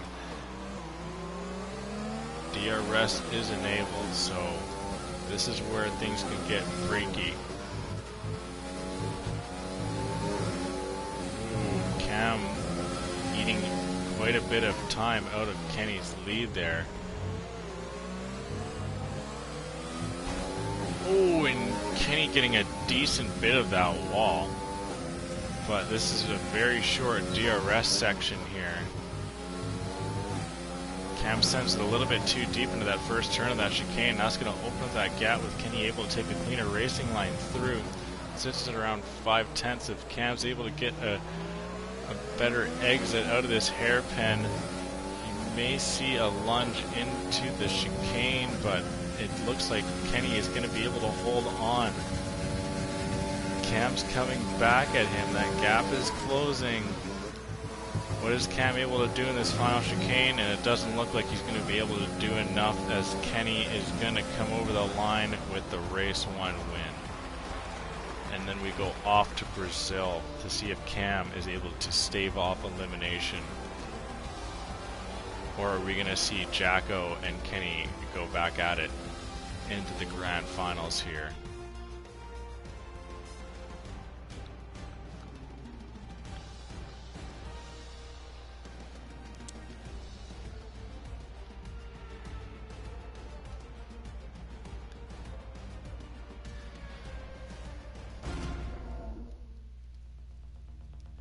To Brazil, and if needed, to Austria. As the clock strikes 10:30 p.m. here on the Pacific Coast in Vancouver, Canada. We have been live for 4 hours, the longest stream that we have done here at the Midwest F1 League. We have gone absolutely mad in this, and we are getting through these last few races, potentially having 6 and potentially only having 3. So, or 3, yes. So we'll see what is to come. There's still a lot of things that can happen in this Midwest madness here. 3 drivers remain: Cam, Kenny, and Jackos. Some of the drivers that you could have for sure predicted to have been living out their hopes and dreams of taking home the Midwest Madness crown. Some say the hardest crown to acquire in all of Formula One racing. And those that say it, I agree, as I did not send the invite out to everyone, but those that did took it and then decided to not show up.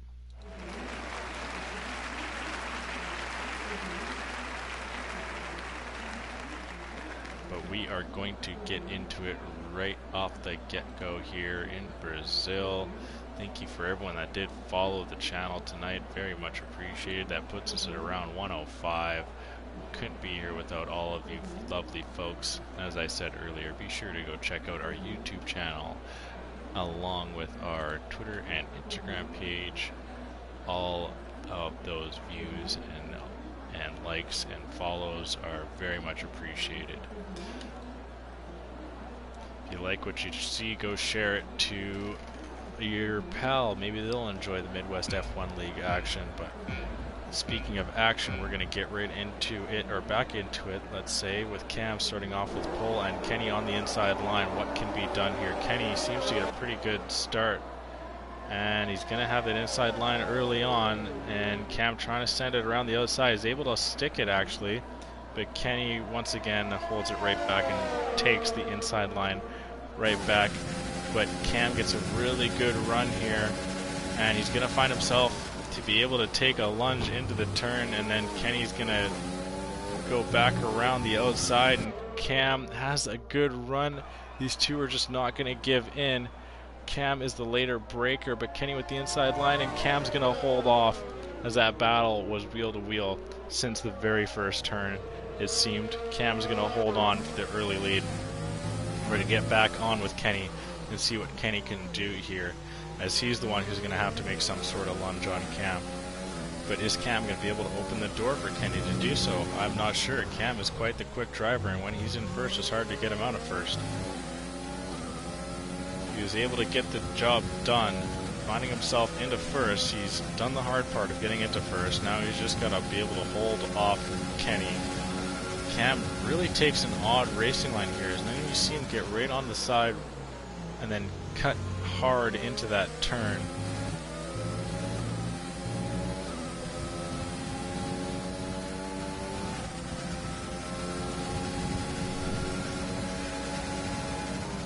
Kenny not being able to close down that gap enough to take that final lunge.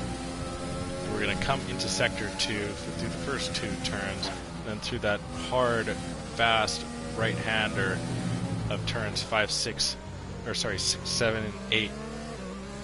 Through that fun little downward kind of open hairpin of turn 9 into that closed hairpin of turn 10. Looks like Cam's actually lost a little bit of ground there. Kenny's brought that gap right back. Kenny may be able to line up some sort of lunge into turn 1 as Cam seems to be really struggling with the race line here. But Cam is taking the quicker line here and has actually made it, so Kenny probably won't be able to take a lunge in here, but Kenny's closing down the gap. Cam goes fastest lap again and is able to hold on, and Kenny nearly loses it. Cam's still able to hold on, putting the car in just the right area of the track, but Kenny's got DRS. Kenny's looking to get right along the side of Cam, but just not enough for Kenny to enter into that party. Still gonna hold right on the back of him here.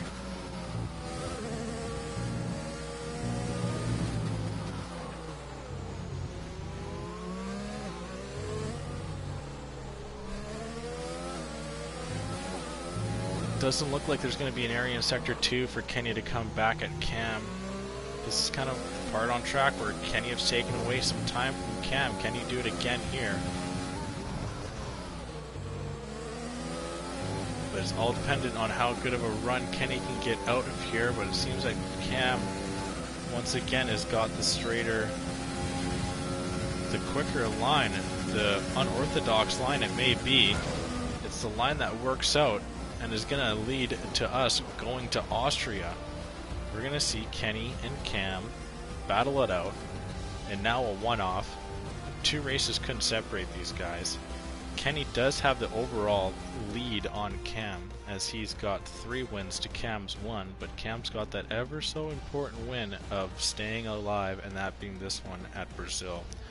We're going to go to Austria, Red Bull Ring.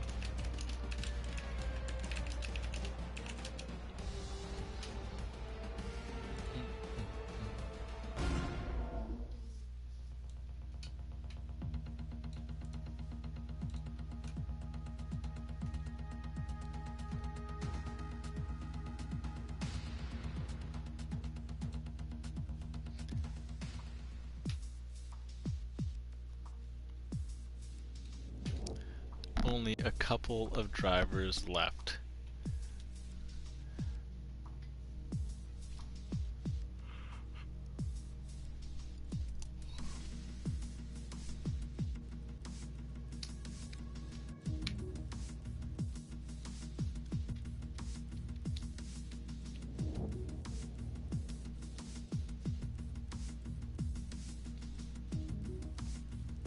We'll see what these guys can muster up here as it all comes down to this one track. Will it be Cam or will it be Kenny? The battle between the two has been going on since all the way back in Race Week 1 in the Western Continental Tier 1. Back at Canada where it all started. These two separated themselves from the pack.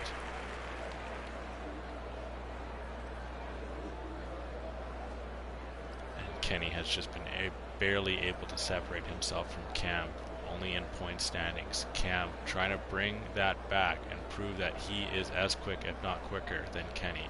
He's of course proved it before, but the consistency of Kenny reigned out as Kenny did take that Div 1 championship. Cam looking to get sweet, sweet revenge, bringing home the Midwest Madness Championship. which people do say is as grueling and as ruthless as boxing a shark in open water. But onto it we go. Kenny gets pulled. Cam with the inside line. Cam gets a really good run. He's got that inside line, but Kenny's able just to swing it around the outside, and he's able to take it easier.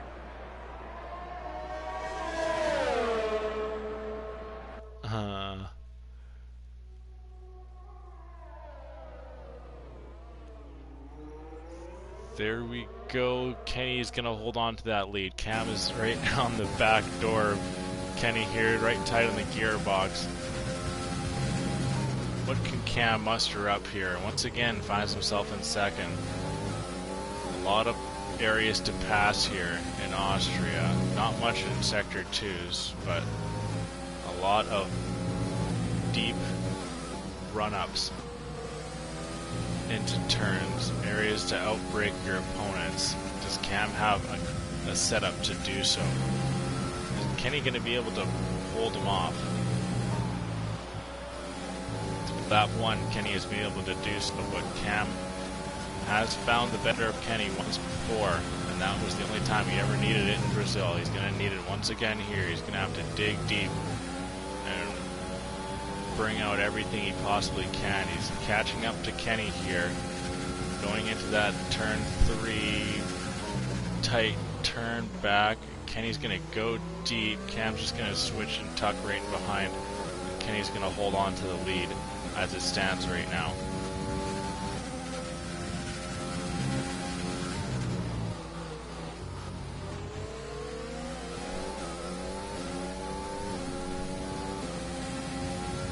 Into turn 4 we go and finish, through 5. Finishing up 7. Cam still a half a second behind Kenny, but it can all change in these next couple of turns.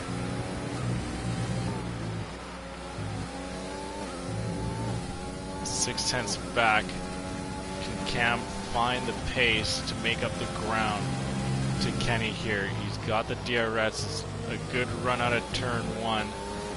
But it looks like Kenny's opened up that gap just a little bit too much for Cam to do anything. He's going to have to get nice and take a solid turn through 4, or through 3, apologies. But Kenny just has that breakaway pace. Cam's just not able to do anything, and Cam's turns are dwindling away here. Through 6, 4 more to go, and Kenny's off to the grand finals. Cam seemingly going to be bested by Kenny once again here in Austria. 2 turns left.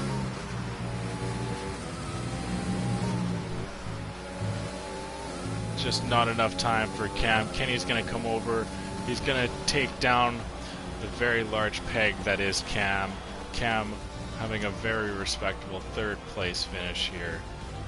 But 3rd place, not enough. We venture on to see Kenny and Jacko.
Okay, there we go.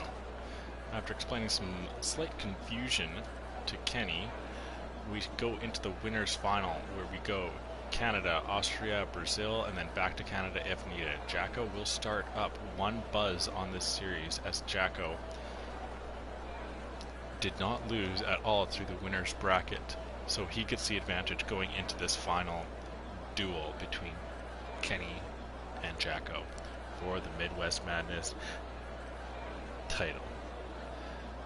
Kenny's going to have to run the gauntlet here. He's going to have to take 3 races before Jacko can take 2, and it all starts here in Canada. Jacko with pole.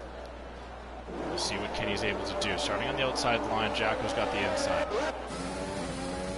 Jacko gets a better start off the get-go, and Kenny's going to slot in behind into second place.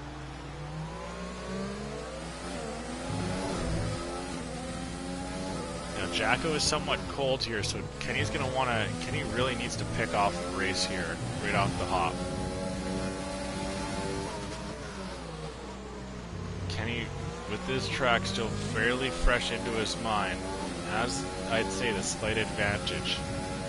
But, as I said before, Jacko has yet to lose tonight here. We'll see what Kenny is able to muster up.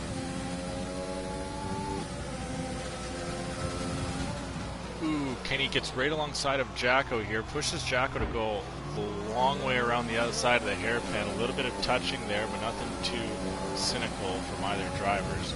Kenny once again slots back into second. Jacko goes into first place.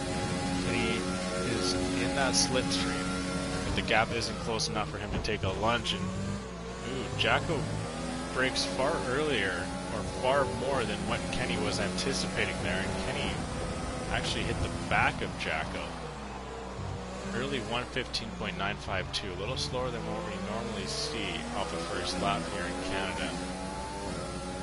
See what these drivers can muster up in lap 2, where lap 2 is usually the quickest lap of the race. Jacko is opening up that gap to about 3/4 of a second here, but Kenny's still got quite a bit of track left to make up that time. Kenny goes a little bit too deep, forces to pull off the throttle a little bit through turn 7, but might be able to make up some time through the chicane. Takes it fairly cleanly, but as is Jacko. Back into that hairpin of 10. Jacko goes very deep. Goes deep and tries to cut that line back for a better run out. That gap is ever so slightly increasing, but now it's decreasing. Kenny has a quicker straight line speed, so it seems. Kenny's able to chop off quite a bit of time in that chicane, as Jacko doesn't seem to have the same trust through that chicane that Kenny does. Kenny's brought that gap right back close. It's all about keeping it nice and tight so he can make a move going into that chicane. Is either of these drivers going to finish off with a penalty here? And wow, if that is some commentator's curse, I don't know what is. Kenny picks up a penalty and is 2.5 seconds back as it stands.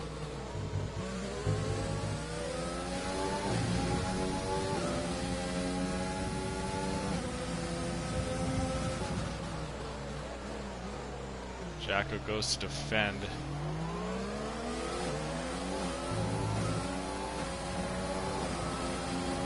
Kind of hits the throttle out of that hairpin a little later than what Kenny was anticipating there, but with the penalty for Kenny, Jacko's surely going to take a 2-0 win here on Kenny to start this grand final, and Kenny finds himself in a very deep hole, going down 2 buzz. Kenny's got to run the gauntlet completely. He's got to sweep Jacko 3 straight races, going to Austria, to Brazil, and then back here at Canada. Kenny, of course, just taking down Cam at Austria. Let's see if he's going to be able to do it to Jacko in this next race. Or is Jacko going to be able to take out the win and then hold on for the Midwest Madness title? Only only one way to find out, and that is soon to come up here as the clock strikes 10:51 here on the Pacific Coast. 1:51. Or, whoa. 11, 12, 1:51 on the East Coast. So an extremely late evening for the Midwest crew.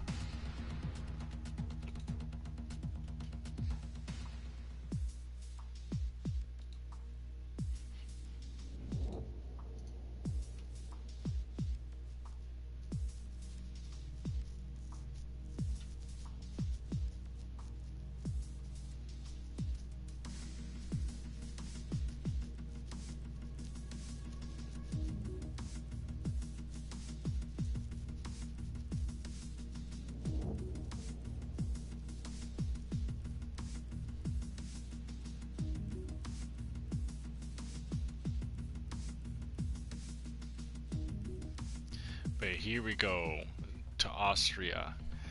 Cam, unfortunately, was the loser between Kenny and him in the losers finals. Will Kenny be able to stave off elimination here? He's going to have to beat Jacko in 3 straight races, all starting on this one, the Red Bull Ring. A fan favorite of a lot of supporters of F1. With this fast flowing Sector 2, it's open Sector 1, and it's rapid Sectors 3. Plenty of areas to pass on this track. Kenny having the pole position and the outside line into turn 1. The outside line has seemed to be the better of the lines, but Jacko seems to get off really good here. And he's right alongside Kenny and breaks late, and it looks like Joe, whoa.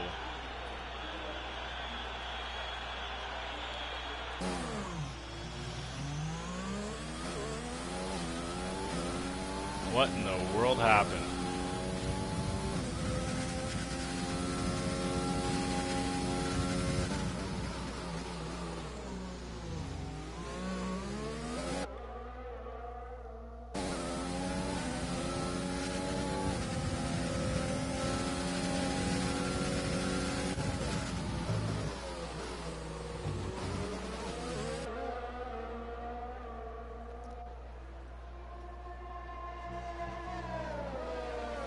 So Kenny has the lead as it stands right now.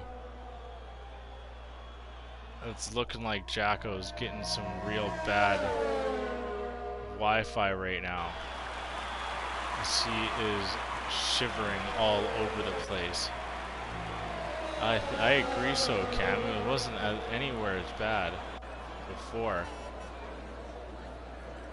But he looks like he's going to go at Kenny here on the inside line. Even with all this lag. Cam, I guess they're just gonna race it out here. Kenny's right tight on the back of Jacko.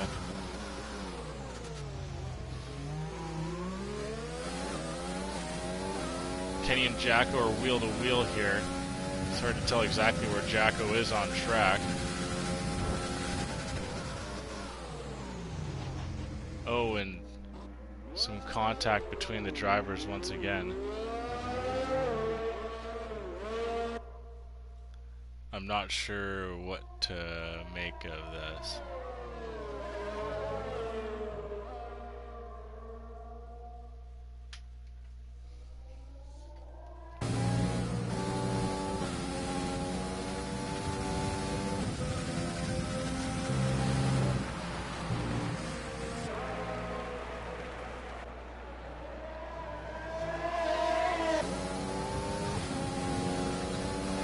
We're on to lap 3 of this weird potential conclusion to the Midwest madness. There's been 2 spinouts. Both times, both drivers have let each other back and race, and whoa. Are there penalties? Yes, there are, Cam.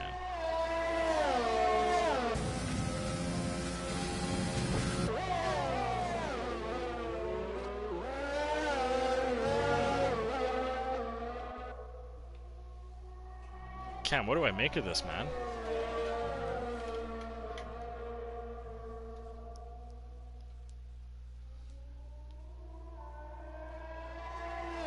Like, like, what is this? We've streamed for 4 hours, 4.5 hours to bring it all the way down to one of the guys in the finals being laggy as all hell, and we have a drag race to the finish, and Kenny's able to hold off Jacko.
Yeah, Jacko's connection's moon-based.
Okay.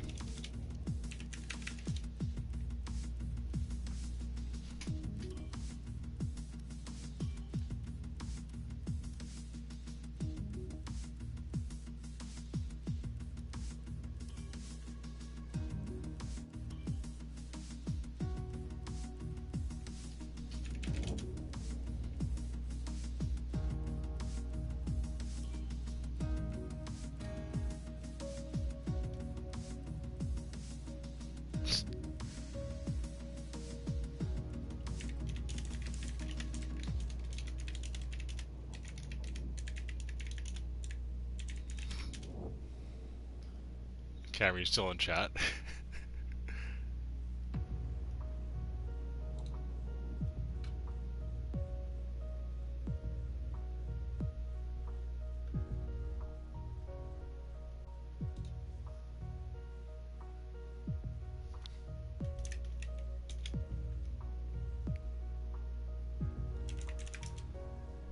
Oh.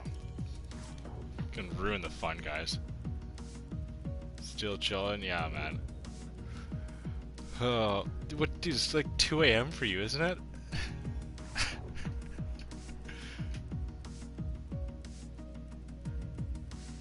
11 p.m. Oh, you're East. Okay, you're Pacific Coast too? Chill. Okay.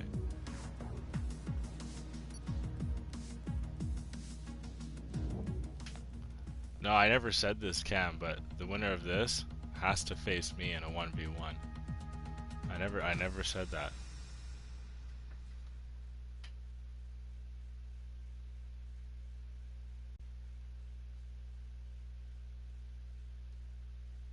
So I guess Kenny got the win, so it's technically 2-1. Cam, I'm just gonna freaking wreck him. I don't even care.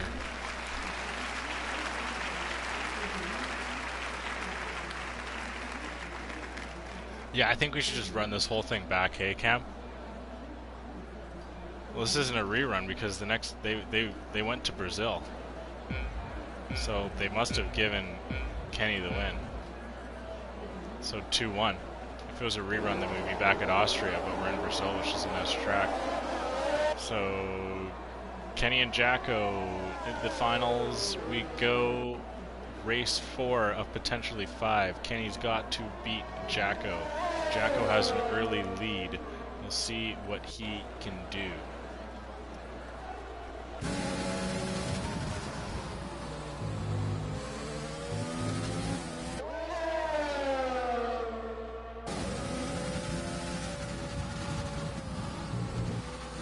Kenny was trying to get along the side of Jacko there, but Jacko closed the door.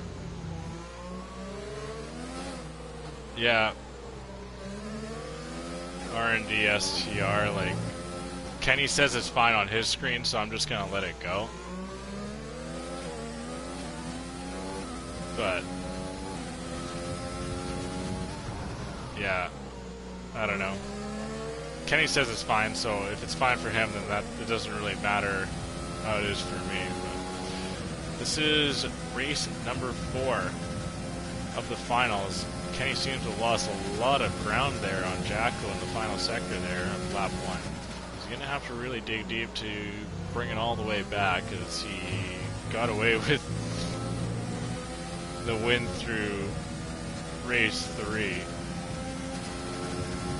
If Kenny finds a way to win this, then we go on to Canada for a one-and-done race for all the marbles.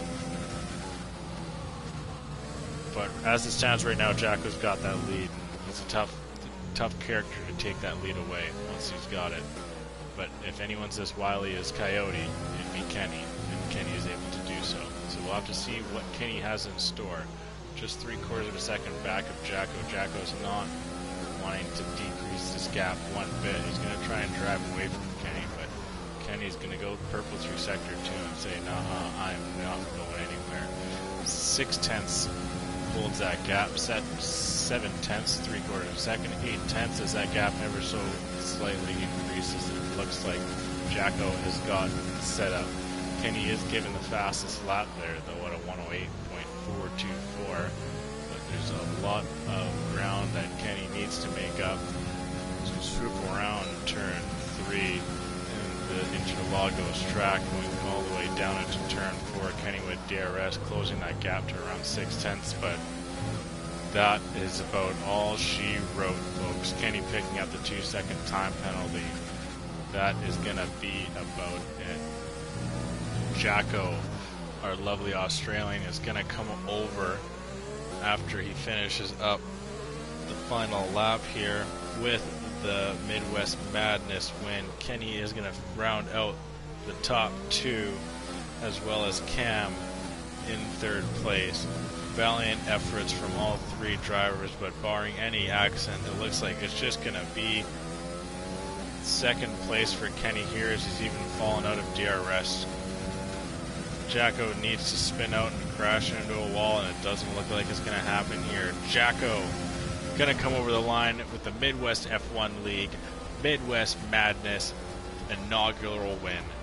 Lovely stuff from him. Did not lose a battle with any driver all day. Only lost one actual lap or track, and that was to Kenny in that confusing one back in Austria one track ago.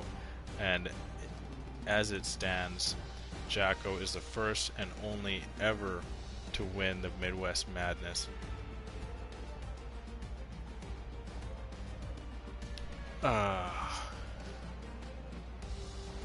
4 hours and 40 minutes in, we bring this to an end. Oh, I need to... Yo, Cam.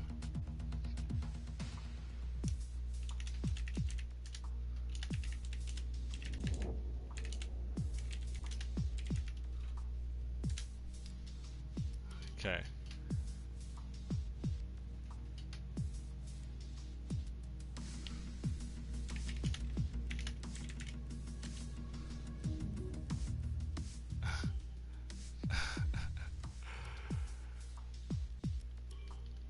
All right, Cam, here it's coming. It's coming, dude. It's coming. Okay, let's go. I lost connection to the lobby. Oh. Gotta load this.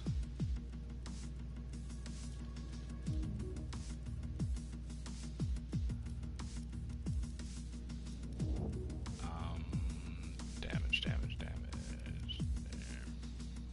Simulation. We'll just do full.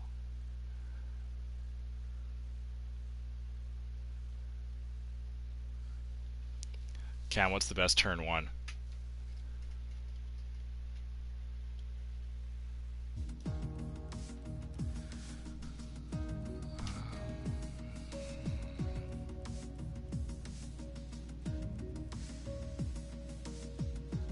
Best turn one, you know, to maybe take someone out, you know, just, you know, where would you be most vulnerable, you know what I'm saying?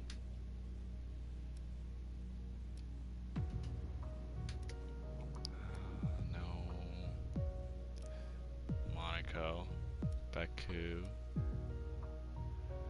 Prague, Monaco. Yeah, I agree. How skookum is this car though, hey? This is a Midwest car. Pretty gorgeous, eh? Come on. Vietnam.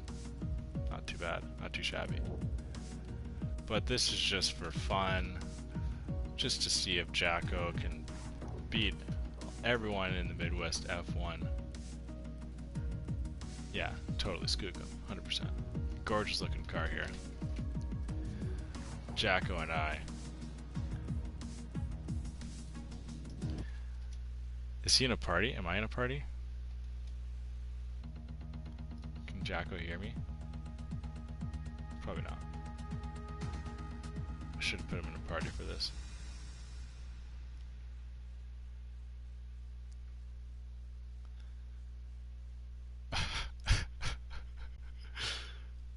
We just gotta end it off with a bang, right?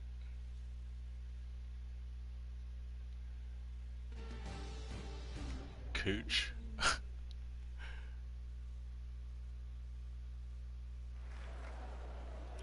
Okay. I need major downforce. I'm just looking for a good start here. I really don't care. Let's throw on traction control so we can get as good of a start as possible, right? Oh, he should have started in front of me.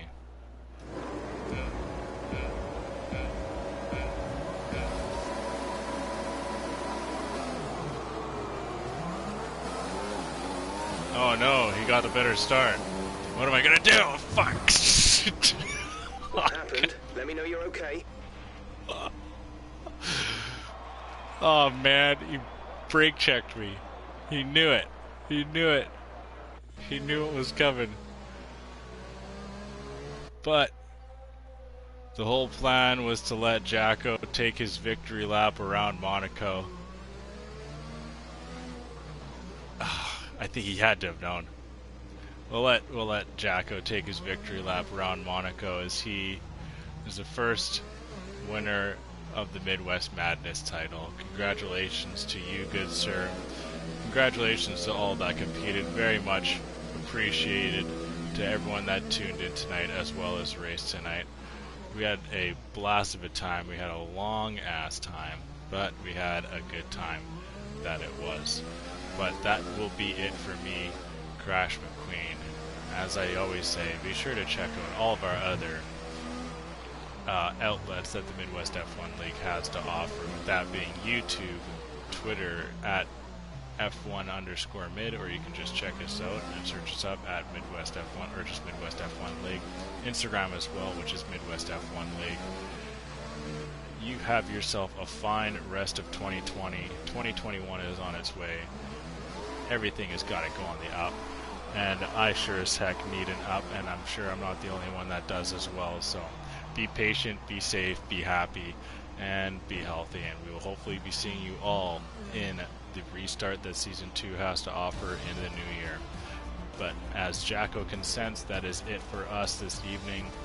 Once again, have a good rest of your 2020, and have a very healthy and safe 2021, and we hope to see you then as we start up 1 week from today, back Wednesday, for our F2 series. So be sure to check out those guys. It is very fun racing.